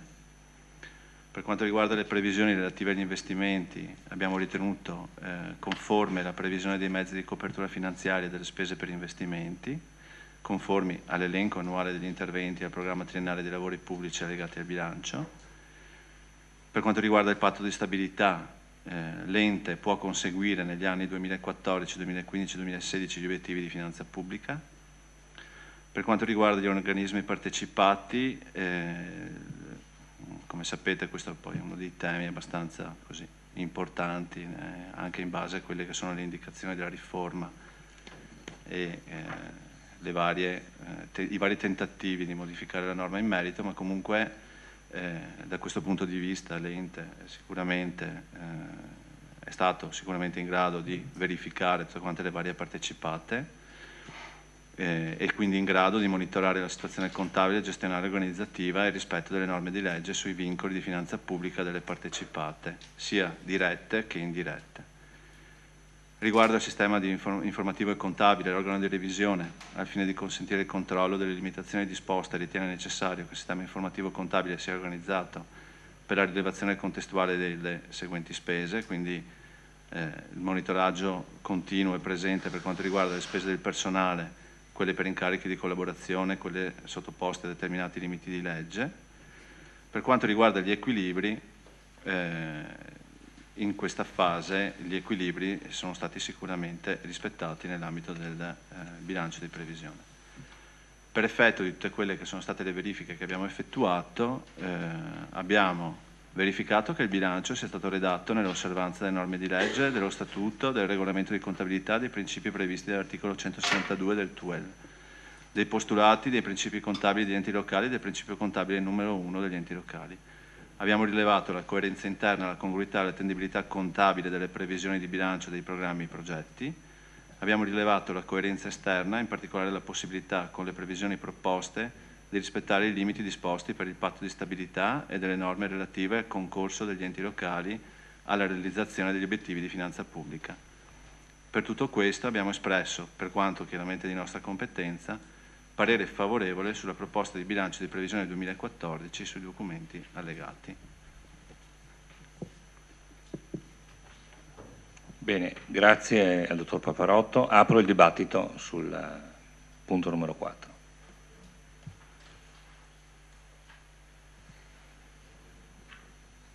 Bene, non ci sono interventi, mettiamo i voti. Consigliere Devo Fasano. sempre rompere il ghiaccio io. Vabbè, io avanzo una domanda di attualità che non è stata recepita all'inizio, comunque è di competenza del bilancio e farò una domanda al sindaco con questa domanda. Un vero stupore e costernazione ho preso che dalla sua intervista fatta alla stampa locale la notizia che l'attuale amministrazione ha ereditato dall'amministrazione D'Area un debito pari a 1.700.000 euro. Nel momento che antecedentemente in Consiglio Comunale più di una volta mi ero espresso dichiarando che la nostra amministrazione virtuosamente aveva chiuso l'esercizio di bilancio 2013 saldando tutte le fatture, la cosa mi ha colpito perché delle due una è la verità. O l'assessore bilancio Caldarti, il segretario comunale Traini e la dottoressa del Vassore non mi hanno raccontato la verità o lei ha raccontato una bugia. Può anche essere che lei abbia preso una bufala oppure abbia frainteso l'assessore Napoli, ma alla fine il risultato non cambia. Il sindaco D'Area e la precedente giunta sono stati messi alla berlina mediatica, strumento di comunicazione che troppo spesso e ingiustificatamente è stato usato anche in campagna elettorale. Voglio ricordare il presunto sforamento del patto di stabilità asso della vostra campagna denigratoria che la Corte dei Conti, esprimendosi nel merito, ha disatteso, come lei ben sa, rendendo alla fine giustizia. Il danno di immagine era comunque stato fatto, penalizzando non poco la campagna elettorale del sindaco uscente. Ricordo che io stesso ho votato i bilanci di amministrazione Scotà e che nessuno, nemmeno lei, che di questo ha tratto il massimo vantaggio, si è preoccupato di scusarsi con me né tantomeno che i consiglieri comunali di maggioranza che quella volta nella certezza di fare bene a Vittorio Veneto avevano alzato la mano. Dopo chi va a dormire, te sa come che, no? Uno pensa, ho da pagare male. Ho voluto quindi andare a fondo di quanto lei ha dichiarato, per questo motivo, e sono riuscito a reperire due documenti che definiscono la situazione economica e finanziaria del Comune di Vittorio Veneto al 12/6/2014.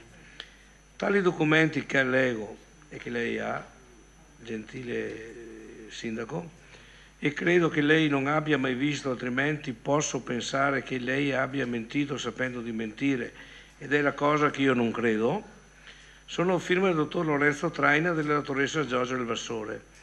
Dimostrano chiaramente che a fronte di 1.592.400 euro di pagamenti da effettuare e un passivo di cassa di 581.551 euro nel mese di giugno, sono stati incassati fra IMU e proventi swap 3.113.000 euro. Ora dobbiamo metterci d'accordo. Non è possibile che i debiti siano del sindaco D'Area e le entrate del sindaco Tonon. Non è così che funziona. Nell'amministrazione cittadina i debiti e i crediti si susseguono secondo una continuità data dalle scadenze tributarie. Posso affermare, eseguendo una semplice operazione matematica, che il 31/6/2014 il saldo dato dagli incassi 3.113.000 di pagamenti effettuati e 2.173.951 risulta positivo per la somma di 939.049 euro, cioè 1 milione di saldo positivo. Nel momento che la conosco da molti anni, posso dire di aver sempre prestato la sua onestà intellettuale, anche se politicamente ci troviamo su fronti diversi. La prego di voler spiegare al Consiglio Comunale dove uno dei due ha sbagliato. Se nella votazione di quanto affermato risultasse che la ragione è stata dalla mia parte, Credo che delle semplici scuse del sindaco uscente, la giunta e i consiglieri siano sufficienti. Questo al sindaco. Poi faccio una domanda, un paio di domande all'assessore Napoli. Vedo con apprensione che nel bilancio di previsione sono aumentate considerevolmente le spese di riscaldamento dell'energia elettrica. Ora si sa che il prezzo dell'energia elettrica a livello nazionale è notevolmente diminuito dappertutto, tranne che a Vittorio Veneto. Perché? Inoltre l'assessore Miato era riuscito con un lavoro certosino ed efficace a abbattere la spesa di riscaldamento del 50%. Come mai che ritorna a crescere? Due domande abbastanza tecniche, ma c'è anche Tonon ancora qui? No. Poi chiedo all'assessore Napoli che mi conforti in questa mia elucubrazione mentale. Diciamo. Chiedo all'assessore Napoli di seguire un mio ragionamento, la cui espressione probabilmente ce l'hai già perché in via preventiva ve l'ho dato, pertanto hai avuto tempo di prepararti. Chiedo all'assessore Napoli di seguire un mio ragionamento, niente imboscate qua, che sia chiaro, la cui espressione sarà lineare e chiederà solo risposte sintetiche sì o no. La Tasi sarà applicata e porterà un introito pari a quasi 3 milioni di euro, 2 milioni e 9 tanto. Però. I tagli dei trasferimenti statali per l'attuale amministrazione sono stati pari a 2 milioni di euro. Sì o no? Sì. Mi fai domande e anche risposte. Teoricamente la nuova amministrazione ha una disponibilità maggiore di 1 milione di euro. L'amministrazione da Re, con trasferimento di 3 milioni e 8, aveva un obbligo di gestione delle risorse per la spending review che contemplava di un avanzo di amministrazione di 1 milione e 750, cosa regolarmente eseguita. Le cifre da me indicate non sono esatte all'euro, ma sono indicative non scostandosi di molto. Anche l'amministrazione Tonon ha lo stesso obbligo, però una cifra ridotta di 250.000 euro. Facciamo insieme i conti e vediamo quanta disponibilità ha in più in mano l'attuale amministrazione. Da Re 3 milioni e 6 meno 1.640 danno 1 milione e 960. Tonon 1 milione e 6 di trasferimenti più 3 milioni di IMU fanno 4 milioni e 6 meno 1 milione e 390 obbligo di spending review fanno 3 milioni 210. Ora 3 milioni 210 meno 1 milione e 960 sono 1 milione e 250.000 euro in più. Questo qui dei conti della signora Maria e di Gianni qualcuno, però questo, fino a qua arrivo io. Poi mi spiegherai. Allora si può dire che l'amministrazione Tonon ha a disposizione di 1 milione e 250.000 euro più di da Re. Allora non sbagliava il sindaco da Re a dire che la Tosi, così come è stata individuata, è inutilmente gravosa.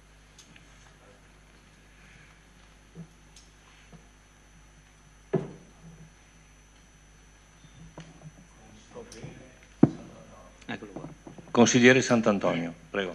Allora, relativamente al bilancio, io sinceramente non ho nessuna osservazione da fare dal punto di vista di come è stato costruito, perché, come dice l'assessore Napoli, è sostanzialmente un fatto tecnico. Però si poteva forse fare qualcosa di più nei 6 mesi successivi o precedenti, non lo so. Ho notato un incremento sull'acquisto dei beni di consumo di più 4%, e dopo dico a quanto ammonta la cifra, è un incremento dei costi dei servizi del più 7%.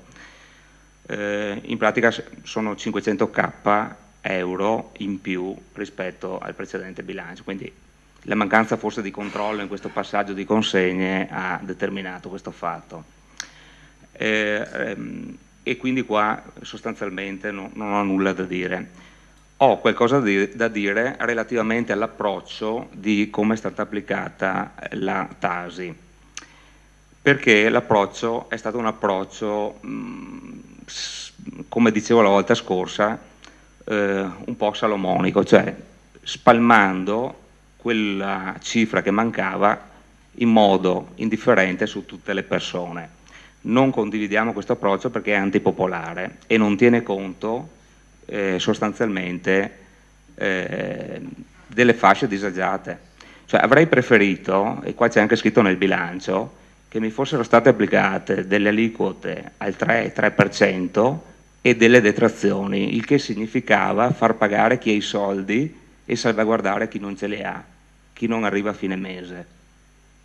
In questo caso, spalmando uniformemente su tutti, non esiste un concetto di salvaguardia delle fasce deboli, e questo da uno di centrodestra che lo dice a un governo di centrosinistra, voglio dire, non significa non aver fatto un minimo di sforzo e non ci si è applicati minimamente. Rispetto al passato si può valutare un aumento del costo dell'IMU più Tasi del più 12%, questa ovviamente non è colpa vostra, ma è colpa del governo Renzi, che si è tenuto 2 milioni di euro su circa 3 milioni per mancati trasferimenti. Qua ci sarebbe anche da fare un certo tipo di ragionamento sulla centralizzazione dello Stato, cosa ora lo Stato ci dà o ci prende, e sul fatto che noi siamo in mezzo anche a 2 regioni autonome che si mantengono i soldi e quindi fanno una concorrenza sleale, ad esempio il Veneto. Quindi questo è un altro tipo di ragionamento che possiamo fare. Poi non mando giù la faccenda dei bollettini non inviati. Allora, si arriva nel bilancio a identificare che se non si applicano le aliquote di detrazione ci sono dei mancati ricavi per 1.800.000 euro, no? E quindi con qualche dato si sarà fatta questa valutazione così di fino, con qualche simulazione si saranno fatte delle simulazioni così di fino, e quindi probabilmente i dati ci sono anche per spedire i bollettini.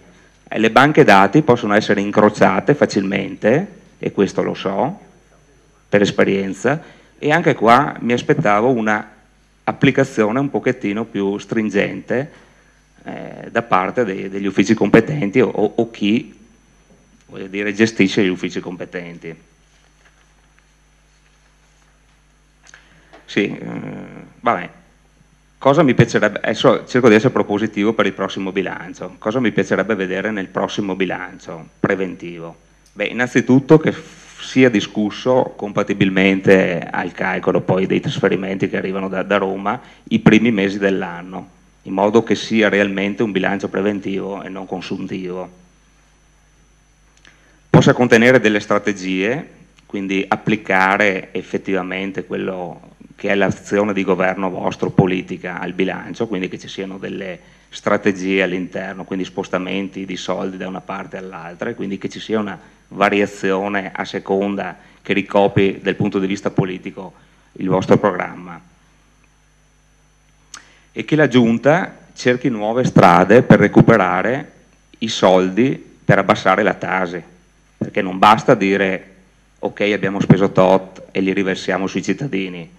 Ci deve essere l'impegno di cercare delle strade, delle entrate, quindi delle entrate da un lato e dall'altro lato una riduzione dei costi che possano permettere alla Tasi di essere abbassata. Vorrei fare anche degli esempi, cioè non posso tra l'altro trovarmi 2.907.000 euro il primo anno di Tasi, 2.900.000 il secondo anno e 2.900.000 euro il terzo anno. Devo avere minimamente l'impegno e lo sforzo di poter dire no, questa città dovrà riuscire ad abbassare le tasse, costi o trovare nuove entrate. Ad esempio, come si fanno a trovare le nuove entrate? Vi porto l'esempio dell'assessore Miatto, che aveva cercato di andare tra i pertugi dei bilanci di BIM e società varie, aveva fatto uno studio per i sovracanoni BIM e i sovracanoni rivieraschi che, se fosse dimostrata la strategia sottostante al ragionamento di Miatto, e penso di sì perché mi sono letto gli studi, si potrebbero andare a recuperare da queste entità BIM eccetera dai 500 agli 800.000 euro all'anno, e quindi questi andrebbero a abbassare già di circa 1 milione la Tasi. Anche dall'assessore alle innovazioni e all'ambiente mi aspetto delle delle pensate, perché anche da quel punto di vista, in ambito energetico, si possono andare a recuperare dei ricavi. E non solo, anche dal punto di vista dell'innovazione si possono andare a recuperare dei ricavi.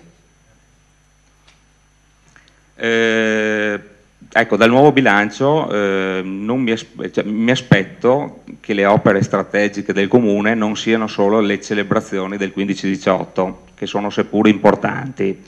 Non dobbiamo dimenticare che abbiamo anche un'area industriale piena di eccellenze e quindi dobbiamo curarcela, e dobbiamo anche curarci le potenzialità della nostra area agroalimentari, il prosecco, l'enogastronomia. Quindi non dimentichiamo delle potenzialità per concentrarci solo sul 15-18. Dopodiché, anche qua dal punto di vista della macchina amministrativa, bisogna porci degli obiettivi. Non basta dire diventeremo più efficienti perché saremo bravi.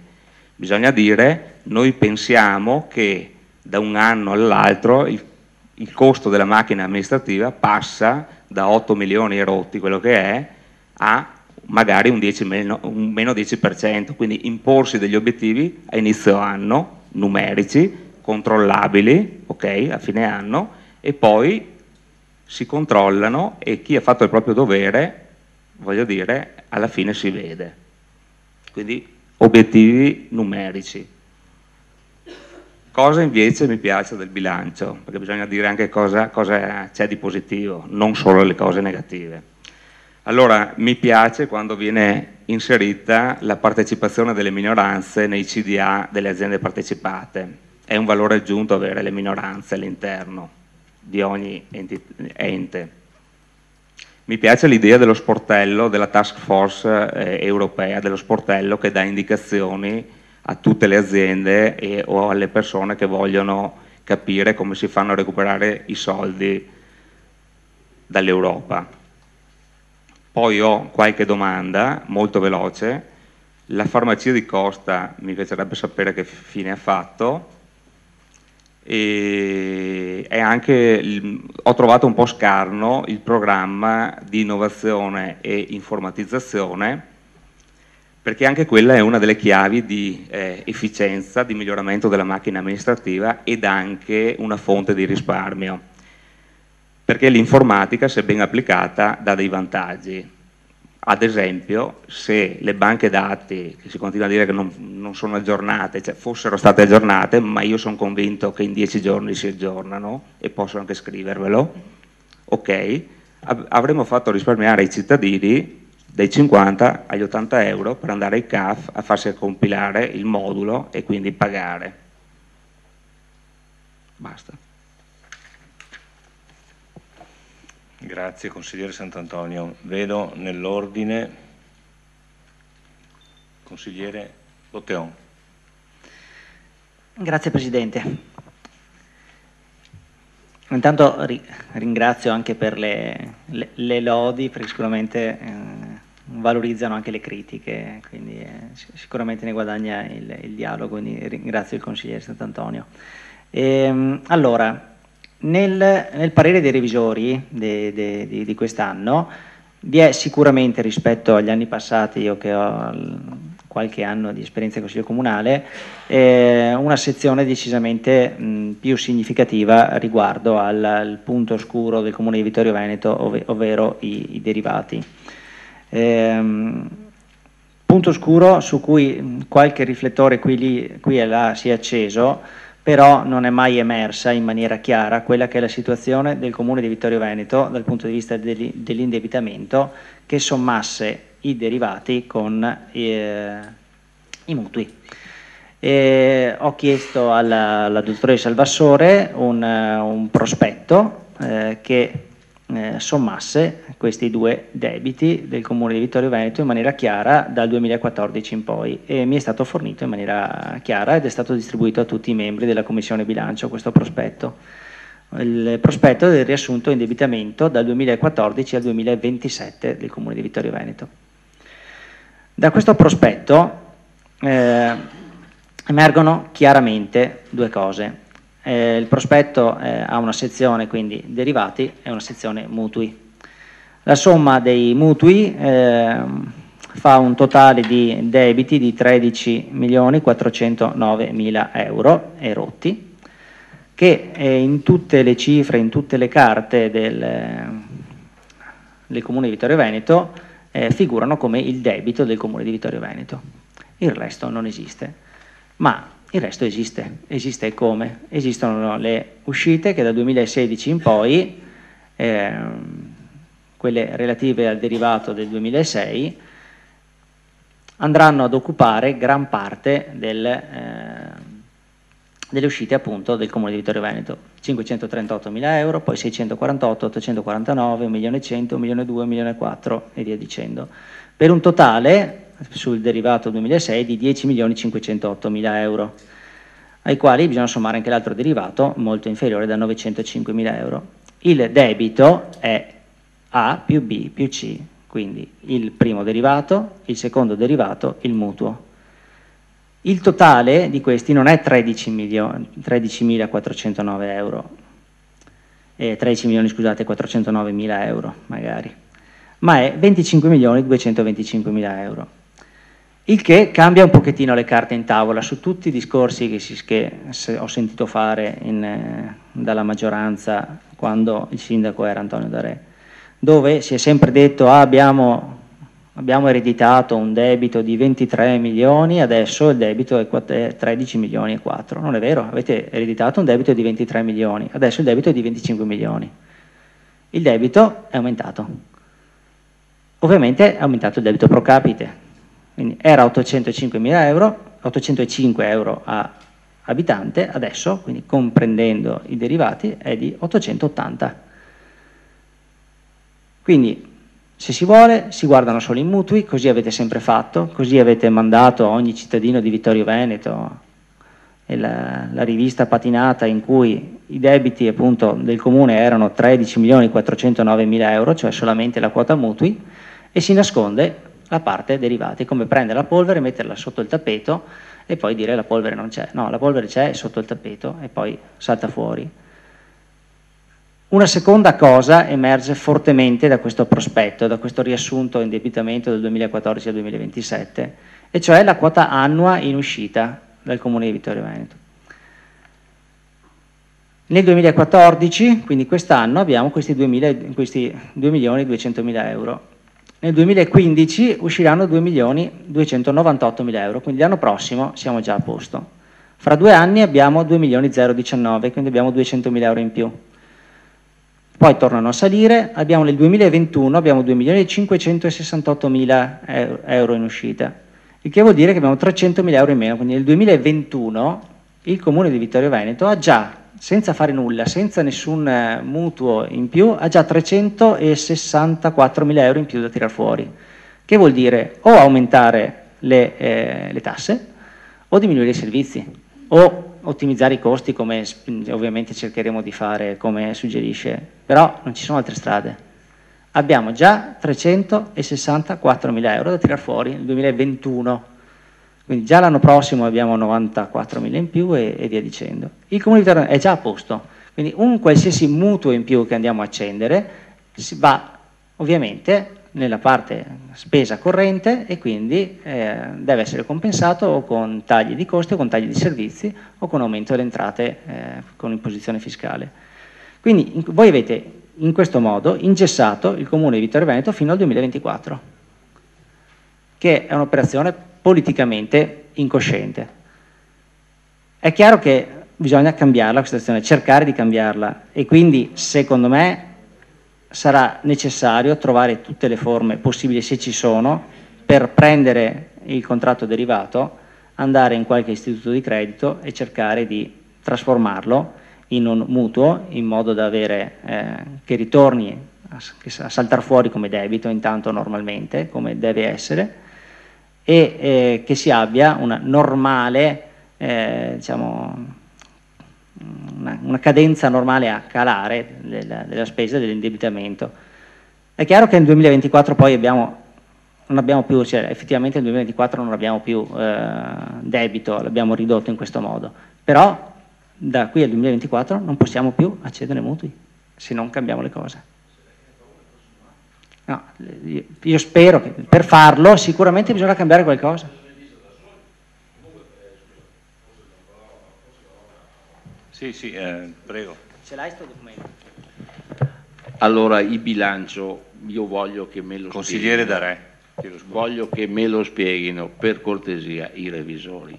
Siccome parliamo di bilancio, prendo lo spunto sempre, siccome questi conti vengono poi controllati da quella famosa Corte dei Conti, che prendo lo spunto per dimostrare ancora una volta il mio disprezzo, perché continuo, perché trattasi non di organo di controllo ma di organo politico, come si è comportato alle ultime votazioni, ma lo dirò sempre perché non mi dimentico. Le voglio dire che se il bilancio è stato approvato vuol dire che è conforme a quelle che sono le leggi nazionali. Le leggi nazionali non le fa il sottoscritto attuale sindaco o il sindaco precedente. Evidentemente vuol dire che questo entra nei parametri che sono parametri dettati dall'Unione Europea. Allora, se lei vuole capire questo, bene, se no continuerà a fare i conti della serva, che poi qualcuno gli spiegherà che non è così. Perché noi, ricordo, abbiamo pagato mutui al 16% ed erano mutui fatti dalle precedenti amministrazioni e giustamente avevano fatto, perché avevano fatto scuole, i tassi erano quelli e lei parla di derivati, non è altro che una rinegoziazione del mutuo. Entrano nella fascia dei derivati, anche gli interessi sono interessi, ma ci sono gli interessi all'1% e al 16%. Se non riesce a capire questo parametro, lei, mi dispiace, si prepari nella politica, si prepari nell'amministrazione, ma lasci stare il bilancio, lo lasci fare qualcun altro, perché non è in grado di leggerlo. Allora, se intanto parliamo di 13 anni, una vita lunghissima, i mutui sono ventennali, lei se fa una casa la fa ventennale. Ma quali derivati? Gliel'hanno spiegato in tutte le salse, se non capisse che questi sono rinegoziazioni dei mutui, no, ha già parlato, ma allora non te a capire, perché non importa capire. Non fuori microfono, parlare. meglio andare per ordine. Grazie. Lei non deve, lei bisogna capirle. Allora, se non le capisce se le faccia spiegare, ma siccome abbiamo i revisori dei conti, visti e piaciuti o non, sono questi, ci facciamo spiegare da loro, visto che sono quelli che danno parere favorevole al bilancio, come era stato fatto nel 2008 da quei due revisori dei conti che poi sono andati alla Corte dei Conti a dire che il bilancio non era valido. Allora o era valido quando si porta in Consiglio Comunale e poi si va in Corte dei Conti a presentare il ricorso, perché questo è successo in questa sala.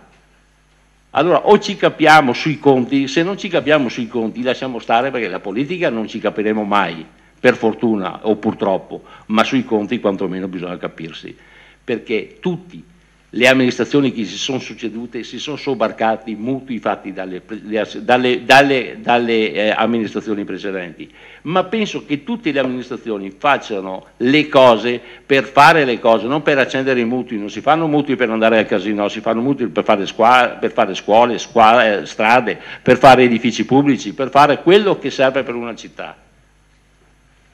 E non credo che si siano fatte delle cose, mi pare che la scuola di San Giacomo o la scuola a nord siano cose che siano fruibili e utilizzate per la popolazione, o no, per i nostri giovani. Non sta a ridere, perché che te ride? Perché che te ride?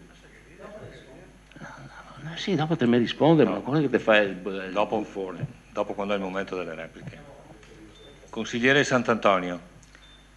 Allora io relativamente a sta faccenda non voglio fare il difensore di nessuno, quindi non mi prendo come difensore. Scusi consigliere, la considero come una replica questa? Sì. Okay, secondo intervento. Quante? Secondo intervento 5 io prendo minuti? Nota. Sì. 5? Sì, 10 minuti. 10 minuti, il doppio del tempo normale. Va bene. Sì, quindi non voglio fare il difensore di nessuno, ma spinto dal mio spirito di neofita e di curioso, e anche aiutato un po' dal lavoro che faccio, sono andato a recuperarmi un po' di dati per capire questa faccenda dei derivati o meno. Li ho recuperati dalla ragioneria e ho fatto un po' di telefonate in giro. Allora, secondo me non si può continuare a parlare per slogan. Questi qua non sono derivati, quello che è stata fatta una ristrutturazione del debito che ha estinto un sacco di mutui in essere che c'erano, anche prima del 99, quindi prima della giunta Scottà. Erano circa 200 mutui, sono passati a 60 e è stata fatta una rinegoziazione su un unico mutuo a tasso fisso. Allora, perché si spazia la parola derivato? Anche questo mi sono informato. Allora, questo tipo di operazioni sono state sponsorizzate dalla Banca d'Italia nel 2005 per permettere ai comuni di far fronte a delicate situazioni debitorie, quindi sono state sponsorizzate dalla Banca d'Italia, attenzione. La Banca d'Italia ha suggerito di rinegoziare i mutui con tipi di istituti tipo BIS, Banca Intesa, Unicredit e Cassa Depositi e Prestiti, che sono le 3 banche più grosse che abbiamo in Italia. È un'operazione lecita e fatta da banche di rilievo nazionale e internazionale, è lecita. I vari mutui del comune, quindi abbiamo detto, sono stati rinegoziati in un unico mutuo generale, dove i primi 10 anni è il comune che prende i soldi tramite un'operazione chiamata swap e i secondi 10 anni è la banca che prende i soldi. Okay? Vengono chiamati derivati impropriamente perché vengono gestiti alla Borsa di Londra, dove generalmente vengono gestiti i derivati. Ecco il misunderstanding che qualcuno invece vuole cavalcare. Il rischio di questi mutui è bassissimo. Allora, mi sono fatto calcolare da una persona il tasso di questo mutuone che è all'interno di questa tabella che anche voi avete, e qua penso che forse il consigliere abbia preso un granchio, nel senso che questi sono tutti mutui, non bisogna aggiungere altre cifre. E quindi non è che il debito sia 23 milioni di euro, ma è molto più basso. Dicevo che mi sono fatto calcolare il tasso pagato l'anno scorso, è circa del 5%, quindi è un valore di mercato di questo maxi mutuo, diciamo, e quindi assolutamente in linea con il mercato. Comunque, se ci sono dei dubbi, secondo me conviene prendere i dati sono accessibili a tutti, come è sottoscritto, come a voi. Si prende il ragioniere capo della ragioneria, si fa fare un bel foglio Excel, un bel prospetto, ed anche, non è quello che ho io comunque, li ho avuti dalla ragioneria, evidentemente, e si prende un consulente esterno, o 2, oppure un esperto all'interno, oppure i revisori dei conti, e ci si toglie ogni dubbio. A me, insomma, non dava questo foglio, non mi dà questa gravità. Non solo, questo foglio mi dice che nel 99 i debiti erano circa 20 milioni, 18 milioni, con una cifra pro capite di 650 euro di debito a testa. Nel 99, quindi all'inizio della giunta Scottà. Nel 2014 mi risulta un debito derivante appunto da questo mutuone di 11 milioni e 500 mila euro, pari a 402 euro pro capite, quindi è già sceso il debito pro capite. Nel 2024, 2016, 2017, 2018 si vede che il debito giustamente cala a cifre irrisorie di 200 euro pro capite, il che significa che si possono accendere ancora dei mutui se si vuole portare il debito a un valore fisiologico che era dai 600 ai 500 euro pro capite, quindi si possono accendere mutui e si possono fare investimenti.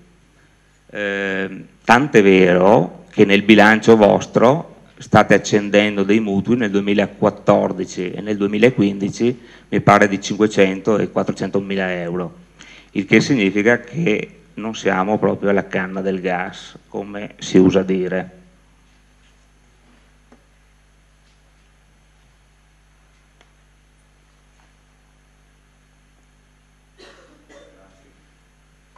Grazie consigliere Sant'Antonio. Vedo consigliere Botteon per la replica. Sì, grazie. Allora, il documento che abbiamo analizzato in Commissione Bilancio viene dal Comune di Vittorio Veneto, non viene da altre parti. E la cosa bella di questo documento è che c'è esattamente quello che serve, cioè ci sono le uscite del Comune legate ai mutui e legate al derivato. E la somma delle uscite fa il debito.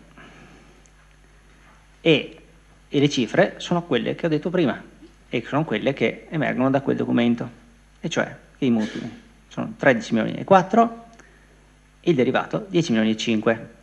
Il derivato, se vuole può chiamarlo mutuo, ma se lo chiama mutuo perché non lo somma ai mutui? Perché secondo lei non è nella quota capitale mutui? È da un'altra parte, perché è un'altra cosa, non è un derivato, non è una vera e propria scommessa, è stato detto più volte in questa sede, non è una vera e propria scommessa, quindi non è un vero derivato come in termine stretto, perché effettivamente si sa in maniera precisa quanto si andrà a pagare, ma non è un mutuo, è una somma di mutui che ha costituito un'altra cosa che purtroppo, siccome le leggi sono antiquate in questo Paese, non va nella somma dei debiti ufficialmente. È un debito che però non figura nei debiti, ma è un debito, ed è un debito di 10 milioni e 508 mila euro.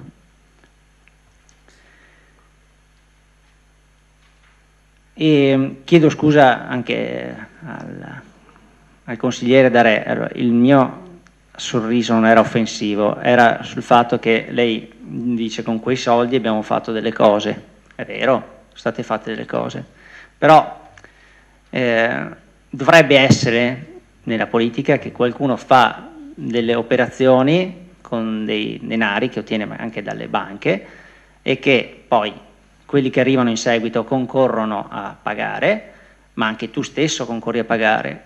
L'anomalia, la grossa anomalia di questo contratto è che sono stati acquisiti dei soldi dagli istituti di credito, sono stati spesi, ma verranno tornati da un certo anno in poi, da un'amministrazione in poi, dal 2016 in poi.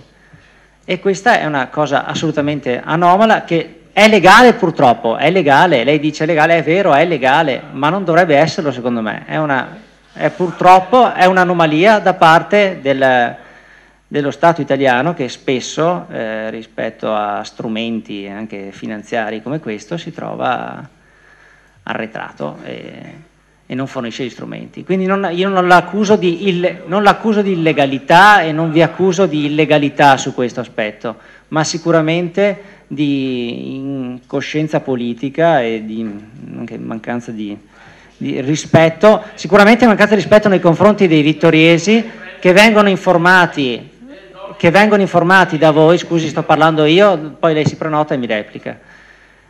Sicuramente mancanza di rispetto nei confronti dei cittadini vittoriesi che vengono informati di un debito del comune e di un debito pro capite che non è quello reale.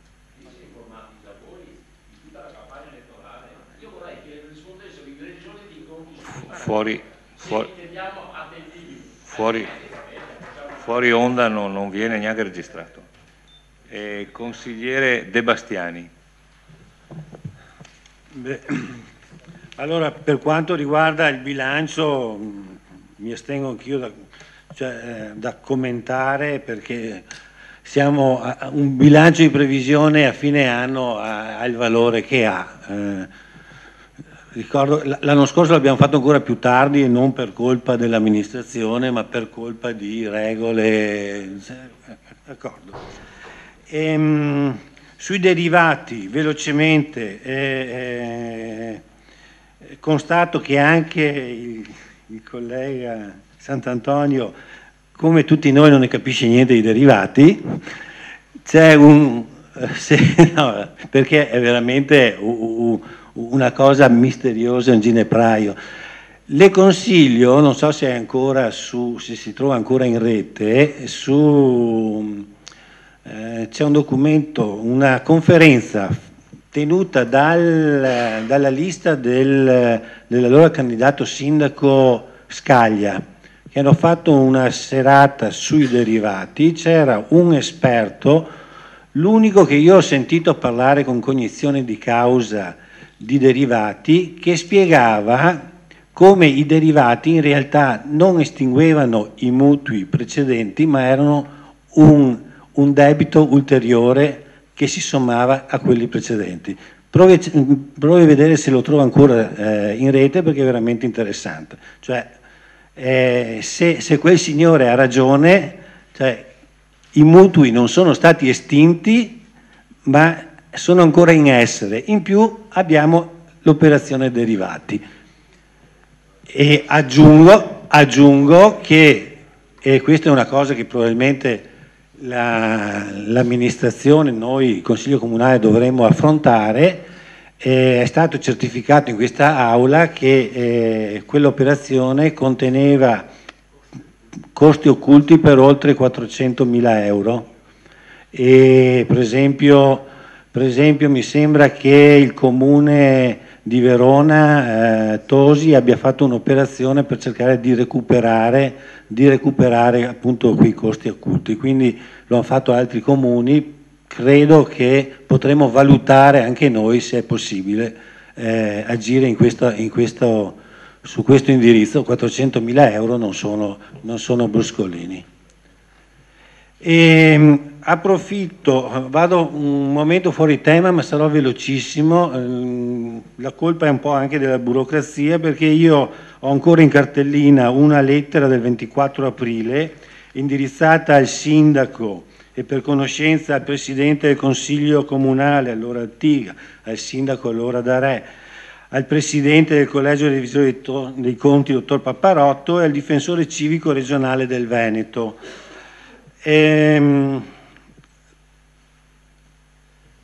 Riguardava una richiesta di informazioni in merito alla rinuncia a favore dell'impresa Camerin ai diritti di rogito per atti pubblici per la parte di spettanza del segretario generale erogante. Si parlava di una cifra un po' superiore ai 4.000 euro che erano stati abbonati all'impresa Camerin e che invece, a mio avviso, dovevano essere incamerati dal comune. Il sindaco Darè non mi rispose, ma insomma era, penso, talmente preso dalla campagna, erano i giorni proprio a ridosso della campagna elettorale, probabilmente insomma era impegnato in altre operazioni. Non ho ricevuto risposta dal presidente del consiglio comunale, non ho ricevuto risposta dal presidente del collegio dei revisori dei conti, invece mi ha risposto il difensore civico regionale, il dottor Roberto Pellegrini, il quale in merito, con questa breve nota, conferma che, attesa la natura prettamente tributaria dei diritti di rogito, questi ultimi possono essere qualificati quali diritti sostanzialmente non abdicabili. E poi continua nella descrizione citando la Corte dei Conti, che prefigura i profili di danno erariale nel caso di mancata riscossione, considerandone l'obbligo quale cogente. Allora io approfitto del fatto che c'è qui il presidente dei revisori dei conti, gli consegno copia della risposta del segretario del difensore civico e lui saprà l'uso farne. Consigliere, mi permetto di dirle, le avevo accennato prima, le avevo anticipato, io ho qui la risposta per lei e le confermo la risposta mia sul suo tema, e le confermo che nella seconda parte della risposta le confermo che la sua supposizione è esatta. Gliela consegno. Naturalmente questa è esatta e non solo, insomma. Poi lei leggerà. Grazie. Grazie. Allora, vedo che non ci sono altri interventi.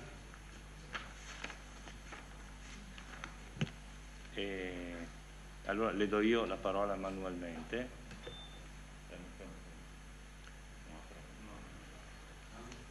Fermo un attimo, fermo Costa. Eccolo là, ok? Sì, grazie. Solamente una valutazione, una considerazione. Mi scusi, consigliere Costa, Giuseppe, prego. Solamente una considerazione finale, non entro nei dettagli, ma una considerazione che mi sento di fare perché sono stato avvicinato da più di qualche persona e ritengo di doverla fare. Cioè è questa, prendo atto che, come ha detto l'assessore Napol, questo è un bilancio tecnico, per cui non resta che alla data odierna, al 30 settembre, non rimane altro che prenderne atto. Però la mia considerazione è riferita a questa frase scritta nella relazione: rendere più semplice possibile la compilazione del bollettino anche in previsione del possibile invio a domicilio per l'anno 2015. Questo è riferito alla Tasi.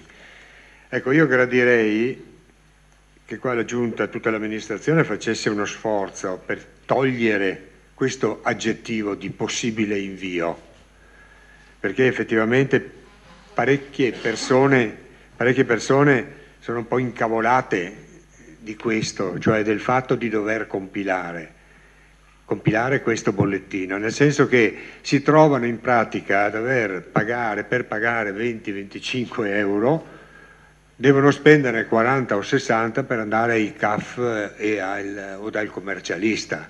Ecco, questo veramente è una cosa che io gradirei proprio che tutta la struttura amministrativa, l'apparato amministrativo competente, fosse impegnato e fosse orientato per perseguire questo obiettivo, anche utilizzando a tale scopo quegli incentivi, quei premi di produttività o quello che è previsto dal contratto, cioè richiedere un maggiore impegno, una maggiore produttività agli uffici per ottenere questo obiettivo, perché sono d'accordo, come diceva il consigliere che mi ha preceduto, che i dati devono essere a questo punto, devono essere utilizzati, le varie banche dati, in maniera tale da evitare questo ulteriore aggravio di procedure e soprattutto anche di costi al cittadino. Grazie. Grazie consigliere Costa.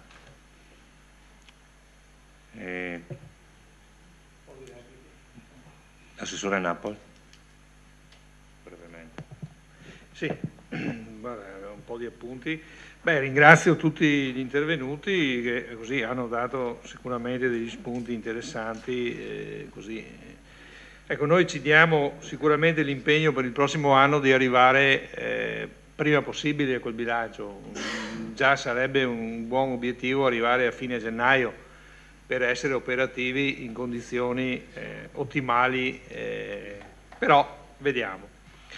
Allora, parto nell'ordine degli interventi. Allora, Fasan che dice che è aumentata la spesa di energia elettrica e del gas. Ma questo è un dato che ci siamo trovati anche noi, nel senso che d'estate il riscaldamento non funziona, voglio dire, quindi non è che la spesa del gas sia imputabile a qualcosa. Mi diceva l'ingegnere Tonon che hanno avuto delle letture relative a anni precedenti, quindi c'è stata una sorta di conguaglio che è arrivato e ha prodotto un aumento di spesa. Questo è quanto mi è stato detto.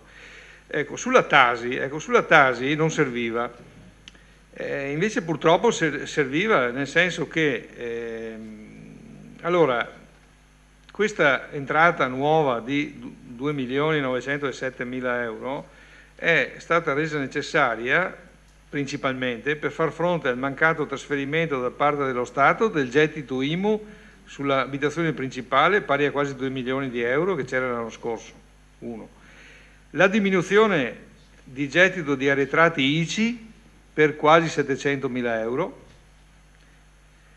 Ulteriori 200.000 euro derivano da una diminuzione di diverse entrate, tra cui minori proventi della produzione di energia elettrica, giù il campo fotovoltaico in zona industriale, pari a 114.000 euro, e minori fitti reali di fabbricati per euro 63.000. Quindi, sommando tutte queste minori entrate, si produce un'esigenza di coprire queste minori entrate, ed ecco perché purtroppo si è resa necessaria l'applicazione della Tasi, cosa che noi, come tutti gli amministratori d'Italia, credo avremmo voluto così con grande piacere fatto a meno. Ecco, per quanto riguarda poi la distribuzione del carico così sulle varie consigliere Sant'Antonio, eccetera, io capisco, è una valutazione che abbiamo fatto anche noi, abbiamo fatto alcune decine di simulazioni per capire, pesando il carico da una parte e dall'altra. Io ho capito una cosa, che le due imposte, IMU e Tasi, vanno viste assieme.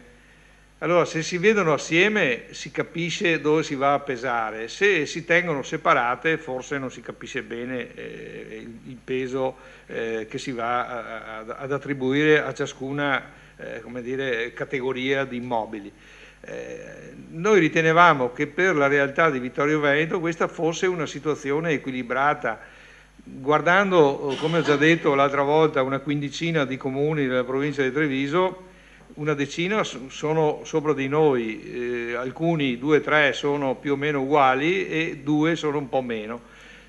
Quindi la cosa non è secondo me tanto sbagliata, perché la nostra realtà intanto è una realtà dove ad esempio la Tasi, se io tolgo, abbasso il 2 per 1000 o lo azzero con una detrazione di 200 euro, vado a caricare ulteriormente sulle poche, perché voglio dire le abitazioni di lusso a Vittorio Veneto per quanto riguarda l'IMU producono 30.000 euro, perché l'IMU sulle abitazioni è 4 per 1000 con detrazione di 200 euro. Quindi questo significa che tutte le rendite al di sotto di 200 euro vengono tagliate e quindi praticamente non si paga.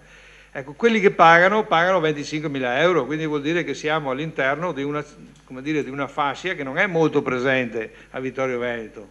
Adesso non so quali sono i motivi, però questa è la realtà. Quindi se io voglio recuperare gettito su questa fascia di persone, li devo massacrare e forse non è il nostro obiettivo, insomma, no? Ecco.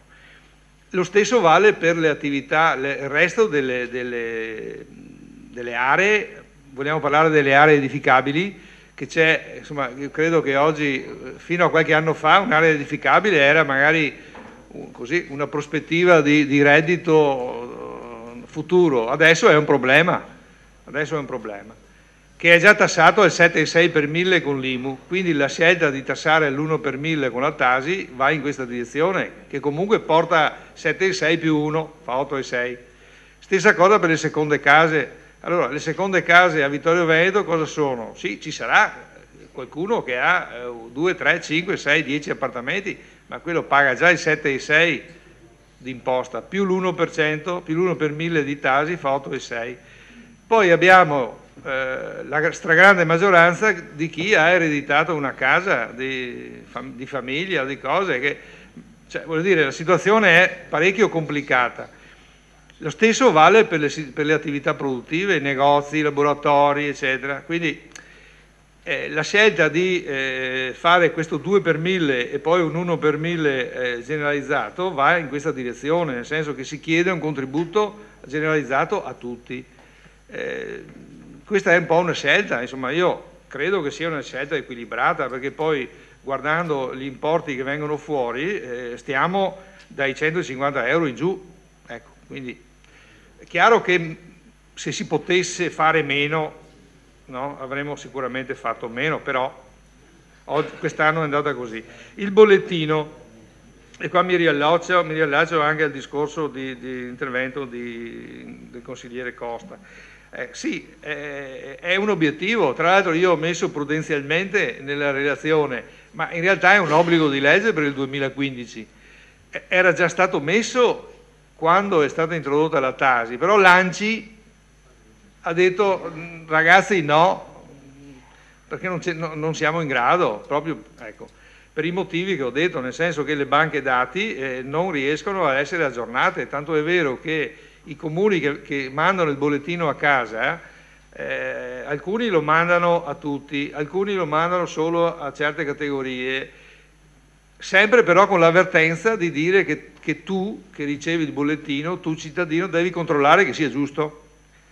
Allora, se a me arriva il bollettino e poi devo andare a farmelo controllare, è la stessa roba che me lo faccio, no? A questo punto.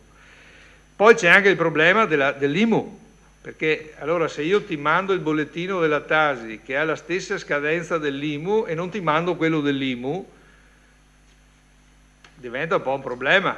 Allora, forse il legislatore italiano, nella sua fervida capacità di pensare al futuro, probabilmente starà pensando di tornare a mettere assieme IMU e Tasi e rifare l'ICI, come era qualche 7-8 anni fa, perché poi la Tasi non è altro che la reintroduzione di un'imposta sulla prima casa, voglio dire, quella è, no? Ecco, perché il senso è quello, quindi la situazione è in movimento, noi abbiamo cercato di fare il possibile per dare un servizio che fosse un servizio, come dire, corretto, efficace, credibile e utile al cittadino, con una comunicazione che arriverà in questi giorni a tutti i cittadini vittoriesi, spiegando che cos'è, come si paga, l'indicazione del sito, poi sul sito sono già pubblicate tutte le istruzioni, uno si può compilare il modello F24, stamparselo, eccetera,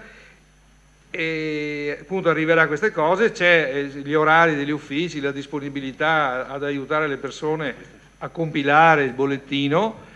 Questo servirà anche a noi a aggiornare la banca dati, come io ho sentito in giro qualche comune, ho parlato con i responsabili e mi hanno detto che questo tipo di relazione con il cittadino è utile perché consente di avere i dati che tu non hai e così hai modo di aggiornare e allineare la tua banca dati, perché è questo un tema sul quale probabilmente non si è posta la giusta attenzione. Quindi questo qui è tutto un tema in divenire, quello della bollettazione, insomma, no? Da inviare a casa. Non secondario anche poi il discorso del costo per il nostro comune, perché è un costo importante che va oltre i 30.000 euro l'invio della bollettazione. Però è un servizio al cittadino e quindi se va fatto deve essere fatto nella maniera corretta, nel senso che io ti mando il bollettino e tu lo paghi e sei sicuro che è giusto. Non è che dopo io ti mando il bollettino, tu lo paghi e fra 3 anni ti faccio l'accertamento perché il bollettino era sbagliato. Ecco, questo è il tema. Sul discorso dei bilanci BIM, eccetera, faremo una verifica anche di queste cose, perché insomma ne ho già parlato anche con qualcuno, vediamo di approfondire queste cose, perché è chiaro che tutto quello che si può fare in più lo facciamo. Ecco. Un'ultima cosa, poi altre considerazioni, non entro sulle questioni di derivati o queste cose, un'ultima cosa sui mutui. Allora, sui mutui non sono previste accensioni di mutui nel 2014. No, nel 2014 no, forse non so se... 15 e 16, però sapete che il 2015 e 16 sono situazioni che poi si vanno ad aggiornare, non è che quello che è scritto il 2015 sono come le lapidi di Giulio Cesare. Sì, ma voi sapete bene che questi bilanci sono... cioè il bilancio, quello, come dire... giusto è quello del 2014, gli altri sono proiezioni. Sì, no, volevo solo un'ultima cosa sui mutui, perché c'è stata una riduzione dei mutui, come dire, dell'indebitamento, ma questo è un dato comune a tutti i comuni, perché negli ultimi 4-5 anni nessun comune ha fatto più mutui, fondamentalmente. per il vincolo del patto di stabilità e queste cose qua. Un'ultima cosa, e finisco, poi lascio la parola al sindaco. Magari questa potrà far piacere anche ai cittadini, nel senso che come voi sapete questa giunta ha 2 assessori in meno e questo produce un risparmio che praticamente produce rispetto alla situazione di prima un risparmio di 1.938 euro al mese, pari a 23.267 euro all'anno, pari a 116.338 in 5 anni. Grazie Assessore Napoli. Sindaco Grazie. Roberto Tonon. Grazie, devo la risposta al consigliere Fasan. Come tutti e anche lei ben sanno, la situazione finanziaria di un comune è in continua evoluzione. Trattasi infatti di un movimento dinamico che caratterizza i debiti che l'ente ha nei confronti dei propri fornitori. È ben vero che alla data del 13 giugno 2014 il saldo di cassa era negativo per 581.551,35 euro, con una previsione di incassi nel mese di giugno pari ad euro 3.113.000 e di pagamenti per euro 1.592.400 di spese correnti e per euro 905.000 di spese in conto capitale. È tuttavia altresì vero che alla data dell'intervista la situazione debitoria del Comune era ovviamente diversa, con fatture da pagare nei confronti dei fornitori per lavori pari ad euro 1.300.000, di cui 605.000 relativi al contributo da corrispondere alla provincia per la bretella. I dati sono riferiti al 21/8. Va considerato che il tutto risulta fortemente condizionato dal patto di stabilità che impedisce di fare i pagamenti rispettando le scadenze, e questo indipendentemente dal colore politico. In ogni caso non si è mai parlato di debiti ma di fatture da pagare. Entrambe le affermazioni risultano pertanto corrette. Nessuno ha sbagliato, si tratta semplicemente di momenti temporali diversi. Va inoltre ricordato come questo Comune abbia passato 2 mesi di sofferenza di cassa, dal 24 aprile al 23 giugno di quest'anno, durante i quali ha dovuto far ricorso all'anticipazione di tesoreria, visto lo sfasamento tra entrate e spese finanziarie. Grazie Sindaco Tonon. Consigliere Costa, prego. Sì, una precisazione. Io prendo atto di quello che ha detto l'assessore Napoli, che condivido in linea di massima, soprattutto quando ha ricordato che questo dovrebbe essere un obbligo di legge. Beh, innanzitutto la costosità dell'operazione non mi sembra particolarmente elevata, anzi la possiamo compensare subito con quello che hai detto sul fatto 2 assessori in meno. Quindi 1 a 1 e balla al centro. Però una cosa ho colto, che quando questa amministrazione, che quando si parla di banca dati, si parla sempre solo di banca dati del comune che non è implementata, che non è integrata, e quindi sto approccio con le persone serve per integrare e acquisire dati. Ma io credo che però siamo sulla strada sbagliata. Quando si parla di banca dati, di utilizzare banche dati significa anche ricorrere alle banche dati di altri. Cioè io adesso non voglio fare i complimenti alla Savno, ma io quelle 2 o 3 volte che sono andato a parlare alla signorina Savno, no? Ho visto, a parte il personale amministrativo, ma come anche gli operatori, quelli addetti alla raccolta delle scoasse lì, che seguono Eugenia, molto educati e disponibili. Comunque anche il personale amministrativo è sempre attento e preciso. Però volevo dire che loro hanno la fotografia mia, ma di tutto.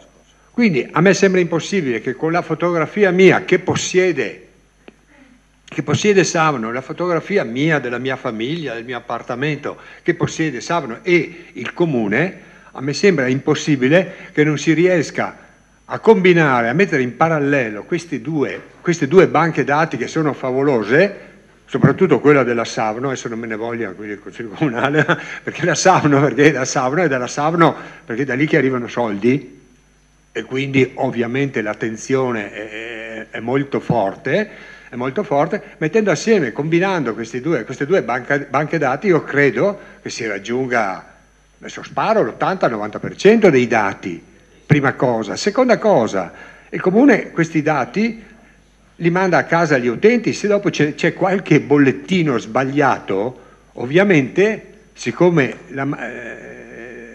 bisogna risalire a chi ha fatto il bollettino, quindi ritenerlo un errore su chi ha organizzato e quindi non applicare le sanzioni, e non tanto sul cittadino che fedelmente ha proceduto a pagare quello che era scritto nel bollettino. Ecco, cioè io veramente vorrei che questo fosse un impegno forte di questa amministrazione, perché queste, dopo a tu per tu, quando parli con i cittadini, ti parlano di queste cose, non è che ti parlino dei massimi sistemi, ti dicono uffa, un'altra rottura di scatole, devono fare il bollettino, devono andare al CAF, altri 40, 30, 40, 50 euro per pagarne 20 o 40. Ecco, questa è la mia raccomandazione. Grazie. Grazie consigliere Costa.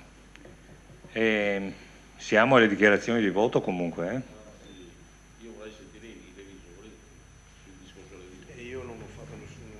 Io vedo il consigliere Fasan nell'ordine. Prego. Solo una piccola risposta al nostro amato sindaco. Partendo da due documenti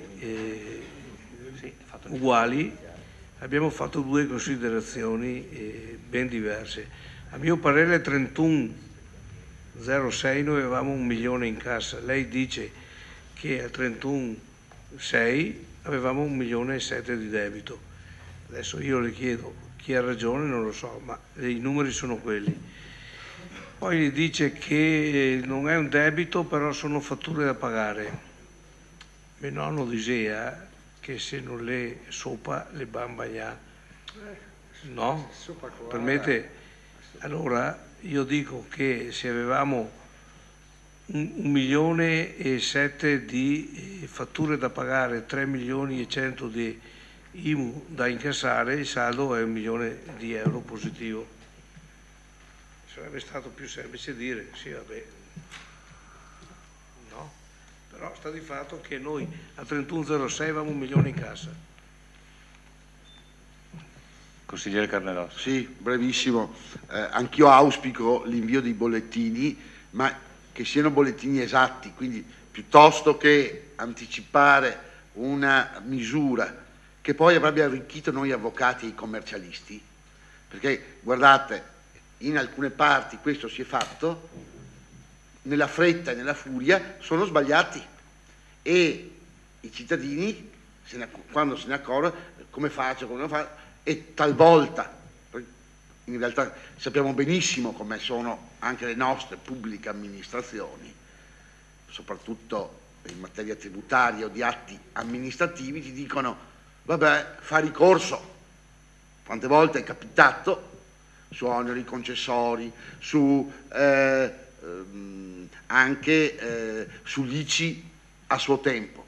Una volta che un bollettino è stato emesso, prima che un impiegato della pubblica amministrazione dica ho sbagliato, lo rifaccio, gli è molto più comodo, fra l'altro c'è scritto già in fondo alla cartella che ti arriva, avverso il provvedimento e ammesso ricorso avanti al TAR entro 60 giorni. Ecco, l'importante è davvero, e qui sì, significa un rovesciamento di quello che è la pubblica amministrazione, quando si parla di riforma della pubblica amministrazione. Oggi troppo spesso è facile dire fa ricorso. Oggi è molto meno rischioso per la pubblica amministrazione dare la rogna al privato piuttosto che assumersi la responsabilità di modificare un provvedimento amministrativo, in materia tributaria o amministrativo vero e proprio, preso precedentemente. E questo per due ragioni. Uno, perché è meglio sempre che il cittadino paghi di più piuttosto che il comune riscuota di meno, proprio per un discorso di responsabilità contabile del funzionario. Secondo, è molto più comodo chiudere la famosa cartellina dicendo che il privato si arrangi, piuttosto che dover fra l'altro riconoscere un errore precedentemente commesso. Ecco, questo ci tengo anche perché per la professione che faccio talvolta mi accorgo quant'è becera e miope una pubblica amministrazione, la PA in generale. Qui davvero bisognerebbe tornare a una concezione che il pubblico è un servitore dello Stato, è un servitore dei cittadini. Oggi, anche dietro la scrivania, molto spesso vi è e sono centri e centrini di potere. Quello che veniva una volta imputato ai politici tutto fare, che era troppo, oggi lo fanno funzionari che grazie a una Bassanini scellerata gli ha dato tutti i poteri in mano. Grazie. Grazie. Il consigliere Sant'Antonio, voglio intenderlo come una dichiarazione di voto però. No, io sono perfettamente d'accordo con il consigliere Carnelos, sostanzialmente non riesco a capacitarmi che se un'amministrazione ha fatto i conti che il fabbisogno sono 2.900.000 euro. Ma quello è previsionale. No? Che è previsionale effettivamente. Sì, ma non c'è molto errore poi alla fine. E anche manda i bollettini in qualche modo sbagliati, non si assume la responsabilità del fatto di dire che se ha sbagliato in eccesso, voglio dire, il cittadino che si trova a pagare di più può fare ricorso. Se l'amministrazione ha sbagliato, basta, paga, tanto il fabbisogno è quello stimato e quindi era quello necessario. Allora, dichiarazione di voto, dico che il bilancio dal mio punto di vista non ha particolari problemi, quindi lo voterei. Dall'altro canto, l'applicazione della Tasi, come ho più volte ripetuto, non mi è piaciuta più di tanto, pertanto io esco dall'aula. La ringrazio. Consigliere Dus? Sì, in realtà mi ero prenotato per fare un breve intervento. La prego di... No, era solo proprio una battuta. Okay. No, nel senso che stiamo tutti chiedendo l'invio dei bollettini. Mi permetto di portare l'istanza di chi i bollettini, come il sottoscritto, non li vuole vedere, perché va semplicemente nel sito del comune, come ha fatto per l'IMU, e si calcola l'importo e poi va a pagarlo. So che ci sono persone che questo non possono farlo e per questo ci sono a disposizione gli uffici del comune e mi pare che si sia già predisposto questo. Perché poi chiediamo sempre la semplificazione, chiediamo meno spese per il comune, però vogliamo il bollettino a casa. Vabbè, tutto qui. Grazie. Grazie consigliere. Qui abbiamo fatto tutto il secondo giro, quindi io adesso vedo prenotato il Fasan che ha il terzo intervento. Quindi... Fa dichiarazione di voto? Fasan, dichiarazione di voto. Prima del voto abbiamo auspicato di sentire i revisori sul discorso della famosa pega dei derivati. Sentiamo chi che magari lo parla del mestiere. L'esperto della banca che l'avete chiamato voi. Non vuoi sentire? Consigliere Darè. Che portiamo noi non va bene. Consigliere Darè. Fammi sentire una terza via. Consigliere, scusate De Bastiani, abbiamo fatto rimanere i revisori dei conti perché poteste porre le domande tecniche. Le domande tecniche non sono venute. Quindi se ci sono le dichiarazioni di voto, sì, ma le volte scorse mi ricordo che rimanevano i revisori dei conti nella prima parte, poi se ne andavano via e si discuteva la cosa politica. Noi abbiamo voluto, con la loro collaborazione, e anzi li ringrazio, farli rimanere qui proprio perché poteste fare le domande tecniche. Quindi se c'è qualche dichiarazione di voto... Prego? Non ci sono dichiarazioni di voto. Quindi metto ai voti e do per letta la delibera, bilancio di previsione esercizio 2014, bilancio pluriennale triennio 2014-2016, relazione previsionale e programmatica 2014-2016. Approvazione. Favorevoli? 11 favorevoli. Astenuti? Contrari? quindi lo consideriamo. Fasan, quindi la dovrei considerare come uscito dall'aula?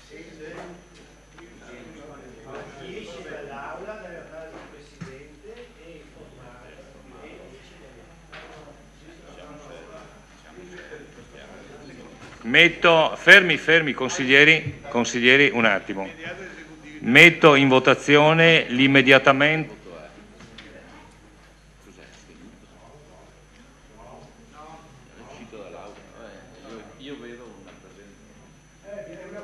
Fasan la considero sempre come prima. Allora metto in votazione l'immediata eseguibilità. Favorevoli? Non ci sono né contrari né astenuti.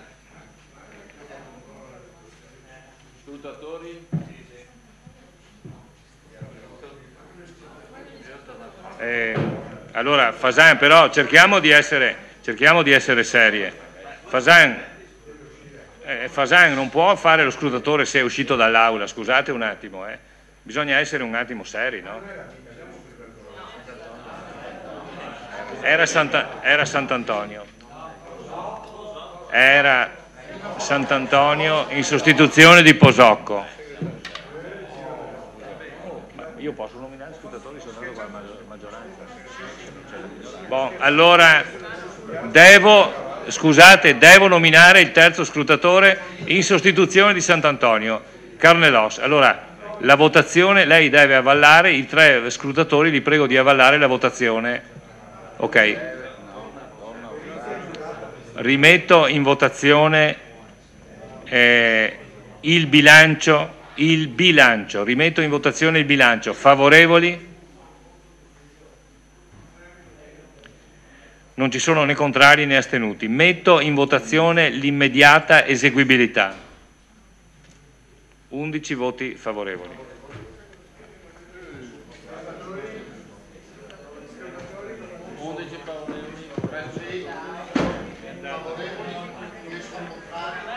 Sì, però non si può.